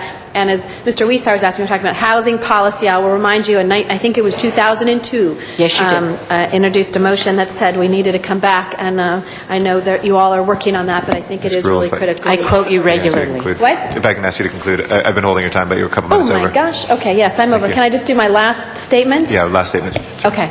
So one of Ms. Hahn and Mr. Rosenthal have introduced the motion, which is to go with the Commission's finding. One of the other things that's been tossed around, and I'm not going to formally do it as a motion now because I'd like people to comment on it, is to not do the means testing. And maybe have that means testing be part of what is discussed in the whole review of the RSO, but really go with the numbers that have been identified here and in Mr. Wesson's committee, which you look at A, B, and C. I know some people said 5 years, 3 years, but do it in that way, which looked at some of the numbers because of the concern of the increase and look at qualified tenants. So I just throw that out there, colleagues, as you're discussing the various options. That potentially would be one option, which is to not do means testing now, but use the numbers that were identified in the joint committee report that was put forward. So, sorry, thank you. Mr. Parks is our next speaker, then Mr. Rosendahl, then Mr. Alarcon, Mr. Zion, Mr. Weiss, and Mr. Wesson. Thank you, Mr. President. I just had a couple of questions so I'll make sure I understand what's been said. Is that on the process, and I think we've talked a little bit about the administration, is the housing going to be the place in which the developers and the responsibility of investigating whether developers follow through with the ordinance? Yes. And also a part of determining the need assessment? Yes. Okay. And then also, in looking at the issues that we're dealing with on the ownership, would it be the same as on item 19 where you said probably the most likely areas would be our west and north and where there's more vibrancy in the community? On the issue of of conversion, that is actually quite true. The trends do tend to be west and in the valley, where there is more profit to be made by turning them over. Okay. And generally, there's, as you mentioned earlier, more development around that location or within the general area that's driving that these decisions. So far. Okay. And then the one thing, in the sense of dealing with the fees, one thing, and I may have a disagreement on the sense of some of the statements you made earlier, is that although we're talking about the equity and the appreciation of someone's building, we have to keep in mind that we've artificially suppressed it with rent stabilization, and the tenants have benefited from that for whatever years they were there. So when we then turn around and say, if you're going to go in another direction for dealing with the conversion, we're now telling the owner who has basically sacrificed their rent and a variety of other things that you must now take your equity and share it. And I think those are the questions and the issues that come up from those who own buildings, whether they're mom and pop, 4 units, 8 units, or whatever. The other thing I think that's of concern is that when there's comments made that equate, and although it's a business when people own property, but the people that live in it aren't employees. But when we make that relationship, they're really not employees because they're really clients, and they have some responsibilities that are different from employees because they're renting a service or renting a product. And I think when we make those associations at times, it may cloud the issue as it relates to the true relationship, because I don't think many landlords look at their tenants as employees, and I don't think any employees look at their landlord as their employer. They look at them for the service that they're attaining. So I think those are things that I think kind of cloud the issue in the sense of really determining on whose dime and whose equity we're working on as it relates to the ownership. And I just want to just make a couple of comments. I want to thank Mr. Wesson for moving forward, and this is one of the most complicated things that we've had in council for a long while, and now we know why it takes so long. But one of the things I think we're maybe making a mistake in my judgment, we're going from conversion to getting rid of the tenants. And it seems to me that there should be a middle step that tells us that if we can convert the people who live in the building into ownership, it has to be a major benefit for the person who has invested in the community, been a part of the community.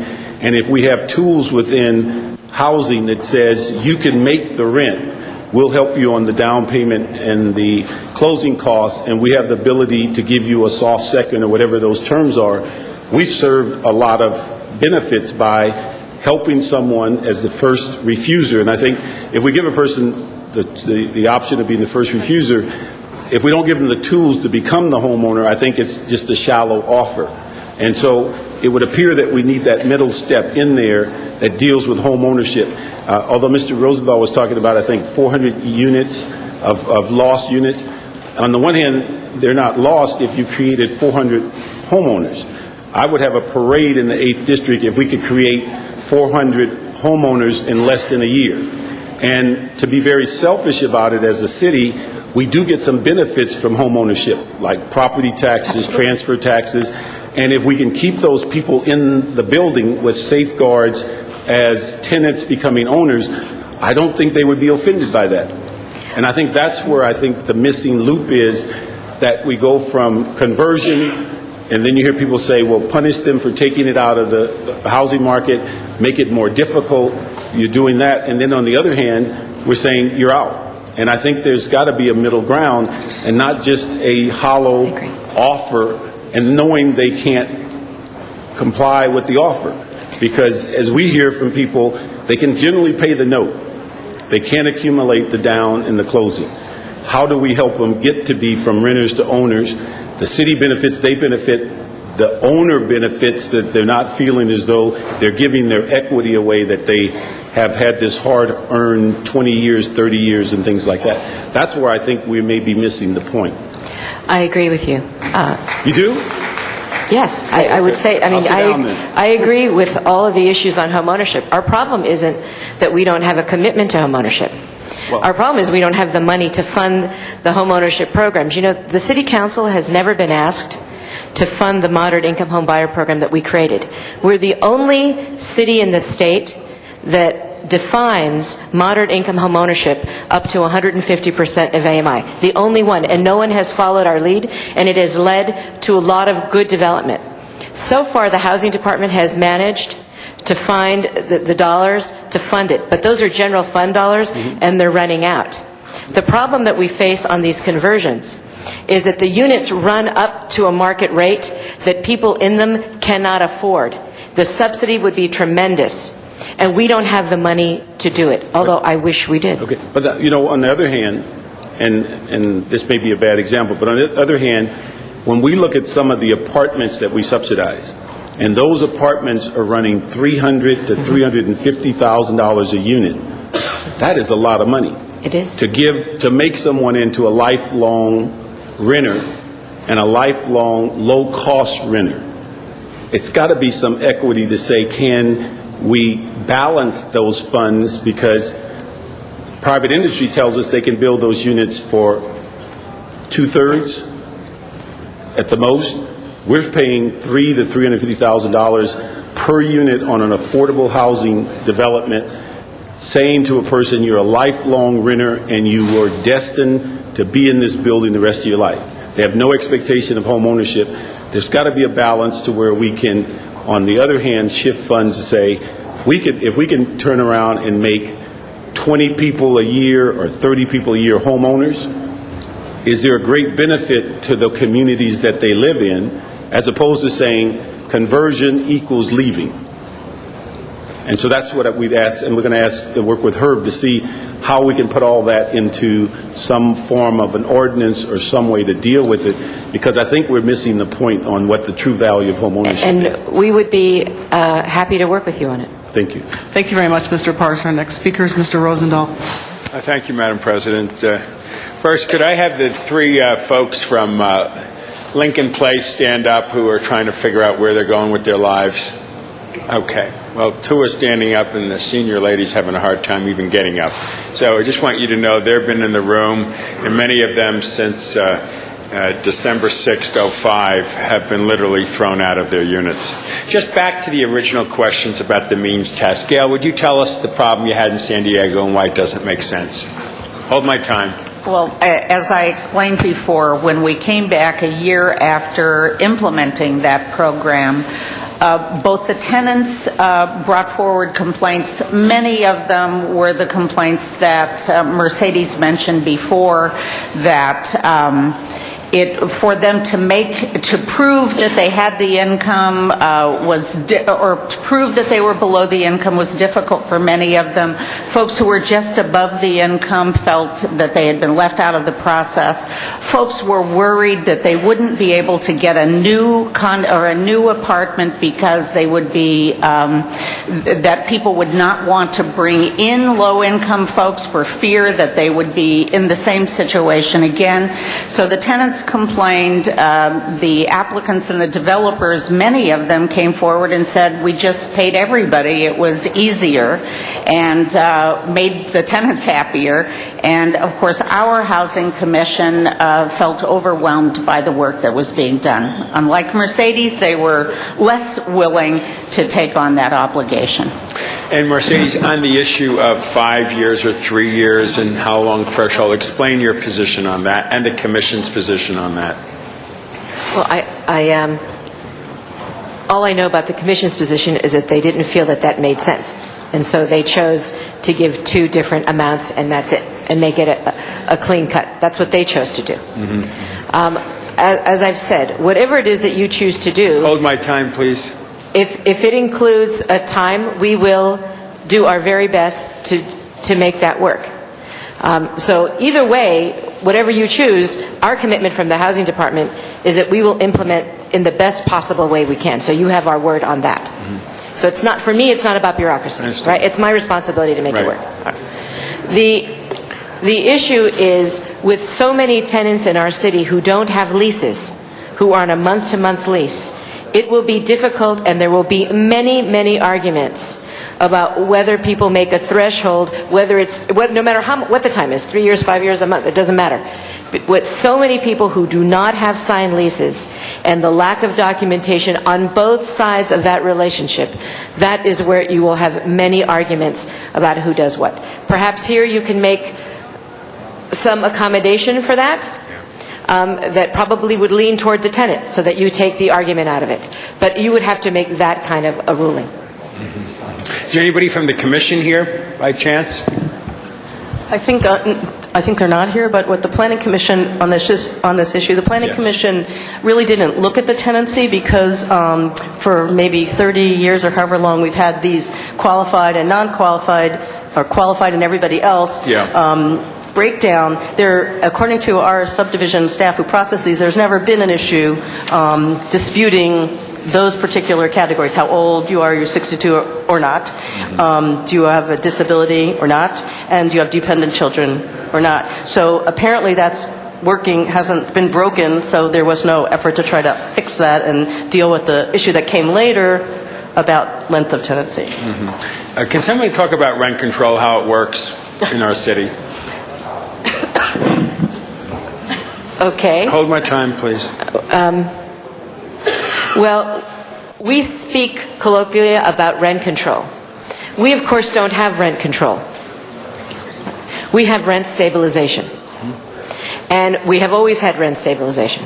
And so what that means essentially is that every time a unit is vacated, the landlord has the right to raise the rent to whatever the market will bear.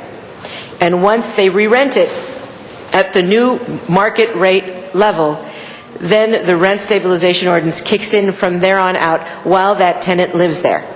The percentage of increase every year is determined by the CPA index.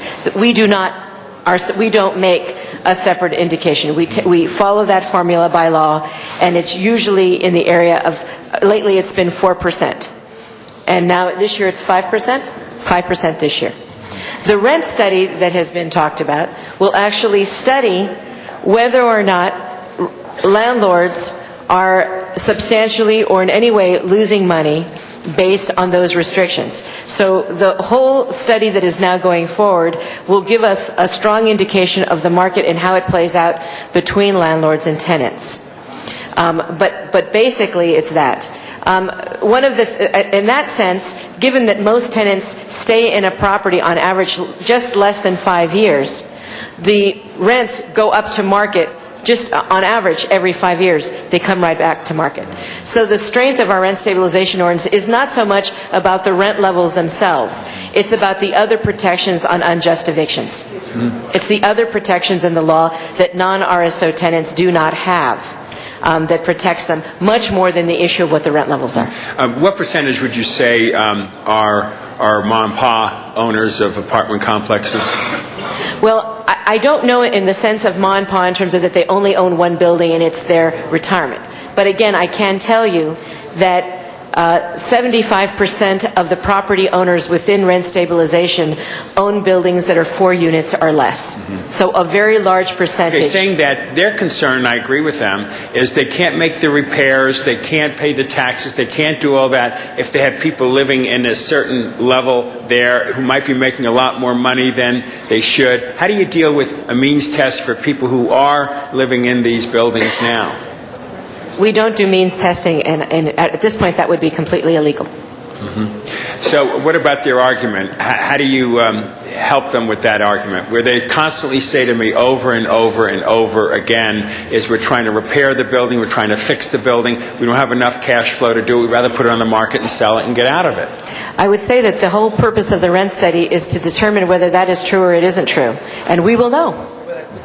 So we will know that. We will know that. Very happy to hear that. Just for Mr. Parks' benefit, we love more housing in our district, but with the condo conversions that have happened, the total units lost were 440, and the total units gained was 433. So we actually lost 7 units.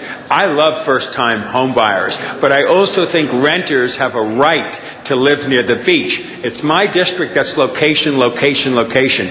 My guy will show you that chart. Greek, show it to the world again. I mean, the numbers are just startling, how we are losing our tenants to condo conversions. It is not profits over people. It's people that matter to a policymaker here. And that's where my issue is. Gail, how can I deal with this? What's your take? How do I stop the bleeding from losing my tenants to condo conversions, ending up with less condos, meaning less housing, but the middle class and the working class are being shoved out of the 11th district? I think that in all of the cities that I have talked to and I have dealt with, the most successful ways of dealing with condo conversion is to Hold my time, please. Is to incentivize the building of apartments. I mean, the issue is really about having its supply and demand, and I think the big issue in this city is that we are not building enough new apartments. Why? And I think that we're not because we have not put sufficient incentives out there to make it worthwhile, because we talk about things like rent stabilization and all of the other things that we're concerned about, which cause people not to want to go into those businesses. And that's a problem for us. I mean, often we look at things like condo conversion, we see the loss of rental housing, and our reaction to it is to attempt to stop condo conversion when the very discussion of stopping condo conversion often causes condo conversion. And I think you heard my relaying what happened in San Diego. We were worried about the loss of 2,000 units over 4 years. We had a major discussion, and the result of that was in the next year we lost 6,000 units because people out there who owned apartments were worried that we were going to stop condo conversion. So many of them came forward immediately and converted to condos even when they had no intention of renting out the units, but they wanted to maintain that opportunity at some future date, and they were fearful about losing it. So I think often, we attack that side of the problem without thinking of the other. And the other is really to try to create an environment where it is more attractive in this city to build apartments. And what we're seeing now is fewer and fewer being built. Even those folks who want to go into the rental business are building the apartments with a condo map to assure that at some later date they will have that opportunity to do it. But one of the things that happens, Council Member, is that it is extremely difficult for us to determine what is really a rental and what is not. Just because something is built as a condo or converted to a condo doesn't necessarily mean that it is no longer a rental product. And so this is a very complicated issue, but I think that the secret to it, or the thing that we really need to be thinking about here, is to be less concerned about the condo conversion. And I'm not talking about relocation. I believe strongly in that.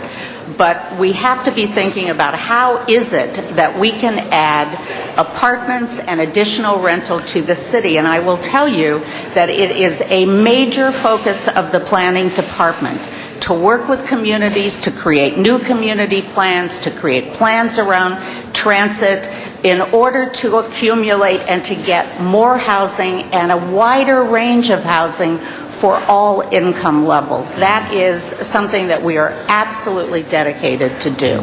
Marchese, could you elaborate from your end how we could do the incentives so we can build more apartment units and build the housing we so desperately need? Well, this is largely a market issue, right? So I wish that I could tell you that there is this, a huge toolbox of things that the government can do, not only to have the apartments built, but also to make sure they're available for people at different income levels, right? At this point, if we could find a way, and the only way really, ultimately, is to subsidize them, if you really want to make sure you get what you want. But the issue there would be to subsidize them at the level of rents that you want. And I don't mean just what is classically referred to as affordable.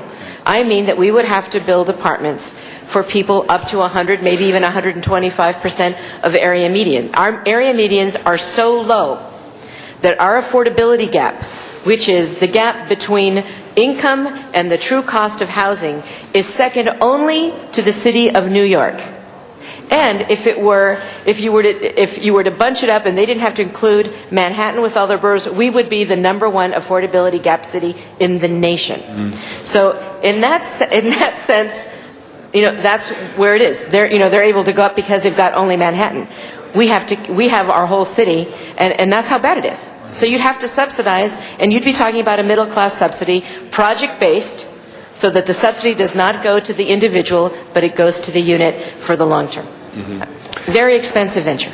Please. Can I just throw in, I talked a little about incentives that we could use, and some of them I think that we already have discussed here.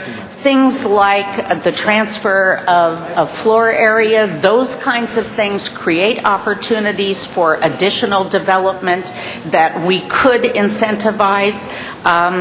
The density bonus that we have in place now already does that kind of an incentive, so that the units that are allowed over the basic floor area are for affordable.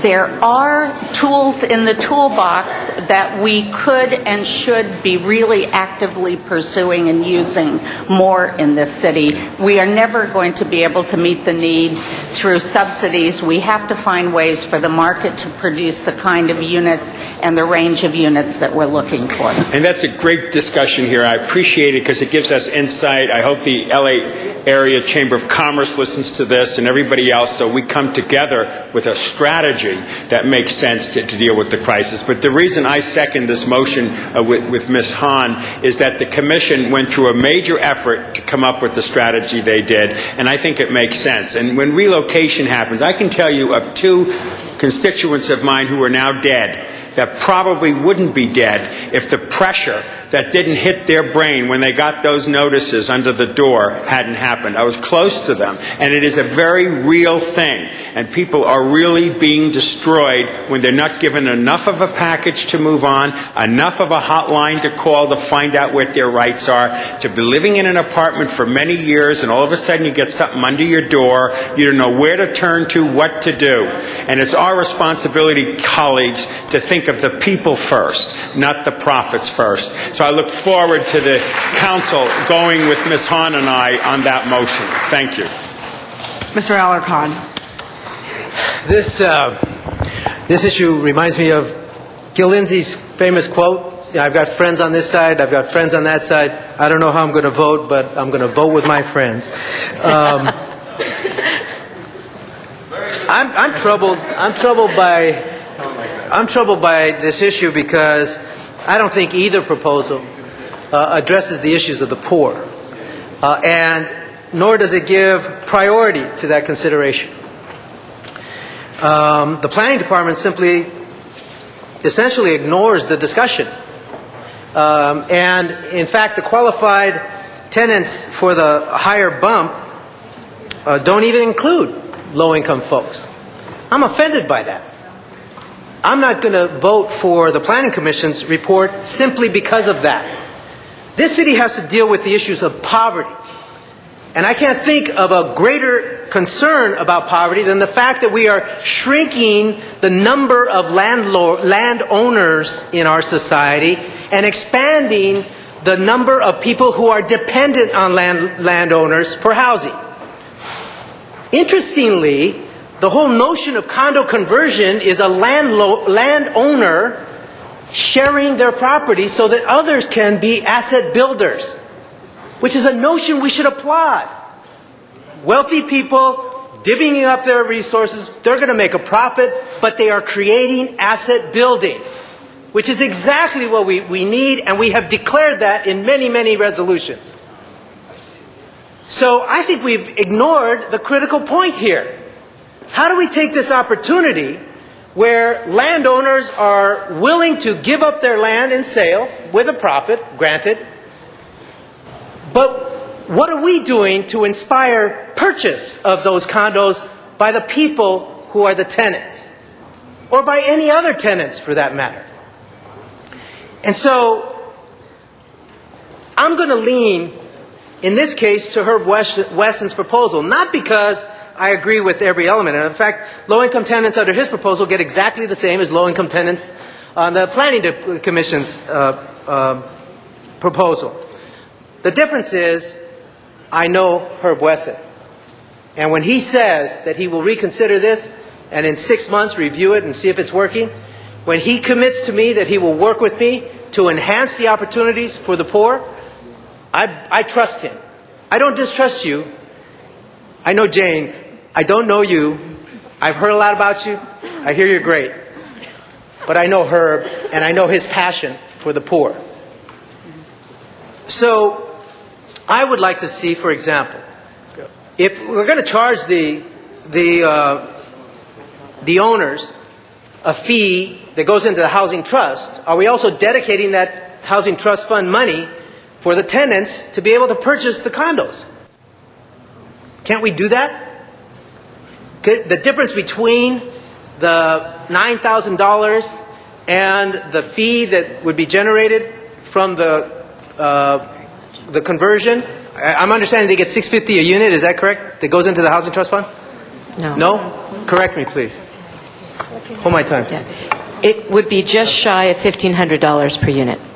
$1,500 per unit? Just shy of it, $1,490. But that goes into the housing trust fund? Yes, it does. And that money is not dedicated for those same tenants to be able to purchase? No, it is not. No, we could do that. But it seems to me that we would have to change, it could, sir. We'd have to change the law. Right now what it does, it's not a new proposal. What it does is it increases what already exists, and it's in a rental ordinance, and it increased it from $500 to almost $1,500. So we could amend that so that it would go to home ownership. I would say to you, though, that the housing department thought that actually if you were going to do that, that fee should be increased by a lot more than that. If we were going to have any impact on getting people into home ownership, $1,500 isn't going to do it. Right. Well, then you'll love my other proposal, and that is that the low-income people should be qualified for the $17,000. It seems to me that we are preferring, in many cases, well-off senior citizens to low-income people in the case of the Planning Commission's recommendations. And I don't think the effect is that dramatically different under Mr. Wesson's proposal. I think that's where we need to go. At the end of the day today, we're not done with our work. I think we're just beginning. We have a lot more work to do to improve on the two recommendations that comes, assuming one of them prevails today. But what will drive my decision on this matter will be, what do we do to create the greatest asset building opportunities for those most in need in our society for asset building assistance? We have a 38% home ownership rate in Los Angeles. And that's arguable depending on which study you look at and what time frame you're looking at. But it hovers around that. It's been hovering around that for several years now. That is the enemy here. It's not the condo owner or desired condo owners. It's not the tenants. It's the fact that we are creating an imbalance in our society that is dividing the haves from the have-nots. So the recommendations that should come before us should not be to appease one side or the other, but to bring both sides under the same tent to recognize that we can all be winners if more people have the ability to buy a home and take advantage of these owners who are willing to sell. Instead of creating humongous wealth unknown to our society before and concentrated in the hands of a few. That's the kind of policy that should be driving this discussion, not moving numbers back and forth in a very complicated way. So I'm hopeful and I trust that Mr. Wesson will allow this debate to continue if his measure passes. I don't mean to disparage anybody here. I think we're all struggling under very difficult circumstances. But I believe that we will have much greater opportunity to improve upon Mr. Wesson's proposal as time goes forward because of who he is and because he's the only one that recognizes specifically low-income tenants. And it's about time we change the definition of qualified tenant to include low-income tenants, period. And that would simplify this process a whole lot. Mr. Alarcon, if you could press your button again. You're way over. Mr. Zine. Thank you. As Eric Garcetti says, it's all been said, but we're going to continue saying it, right? The issue of the tenant relocation program. Apartments converted to condos, and what happens with the tenants. I've got areas in my district, a lot of seniors, conversions taking place, seniors with disabilities. If they receive the $3,450 or the $8,550, that doesn't give them a whole lot of security down the road. And we know the impact on a senior who's been living in a residence for a long period of time. Their whole life is now in turmoil. The $99,040 or the $17,080, to me that's a short-term gap. But when we talk about affordability, as these new units come on, we know that the rates are going to be much higher. And that's one of the problems that we have to deal with. So we're basically saying something, but reality says something different, is that they're not going to be able to afford it for a long period of time. I have a real concern about the senior population and about people with disabilities and how we're going to provide housing for them. Mr. Alarcon talks about the poor folks. Well, we got to talk about the whole population. And there are areas in my district in Reseda that are going through this conversion process, and these seniors are frightened because they don't know where to go. The issue of salary, average salary in the city of Los Angeles, you mentioned the affordability gap. I think that keeps getting wider and wider. They talk about the middle class is evaporating from our society. I don't know how we have the resources to bring this about for more than just a short term, but how we can bring this about where individual wants to sell a home. Many people in Los Angeles, as we know, can't buy the home they're living in now. If they were to go purchase it, they couldn't do it because Jarvis, those who purchased before 13 still own it, paying very low taxes. People who now buy with the property transfer tax and the new tax, et cetera, they have to pay. What's our long-term, I mean, we're talking about this issue of, condo conversion, but the whole gamut when we're looking at this housing dilemma that we have. And I'm going to throw one more equation in, is the traffic that's also a part of it. We always talk about the traffic problems that we have in the city. We build more units, we have more traffic. We haven't enhanced the highway system. We haven't enhanced the freeway system. So we do something over here and it bursts out over here on the other side of the fence. The issue of Mr. Wesson's proposal, I think it's going to be a complicated situation to really sort out. We know that not everyone's honest on their income tax, and I'm sure not everyone's going to be honest on this equation when it comes up to the affordability aspect. I understand his compassion. I respect the fact that he wants to push this and come back in 6 months and do it. When it comes to the conversions of downtown Los Angeles, office building conversions, is there anything that we're talking here, conversion of office buildings to residential, lofts and condos, which we see happening all downtown? Does anything here impact any of an office building conversion, or is it just apartments that are being converted? I don't think so. No, there is nothing in this proposal to do that. I want to just add in that the housing coordinating team that Mercedes mentioned, I think, earlier today, I am the vice chair of that task force, and we are trying to look comprehensively at all of the city policies in order to find ways to add affordable units, a wider range of product that will meet more of the different income groups in our city. We're certainly looking at policies to perhaps place on industrial land conversions, on commercial conversions. So we are looking comprehensively at that right now on the citywide task force. And hopefully when we're finished, we'll be able to come back with some suggestions and programs that I think will help and create more opportunities for us. Because right now we're doing a checkerboard or a patchwork. We're patching this, but then we're going to have the other bursting at the seams.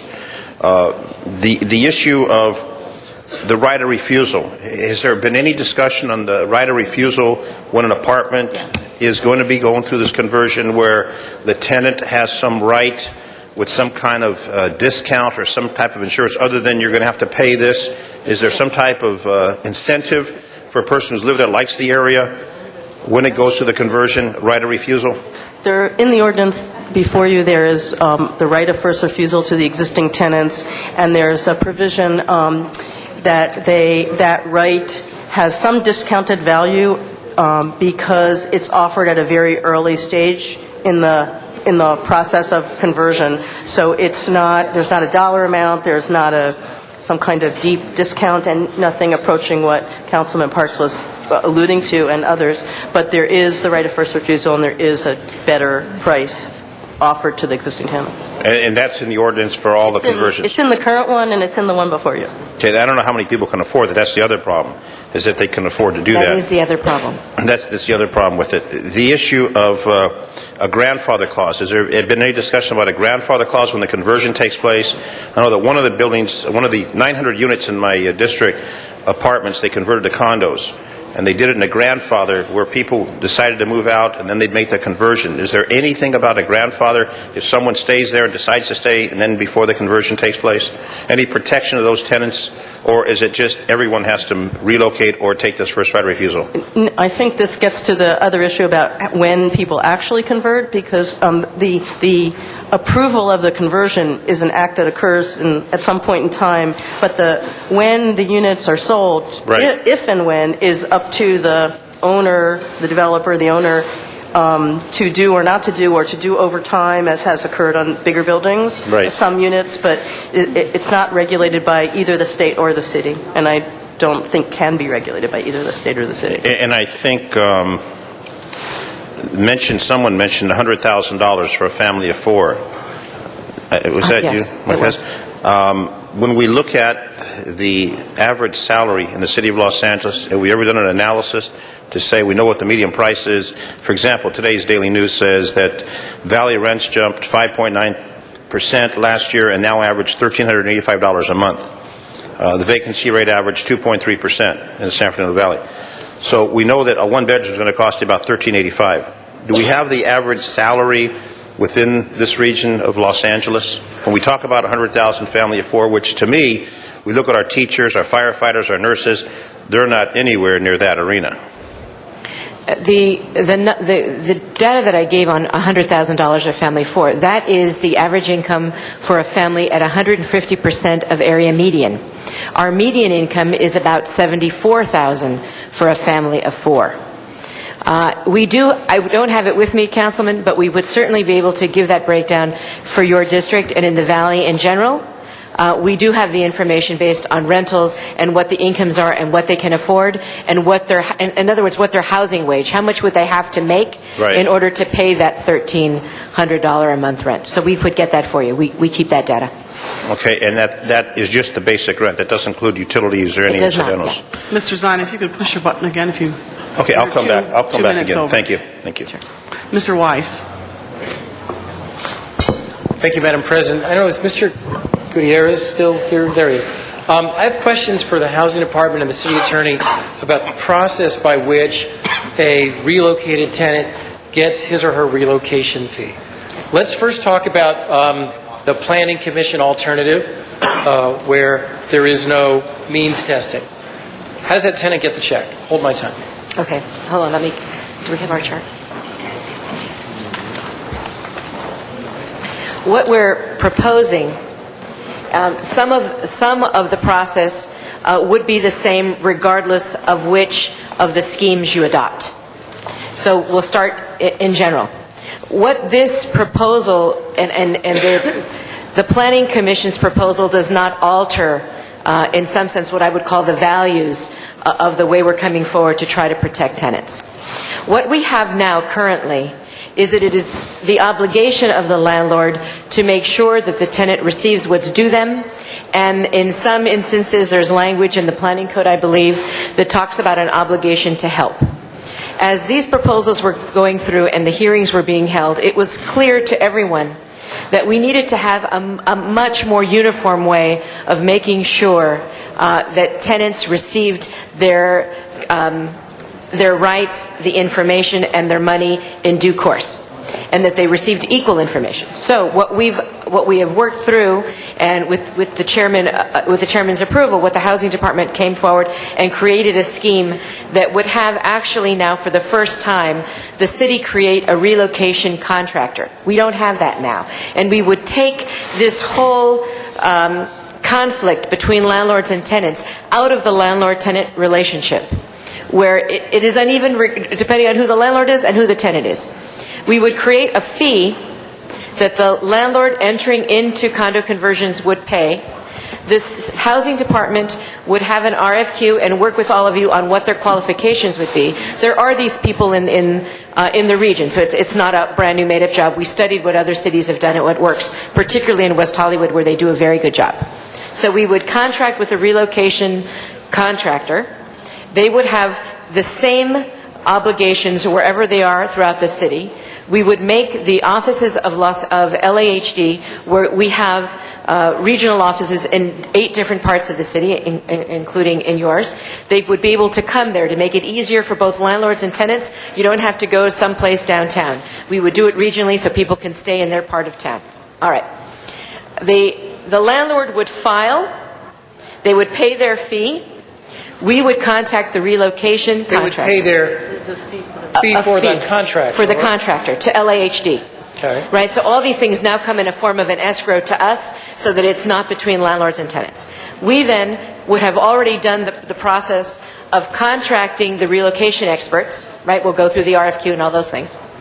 Have them on board. Once that relocation contractor receives the information on a building, we send a letter of kind of introduction, right, to the tenant saying this is what's happened, these are your rights, this is how the process works. They will then be referred to the relocation contractor. The relocation contractor will meet with the tenant. They will now take hold. It won't be a big government thing. And we did that on purpose to try to break down the bureaucracy, to have it be done outside. So the relocation expert contacts the tenant. The tenant will have received a form where they will self-certify their income. And as we go through this process, we're going to have to work on this issue of self-certification, because it also may be self-certifying how long they've lived there, and other things. So they fill out this form. It comes to the relocation person. They review it. The relocation person makes a determination in terms of all of the different categories. And this would be true regardless of whatever scheme you all adopt, what the categories are. They would make the determination as to who is who, and as such, what is it that they're entitled to receive. They would let LAHD know, they would let the tenant know, and they would let the landlord know. Okay, as that process continues, the landlord then has options. We now kind of fit a three-way opportunity here of what the landlord does next, right? The landlord can go forward, show proof of the relocation payment, right? They would probably escrow that with us, and we would make sure that the tenant got that payment. And as a result of having proof that they have made that tenant hold and met their rights, they will receive a clearance from the housing department, which will allow them to go to building and safety and get their demolition permit and move on with their business. That's only for demos, right? So that's the cleanest, right? We have nobody's appealed. We just go right through. Okay. If there is a problem, right, they have the right to appeal. The landlord would have a right to appeal. Along this scheme is now a fee, because as I was saying earlier, the fees that the housing department has to cover tenant issues only cover those under regular. Right. So it's a fee for service. So that's new. So they would have to pay for the right to appeal because there's no other way to cover it. They would file that. At first we thought that the appeal process would be based on, we don't think they're eligible for this fee or that fee. Now it's clear as we're looking at it that depending on what scheme you adopt, it may also have to do with issues. They've been there this long, they haven't been there this long. So we want to clarify that earlier as much as we can so we don't have those problems. So there could be a number of issues that go to complaint. All right. They go through that. LAHD now, and part of this fee covers that LAHD investigates it in the same way that we investigate other issues. We have an arm that already does tenant investigations, and it would go there, but separated because of the fee issues. We would do that. We would finish our investigation and issue an idea. Eventually, if we have a problem, it then gets referred over to the city attorney. If we can't work it out, it then gets referred to the city attorney. They can talk to you more about that.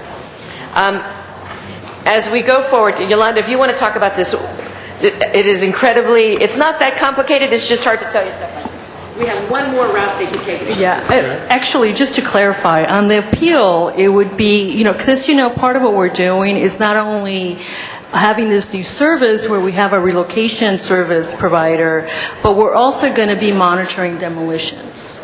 So basically the process is the same, whereby the relocation consultant makes a determination on the relocation fee. Where it differs is whether it's a demolition or a conversion in terms of the appeals and that process. And but once as Mercedes explained, once a relocation consultant determines the amount, then the landlord, will agree or disagree, and then that will determine the route. But in this way, by using this consultant, this relocation service provider, we will ensure that really all tenants impacted by either condo conversions, demolitions, or actually any other legal eviction where a landlord has to pay relocation, where that all tenants are offered the same level of service and the appropriate relocation amount. Well, let me ask you this. I appreciate that extensive answer. What if the landlord doesn't pay? How does the tenant get his or her money? That's the issue. On the demolition process, that's very clear, because in order for them to get their building or demolition permit, we have to provide the clearance. No, I asked a different question, though. Okay.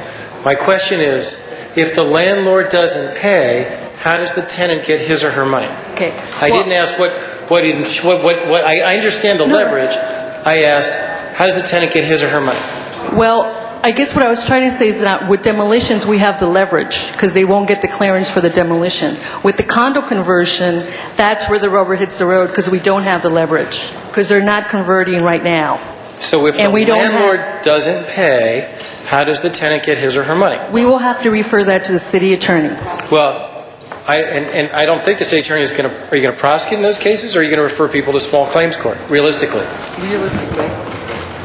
For the record, Sharon Cito of Cardenas, City Attorney's Office. Under the current ordinance, and it's not been proposed to be changed for this ordinance, failure to receive the relocation assistance is both an affirmative defense to an eviction proceeding, and it provides for civil damages that a tenant can bring an enforcement action to get the relocation assistance. Okay, so if the landlord doesn't pay, the tenant can take the landlord to small claims court. Yes. To get the money. Okay. So, and this is regardless of which scheme we choose as policymakers. Now, I guess what I'm looking for, and maybe Mr. Gutierrez, if you could join us and help me out here. In a sense, regardless of which scheme we choose, whether we're doing means testing or not, I am curious whether we might want to bring in some sort of watchdog over this process, or we might in some way want to soup up or turbocharge the process to protect tenants, to make sure that landlords don't act unfairly, and to provide them with an additional form of, say, leverage. For example,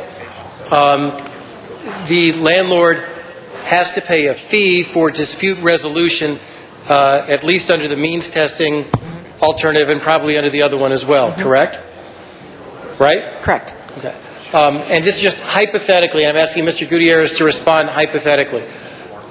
Is that a fee that, for example, could be increased perhaps slightly to provide for city attorney personnel to watchdog that process? And is that something you could at least, you don't need to answer on the fly here, is that something you could report back to us on? We can report back to you on that, sure. Well, I'd like to hear your thoughts, at least conceptually, about this process. Because I mean, my guess is that what you just heard is the bulk of the education you've had on this process. Well, I think one of the issues clearly is that, the burden is always on the tenant to actually go to court and get the money. I think we'd have to think about whether there's a way to either maybe escrow the money earlier so that the money is someplace that we have control over. It certainly is an issue that the tenants face, having a lot of the burden placed on them to go chasing things around. I mean, so that I'd like to, again, separate and apart from which scheme we pick, separate and apart from whether there is a vote today or not. But I'd like to have you report back on that. Ms. Marquez, you were going to... I think that apart from having a watchdog, there are things to do. People may like them or not. You could require that the funds are escrowed, and you get nothing. In other words, we don't recognize that you're going to do a condo conversion until you escrow the relocation amounts, and then we know for sure that there's one way or the other. You could do that. The other way, if you're not escrowing the full amount, I guess you could post a bond against it. So there could be ways to ensure that tenants in the end will get their money as soon as possible to let them move on with their lives. I'd like it if you could both work together on putting together those options for us so we don't have to make it up as you sit at the table here. It seems to me, though, that there have been concerns about means testing that have been raised today. And as I understand the concerns, a lot of them have to do with unscrupulous landlords taking advantage of tenants. Indeed, you spoke about the landlords who own a building that has 4 units or under, and you're worried about sort of fly-by-night operators. It seems to me that we can come up with some of these particular ideas that you and Mr. Gutierrez are discussing that can, at the front end, address some of those. We'd be happy. Or if we go with the other scheme, they would be equally applicable as well. Does that make sense? Yes, they would be. It's an enforcement issue. They would be. So if you could, I'll conclude. If you could, again, if we take a vote today, we've taken a vote. Either way, if you could report back to, if we're back in council at some point in the future on this in a week or so, please report back to council. If not, I'd ask that you report to both committees within a week or so on that. And we'll work with housing on that. Absolutely. Thank you. Thank you. Mr. Huizar is our next speaker. Lots of information, which is good. I think we should do this every council meeting. We'll bring in the housing people so we could continue to inform ourselves and move forward. 3 years to 5 years. I think it was either a speaker or one of you who mentioned that there's a certain percentage of people living. How many? 3 years? Can you repeat that, please? The average tenancy in a rent stabilized building is just under 5 years. Is just under 5 years. But this is rent stabilized, and this applies to everybody. So how about everybody? Is there a difference? I don't know. We don't keep that data. We don't keep that. So rent stabilized just under 5 years. The majority, you said? The average tenancy. Average. Okay. All right. I'm just trying to think. So if we do go with a 5, that's going to average taking about half of the people, right? That's what we're doing. Okay. And I know you talked a little bit about this as well. The self-attest. So one of the concerns about doing a means test is, some people have put it just very bluntly, the bureaucracy might create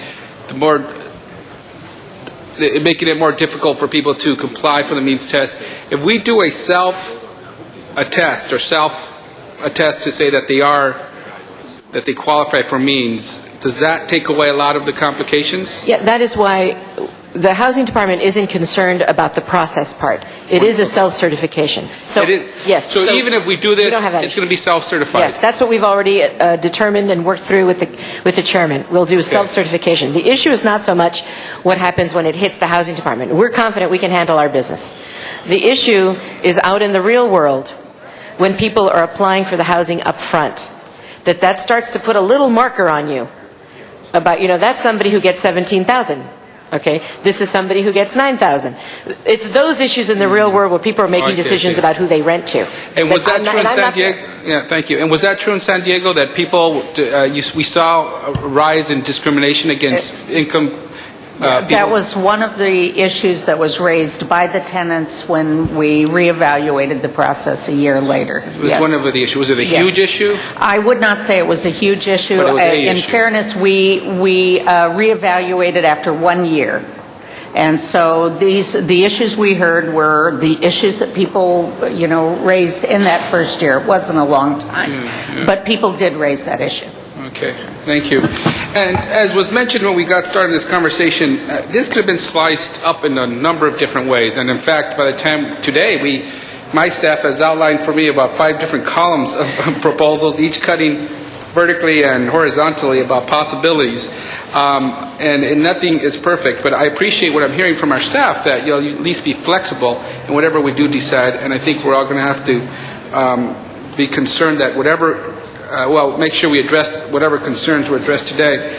The proposal that came from Plum and HCED, what I do like about it is the needs-based. Generally, whether it's this policy or any other type of policy that we're doing, I try to help the people who need the help the most. And if that, I think, is a large role of why we try to do as a government entity is to support those areas, whether it's the economy, and yes, we help business sector with areas that need support to move on and have a stronger economy. People who need the help educationally, there's supplemental services for those kids who need the help the most, and we target a lot of programs that way. And I think, to me, that's generally in line with what I follow.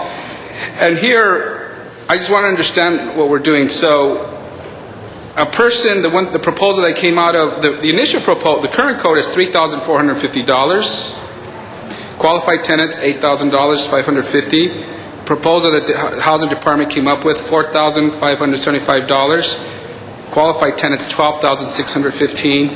The Commission upped that and made $9,000. Regular tenants, $17,000.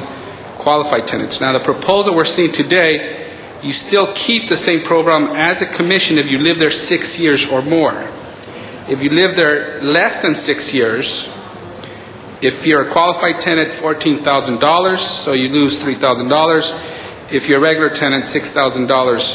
So, it still has the same proposal as the Planning Commission if you live 6 years or more. Correct? No?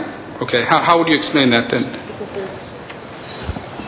There's also a category for people making, was it 80%? 80% of median or less. So there's a differentiation between those people as well. Yeah. There's so the needs-based category. There's 6 boxes. Yeah, that's right. So the needs-based kicks in, but you have to be 6 years or more for the needs-based to 5 years or more for the needs-based to even kick in, right? Okay. No. Okay. Let me get a different. It's just income regardless of time. Regardless of time. So if you're low income, you'll get the higher amounts regardless of the regardless of time. Okay, I see. Thank you. Ms. Gruhl.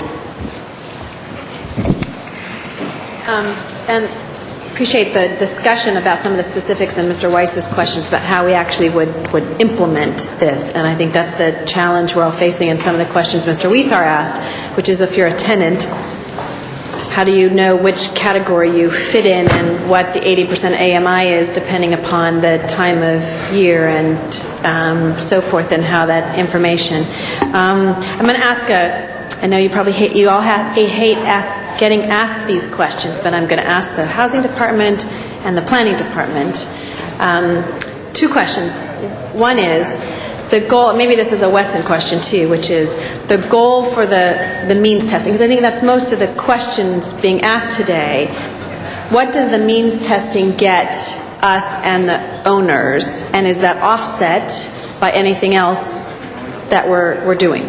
Because it reduces the amount of individuals in a building that are having to pay for that. Is there anything else I'm missing on that part? Is that what the means testing? Well, the means testing would actually increase the pool of people who would receive the higher amount. Okay. Because at the moment, right, it is a Only very qualified. Right, it's very specific categories. This would increase it. What we don't have in this proposal is a way yet to buttress against any problems the mean testing creates. That's what we don't have. And so I would say that probably what we would want, if this passes, what we want to work on are what amendments are we going to make to the rent stabilization ordinance to ensure that no one is discriminated against, and probably create not so much an ability to have people have to come forward and file an affirmative, just an affirmative complaint, but probably some kind of a penalty if you violate this rule, given the very clear public discussion on it. So it's going to have to be more than just giving the tenant the right to go to court. It'll have to be a penalty, I think. After penalty, okay. Hold my, sorry. Would you want to answer that question at all for Jane or Gail? No, I would agree with Mercedes. I think she's hit upon the things that would be the issue, and it's a matter of trying to deal with the consequences or any of the repercussions that the low-income tenants had to face. Because the low-income tenants will get the higher amount under the means testing if you can justify that. And we don't really know, we don't have numbers, I think, on what percentage of those are low We don't. income versus the We don't. the others. I think the only other answer to that may be, or part of the answer might be that since it's self-certification, a sort of self-certification system, the landlord and applicants for these condo tracts will submit information about the income of their tenants that the landlord will provide. So if a tenant believes that income was incorrect, it will be their burden to prove that they make less or more than less, probably, than that amount. And they'll have to provide whatever, some kind of documentation we'll have to invent to document that they make less than what the landlord said they made.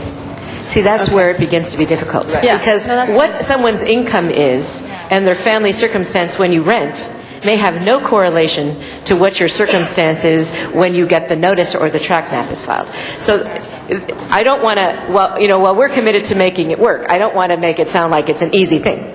Well, that's my second question, which is if I was asking you, and this is for your recommendation, and I think I know what the planning department's recommendation, I'm not sure, Mr. From the housing department.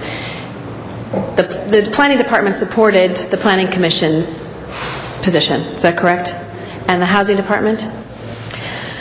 The housing department didn't have to take a position formally, so we didn't. I guess I would say that the housing department ultimately comes down on it when we're looking at values. Okay. We believe that there are some dangerous triggers in the proposal as it relates to discrimination because most of the people who are low income are also of color and have disabilities. So you start to put a target on people, both who have disabilities and who are low income and mainly of color, not those who will qualify who are already living somewhere, but future tenants. Right. So if we're going to go that way, from a point of view of values, I would ask that there be amendment to this to ask to direct the housing department and the city attorney to come back with amendments to the rent stabilization ordinance that would protect any inevitable discrimination or bad actions that come from these rules. And that's what we're missing now. And I don't know what your views are on that. And again, there are some, it's interesting because the housing advocates are arguing against the means testing, and you could argue either way. That's right. And the apartment owners are arguing for the means testing, maybe because they both think that I'm not sure, because if you argued, which I think Mr. Alarcon was his point, which was the more you people will be, if you have an income testing, more people are going to, or means testing, you're going to be able to get the higher amount, and so therefore low-income people will get more. You could argue the other side, which is there'd be a lot of debate, the discrimination, et cetera. So that's why this is not an easy issue, which I know Herb mentioned earlier. There's no clear right or wrong in this, and what we're recommendation, so I hope everyone understands that no matter how the vote is, this is not a right or wrong. And what about the suggestion, which I had, which was to not have the means testing now, have it maybe considered as it goes part of the RSO, and just adopt the committee's recommendations that relate to the numbers? If you were going to do that, from a values point of view, that is where the housing department strikes. Because if we don't have the other protections to amend the law, then we could have problems. I would recommend, if you're going to go in that direction, then make sure in your scheme that more people get the higher amount. And you may want to work that through in another way. I wouldn't, and that is because in the market, you all know, the amount of money we're offering is just simply not enough in the real world to get people past the rent differentials. And I'm imagining that's why we're all here struggling, because it's not enough. No, it is. And as you go back to what Ms. Goldberg said as well, is the best way to address this issue is to create more housing, and how do you give incentives, which, a challenge, which I know you're working on, is how do we create those incentives, because this is a problem we've been struggling with. And I think you look back to business tax reform, and I think, how does this relate? Well, we have a gross receipts tax in the city of Los Angeles. A lot of people, one, say we should axe the tax, but also look at that. Does that really reflect a company's actual profit because your gross receipts does not take into consideration your cost. And so it's the same, I see it as the same issue that we face in this instance, and we've stayed with the gross receipts because it has been simpler and easier, and we may at some point revisit that to see what is going to reflect, I think, more accurately people's revenue and how we tax their revenue in the city of Los Angeles. I would ask, I don't know if anyone wants to second my motion, but would be to take the Planning and HCED's committee recommendations, take out the needs testing part of it, have it be included as part of the RSO review, and just move with the other items there. Do I have a second? Okay. No second. Okay. Sorry. Anyone want to second my motion, which was going with the planning and land use and HCED without means testing and asking it to be considered as part of the RSO, but going with the numbers that they've allocated? Sure. Second. If you need second. Thank you, Mr. Garcetti. Happy to. Mr. Reyes is our next speaker. You know, colleagues, this has been the kind of discussion we should probably be having every week, maybe not as long, but engaging these issues in terms of what we need to do to make a difference. I just stand before you, and first I want to recognize Herb Wesson's work. I know it's been a year we've been pounding away. Both chairpersons of respective committees. We've been out to those community meetings. We've had those hearings. We see what's happening in the streets. It's been made evident by the advocacy we've been hearing every week in committee, if not in council. For me, there's a sense of urgency. There's a sense of urgency that we need to address these issues now, quickly, that all of the articulation as to how we get there and all the different amendments and changing the rules, we can still be doing that on a separate track. But on this instance, I encourage my colleagues, let's support the Planning Commission. I know we come from the same place, Councilman Wesson and I, but I really believe that every Thursday when I have my district meetings, my casework, I have my staff telling me, how do we respond to this single parent, this senior who's about to be put out in the street, who's been told they have to leave, who has no other recourse? And this is happening in a very, very large number. People talk about it happening on the west side. Just recently I was told by one of my colleagues that Pico Union is being considered one of the up-and-coming neighborhoods. Well, for me, that might sound good, but on the other hand, I have community members that tell me, Councilman, thank you for the new police station, thank you for the new library, thank you for the new schools, but it's not for us because I have to leave my apartment in the next 2 weeks. I have to now leave where I grew up, what I fought for to make cleaner and healthier for my children. We no longer can afford to live here. So it's happening in Pico Union, it's happening in Highland Park. Every time we invest as a city, we continue to push people out, and yet these are the folks that vote for us. When over half of this city are renters. And yet they're the very same people that we are stabbing, not only in the back, but in the front and everywhere else. Every time we choose not to respond. So I don't see any harm in supporting the Planning Commission's report.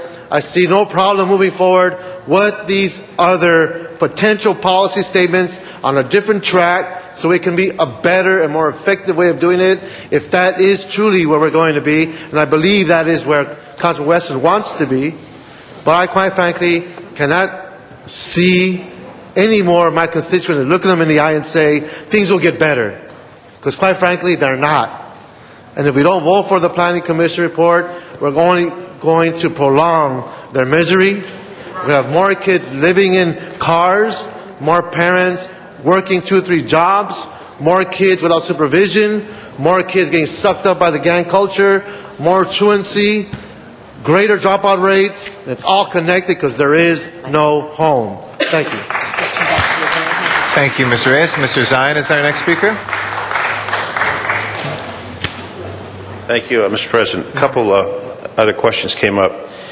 When we talk about tenant relocation, tenant qualified, what if you've got a roommate situation or a boyfriend-girlfriend situation? Do each of them receive that compensation, or is it split? It's and split. say one's a senior and one's not. How does that work? One has a disability and the other doesn't. The proposal splits it down the middle, or pro rata. So if there are even 3 or 4 roommates, they each get an equal share. So you take the either the 9,000 or the 17,000 and divide it. Yes. For instance, if you have someone who has a disability and their roommate is someone who does not have a disability, the unit gets the higher amount because of the person with the disability, and then among the 2 roommates, it's split equally. Okay. Another question. You talk about the escrow account, and a number of these units are owned, 4 units are under by individuals, not corporations. What if those individuals don't have the cash? Do they then take out a loan to pay this relocation? In other words, if they don't have a large savings account and they're on Social Security and living off the rent from the units, how do they end up paying the individuals, or how do they get the money for the escrow account if they don't have that money? How does that come about? Well, I'll tell you that is not the usual situation. That's not who's converting, right? What they would be able to, though. They would be able to, but if you're going to be able to do that, you have to be able to, be in business and pay the cost. But that is not generally who does it, sir. But if they wanted to convert, they would have had to put out so much money in architects, in all kinds of development fees, that either they sell to someone who can afford it to do the conversion, or they would have to fund the money themselves to pay all of the cost it takes to do development. So I don't think that's really something we're going to see much of. Some of these older units that are large, maybe they have 6 or 8 or whatever, but a large plot of land where they have yards and parking, they could tear that down and then build. Yes, they on could. those. They'd still have to have that allocation, have those cash resources to pay the individuals going to be relocated. They would, but I would say the relocation amount would be the least of their worries in terms of needing cash. Say that again? Paying the relocation fee would be the least of their worries in terms of the cash that they would have to have on hand. As long as they have the assets to do what they need to do. And I had another question regarding the top dollar, but you answered that question. Another question. Is this the maximum? Say you have a family of 8. Is it still going to be 9 and 17, or does that 17 go to a higher level, or is that max, 17 max and 9 max period? It's the maximum amount. Okay, no other addition added? No other addition. Okay, thank you. Ms. Hahn. Well, thank you. We've been here a lot of hours, and we've heard a lot. It's been a good discussion. But colleagues, am more clear than I've ever been that, first of all, let's not forget, relocation is a huge burden on people. Nobody wants it. Nobody asks for it when they are living somewhere. And I think the Planning Commission gave the best recommendation. $17,000 for seniors, disabled, parents with kids, and $9,000 to everyone else, no matter how long you've lived there, no matter whether or not you can prove what your income is. It also, in my opinion, not only I think works better for the tenants, it actually works better for those who are trying to convert. It's a clearer way for them to calculate their costs. They know exactly what they're going to have to pay out in relocation. If there is disputes, if there's trouble documenting your income, that's only going to prolong what even they're going to understand that they're going to have to pay out in relocation. This makes the process less burdensome, I believe, for both the developer and the tenant. And while we have great commitment to try to do the right thing and try to help the low-income person, we all want to do that. But I think our wanting to help them is ultimately going to hurt them. Because we have heard from, our people here that could open up the system for abuse, for discrimination. You're making it more difficult. And if someone has to prove their income, prove documentation, protest, that is a burden that you just shouldn't have to go through while you're being relocated and having your lives turned upside down. Anyone who's never had to be relocated does not understand what that does. It's a traumatic experience for you, your children, your family. Let's make this the easiest, the cleanest way by taking the recommendation of the Planning Commission. I appreciate the recommendation. It's raised it to a level that I think does address moving expenses.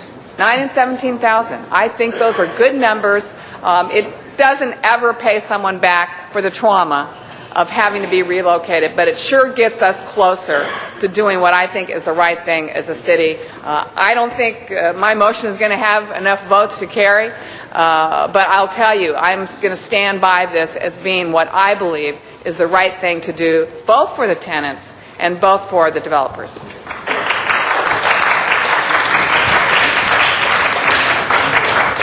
Mr. Parks is next, and then Mr. Rosendahl, and then Mr. Wesson. Mr. President, I'd like to call the question.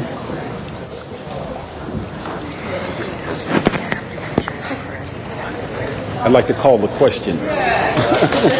Congratulations. All right. Mr. Parks called the question. Mr. Wesson actually should have been next. The machine was in error because it said 3, and I believe Mr. Wesson only spoke one time. Is that correct, Mr. Wesson? Yes. Okay. So yours would have come next. So we'll have Mr. Wesson before Mr. Parks. So go ahead. So now, I was chatting with you, Mr. President. So if you could explain with me again, without taking from my time. The machine had you down for a third time. We checked the records. It was only your second time, and you were on the queue before Mr. Parks. As you all know, the machine kicks a lower number up above, and so you got kicked down as a 3, even though Mr. Parks pressed the button after you. So go ahead. So now, is this to close? No, you're just next on the queue. Because you didn't move the... And then it will go to Mr. Parks. He can still move it. Okay, so I got Go you. ahead. Okay, I just wanted to take a moment to attempt to try to clarify a few things quickly. First of all, this is not the last step. This is just a step. This is not the last step. The 6 months that I referenced will be every 6 months. Now, I'd like to ask a question to Ms. Goldberg. Now, people have referenced San Diego, but no one has talked about West Hollywood. Now, West Hollywood has a program that's mean tested, and it works, does it not? Or I am not familiar with the West Hollywood plan, and I will defer. I know that the Housing Commission looked at the full range of programs that exist in the... to hold my time? Yes. So can you, excuse me, Yolanda, can you talk about the West Hollywood plan? Sure. We did speak to West Hollywood, and they do income verify. But I guess we have to remember that in terms of the numbers of units being converted in West Hollywood, it's very, very few. And when we talk to some of the smaller cities, we don't want to. It's hard to compare these very small boutiques. And I hear you, but it's hard to compare. If one wants to make it a little hard to compare. Now, the difficulty is they have staff, I think, that are really engaged, whereas what we're talking about here is contracting, where in essence, members, believe it or not, we're going to be creating jobs, okay, because we're going to be contracting to these relocation assistant coordinators, and that will be paid for by developers, so it's no money from us. Is that hold my time? That is true. Just know in West Hollywood they have 16,000 rent-controlled units. We have 600,000. Okay, what that means is we're going to create a lot of jobs when we hire these relocation assistant contractors. So that means people that are not at work today will be at work tomorrow. Okay, I have a question for Ms. Goldberg, and I'm going to try to get back. Now, Ms. Goldberg, in San Diego, and I'm not sure that I have all the information, but in San Diego, when you did the need-based thing, basically the need-based relocation, the only people that would be eligible would be people that were poor. That's the qualified. Is that right? The qualification was anyone who made 100% of the AMI or less. It was fairly So simple. anybody above it got no relocation whatsoever? Exactly. Okay, and then a lot of the confusion or complaints came from tenants and were the landlords or the developers responsible for ascertaining the income? They had to provide the income to our housing commission, and they did some verification. And keep in mind that one of the problems was that, as I mentioned before, that particular year that we were testing it, we had more than 6,000 units that came through the process. So we were inundated. So it was a burden on was a the huge housing burden. authority. Yes. You did not have a relocation assistant. We did not. Contractors to do this job that would be We did paid not. for by the fees of the developers. Okay, now, they finally cast in the chips and they said, okay, we don't want to do this. What did they ultimately come up with? Was it an agreement that they would pay relocation money of 3 months? The ultimate solution for them was a 3 months, whatever the rent was, they would pay 3 months to everyone who had lived there. And I'm trying to remember, do you remember what the tenancy was? I think it was a year. I think that if you'd lived there more than a year, you got 3 months relocation. So if you lived there less than a year, you didn't get anything? You did not. And I will tell you that they are now looking at getting rid of the tenancy requirement. Okay, now, if the 3 months equals about what, $6,000? Whatever. But give me Yes, a range. It could be. It's not 17,000 no, unless, it's and it's not probably even not close. 9. No, it's not. It is much lower, and as I mentioned before, the situation is different because there is another obligation that we had in San Diego placed on the applicants for condo conversion. In addition to the relocation, there was a requirement for inclusionary housing where they had to keep either 10% of the units as affordable, or they had to do an in lieu payment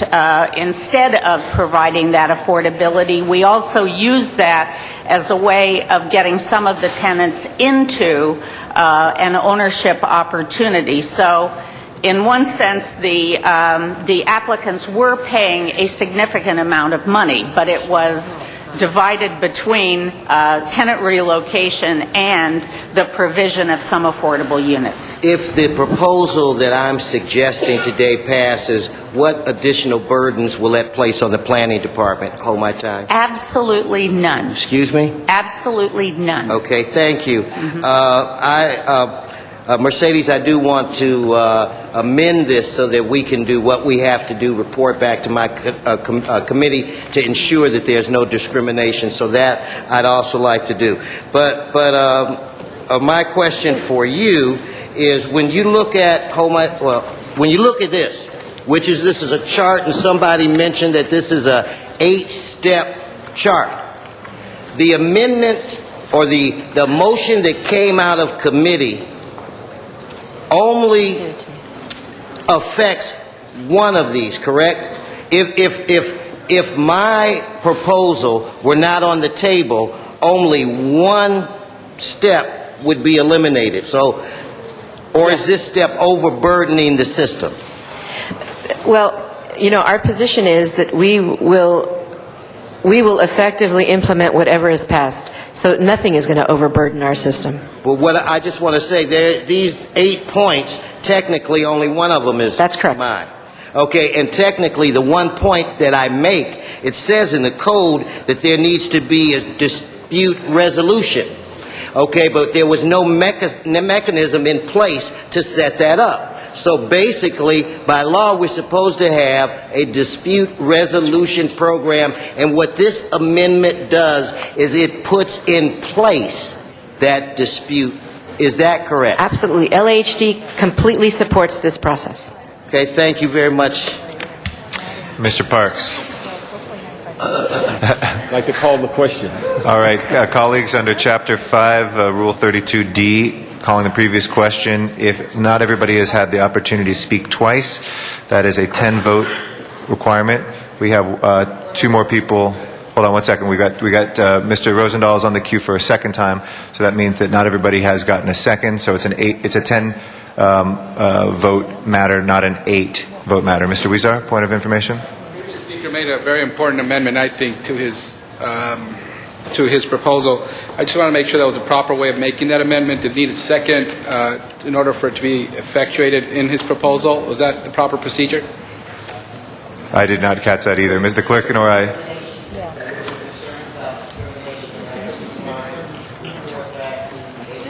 No, if there's no objection, that'll be accepted as a friendly amendment. Does not require a second. Thank you very much. Okay. So this is a 10 vote matter on the previous question. Please open this. Voting yes is to end debate. No is to continue debate. And there's only one more speaker on the queue, just for everybody's information. Okay? Please open the roll. Close the roll and tabulate the vote. 12 ayes, 2 noes. Okay. That will close debate. We now have, and colleagues, I'm going to ask you to follow closely. I'm going to lay out what the following order is. We have 7 different amendments, I believe.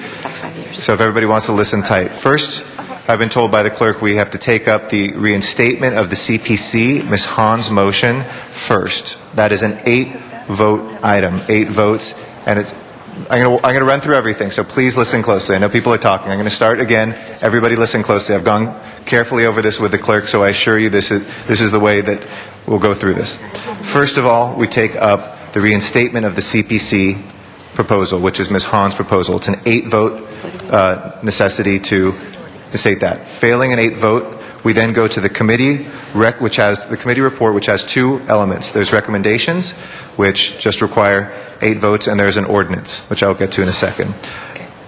With the ordinance, we have 5 proposed amendments. 4 of them are in writing before you, and 1 of them was made orally by Ms. Gruhl. The order will be in reverse per our rules, starting with Ms. Gruhl's oral motion. The second one would be 21D. The third one is 21C. Mr. Clerk, and then 21A. We skipped B because that was, again, the CPC thing which takes precedence. Okay? Some of these we can dispose with right now if there's no objection to them. There was technical amendment of 21A that Mr. Wesson put forward. If there's no objection to that, and I did not hear any, but please voice it. There were technical cleanups and a change from 5 years to 3 years. Please voice that now.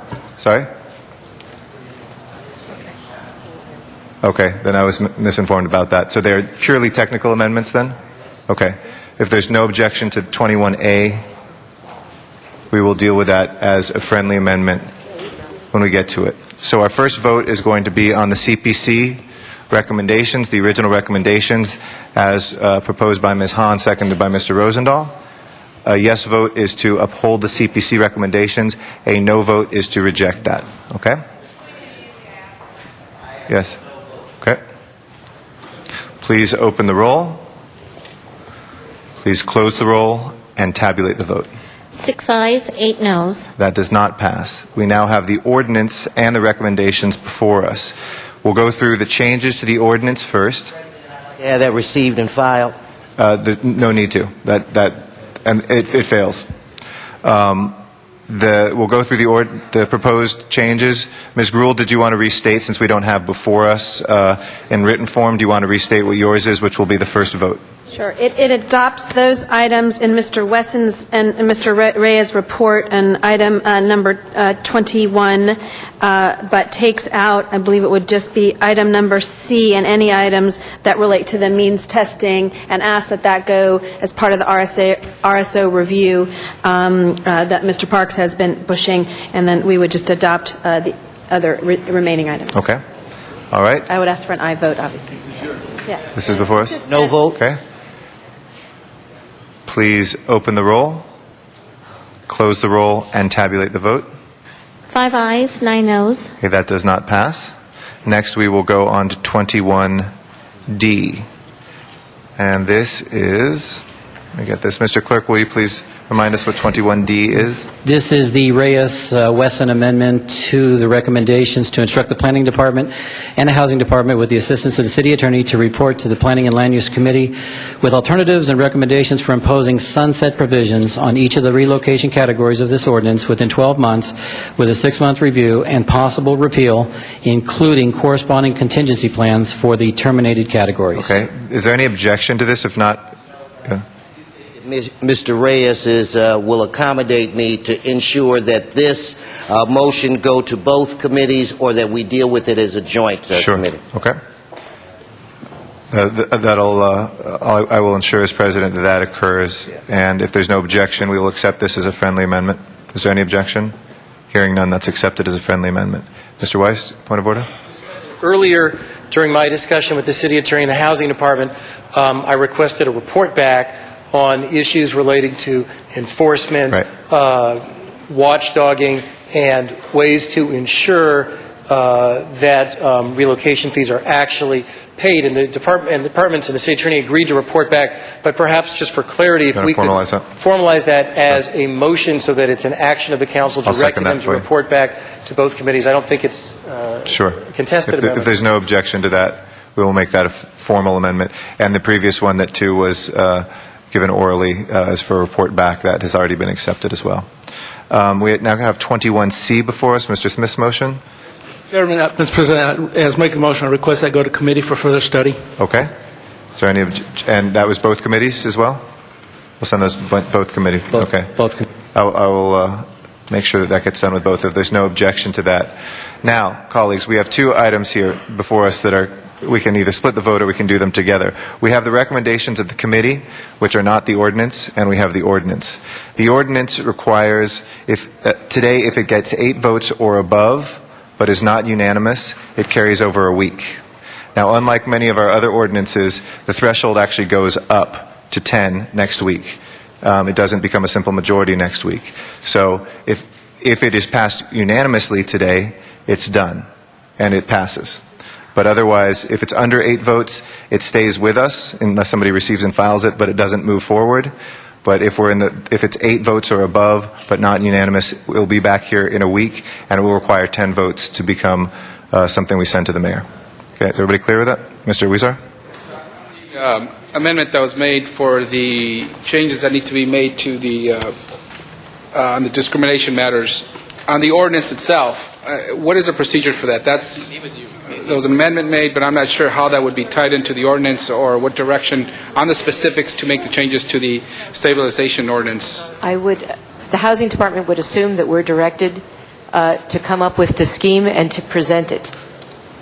Yeah, it would be part of the recommendations and not part of the ordinance at this time, and then it would come back to us for, if it was required in ordinance form, we do that. If it's policy direction, then the policy would be given to us. It's almost like a report back to come back. Correct. On what changes need to be made to the stabilization ordinance, right? If it requires an ordinance change, it may just be policy direction. And what committees is that going to? That one we will send as well to the 2 committees, HCD and Plum. Okay. All right. So now we have before us, we'll take up if there's no objection, we'll split the 2. So we'll take up the ordinance first. If we can please open the roll on the ordinance as it came from committee.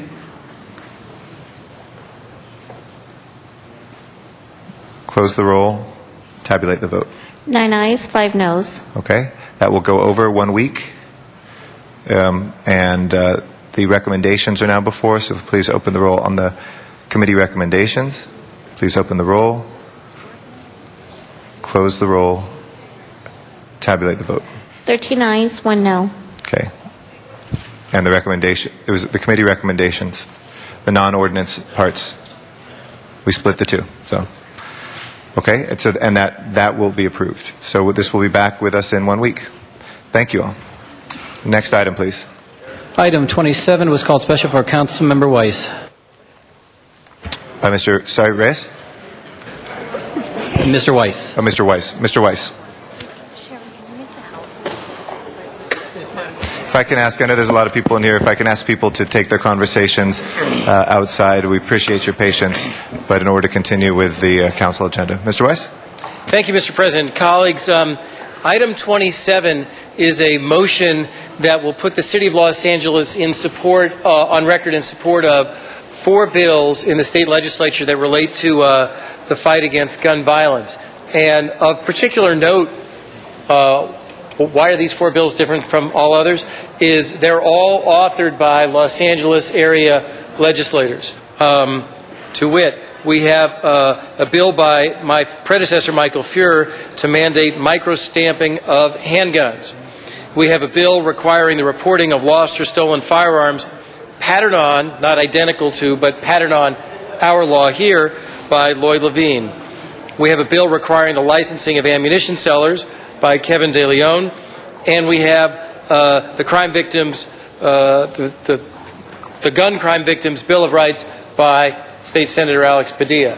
All of these bills, the mayor, the chief, and I, and Mr. Smith, and a whole bunch of others here, came out in support of early as a package, because we recognize that we cannot win the fight against gun violence here in Los Angeles with city ordinances and city resources alone. We need more laws on the books in Sacramento to accomplish that. That's why we came out and we wanted to package our support of these and send it up to Sacramento jointly. I want to just voice my appreciation to Sue Franz of the City Attorney's Office, who's not here right now, but who has really been very... Mr. President, it's a little hard to hear. If I could reiterate, please, if everybody can please take their conversations outside and please keep the talking to a minimum. I want to thank Sue Franz in the City Attorney's Office because she has been very diligent in bird dogging some of the seemingly minor but still consequential details of one of these items, Mr. Levine's item, which tracks but does not track exactly on our lost or stolen gun ordinance here. I want to thank him and his office as well. They have made very clear that they'll continue to work with the City of LA, the City Attorney's Office, and with all of us to address our concerns that nothing that is passed on this matter at the state level in any way preempt or undermine our efforts here. That is not their intent, but we're going to work very closely with them to make sure that in the final analysis that language comes out the right way. And I see Mr. Ponder is here from Mr. Fuhrer's office. We wish him very good luck in getting statewide support on microstamping, and we hope he is successful. If it doesn't happen at the state level, it's something which we will in likelihood work with you to try to enact here. And but I'm going to hold off on introducing something here, Mr. Ponder, because we want to give Mike every opportunity to make it happen up there. Sometimes, though, it'll take us actually doing some more legislation here. We look forward to staying in touch with you and your office as well. So appreciate an aye vote on this. Thank you, Mr. President. Thank you very much, Mr. Weiss. Nobody else wishes to be heard? Let's go ahead and open the roll on this, close the roll, and tabulate the vote. 12 ayes. That is approved. Next item, please. Yes? Yeah, everything's forthwith today, without objection. Next item, please. Yeah, Mr. President, just for clarification, on item 21, Ms. Gruhl on the last vote wished to change hers to a yes vote. Okay.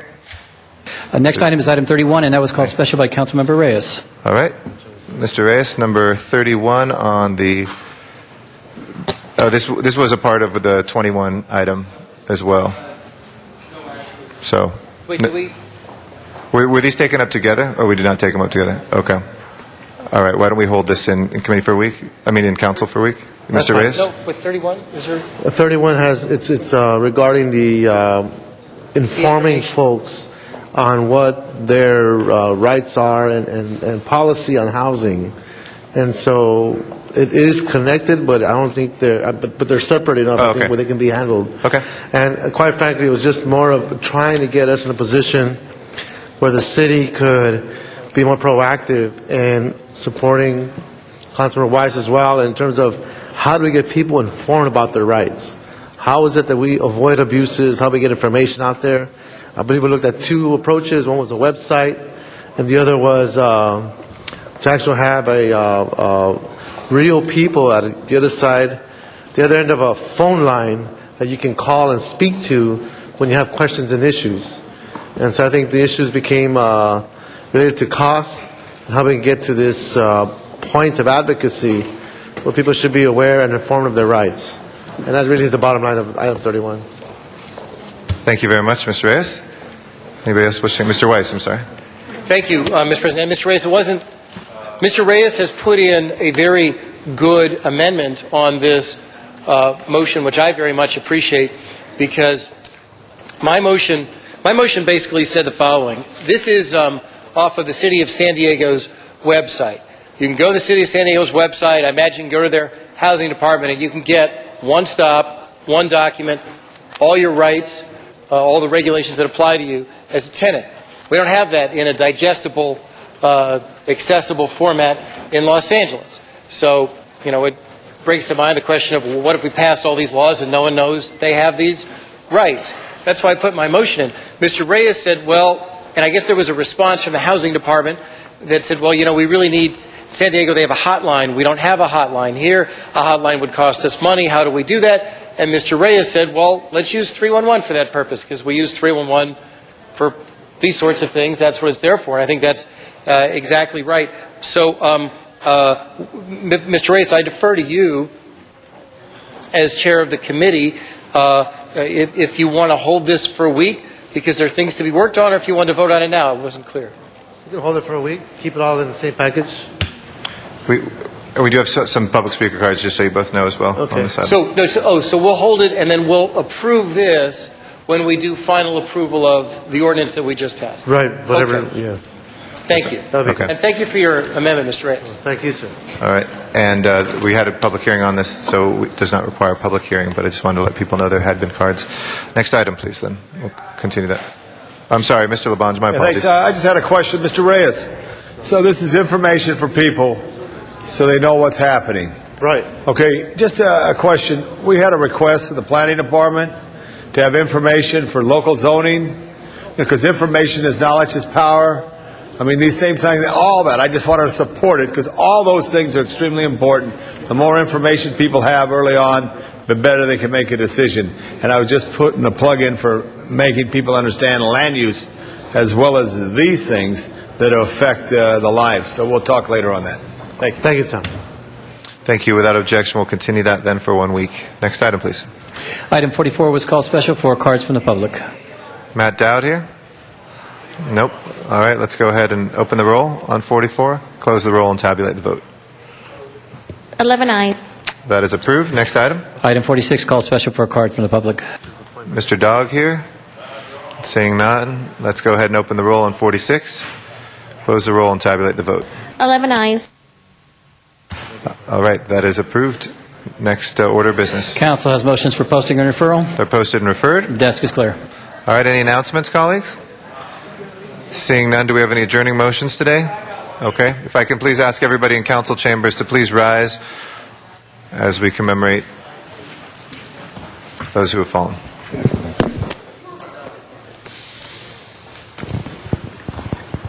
Mr. Weeser. Thank you, Mr. President. I am saddened to adjourn in the memory of Katie Smith, an Eagle Rock community leader who died at the age of 84 on February 16th. She is survived by her husband, Jim Smith, her daughter, Linda, and her son, Jim. Katie was a business leader at Bragg & Smith Realty and a 3-term former president of the Eagle Rock Chamber of Commerce. She was a recipient of the Chamber's highest honor for her extensive community activism, including her leadership of the Save the Eagle Rock campaign, in which area residents held pancake breakfast to raise money to eventually purchase the Eagle Rock. 40 years ago, Katie started the annual Children's Old-Fashioned Christmas, which is held every year at Eagle Rock City Hall. And when Katie's son Richard was killed in Vietnam in 1966, Katie adopted his company of 200 men. She sent gifts, cookies, and wrote letters. She got the whole community involved, and for 4 years, they sent thousands of homemade cookies to Vietnam to these soldiers. Katie was always working for a cause to bring people together and to improve our community. Her life was an inspiration, and she will be missed. Thank you, Mr. Weeser.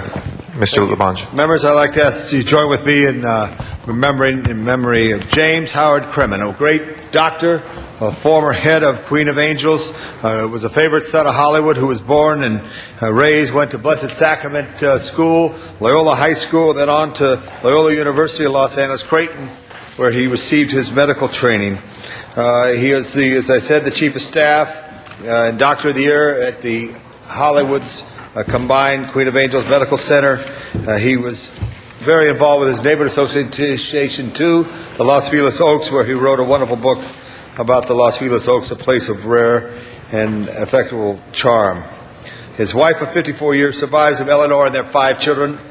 Howard Kremen, doctor, a great guy who is in heaven now. Thank you. Mr. Zion. Thank you, Mr. President.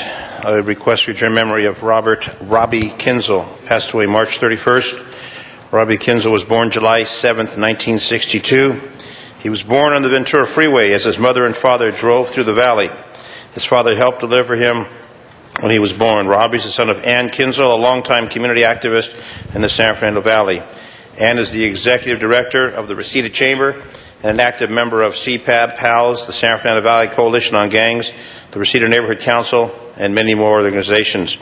Robbie was a longtime San Fernando Valley resident, spent his entire life in Reseda community. He worked as a spa repairman who was actively involved in the Reseda Neighborhood Watch as a block captain. He volunteered his time each year for Officer Appreciation Day for the West Valley LAPD. Robbie cared deeply about his community.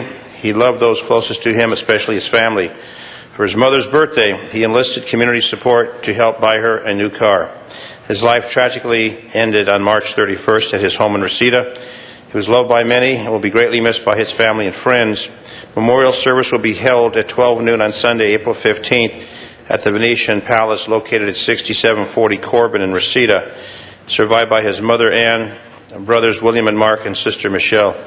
May Robbie Kinzel rest in peace. And on the same adjourning motion, Mr. Alarcon. I want to second that motion, but I also want to express my sadness at the passing of Robbie. His mother was a tremendous lady, a tremendous force of the San Fernando Valley. She represents, I think, the history of the San Fernando Valley and a salt of the earth approach to community activism. And I always remember her for introducing me to the Reles brothers. She was most proud that she was one of the first advocates for the Reles brothers boxing team.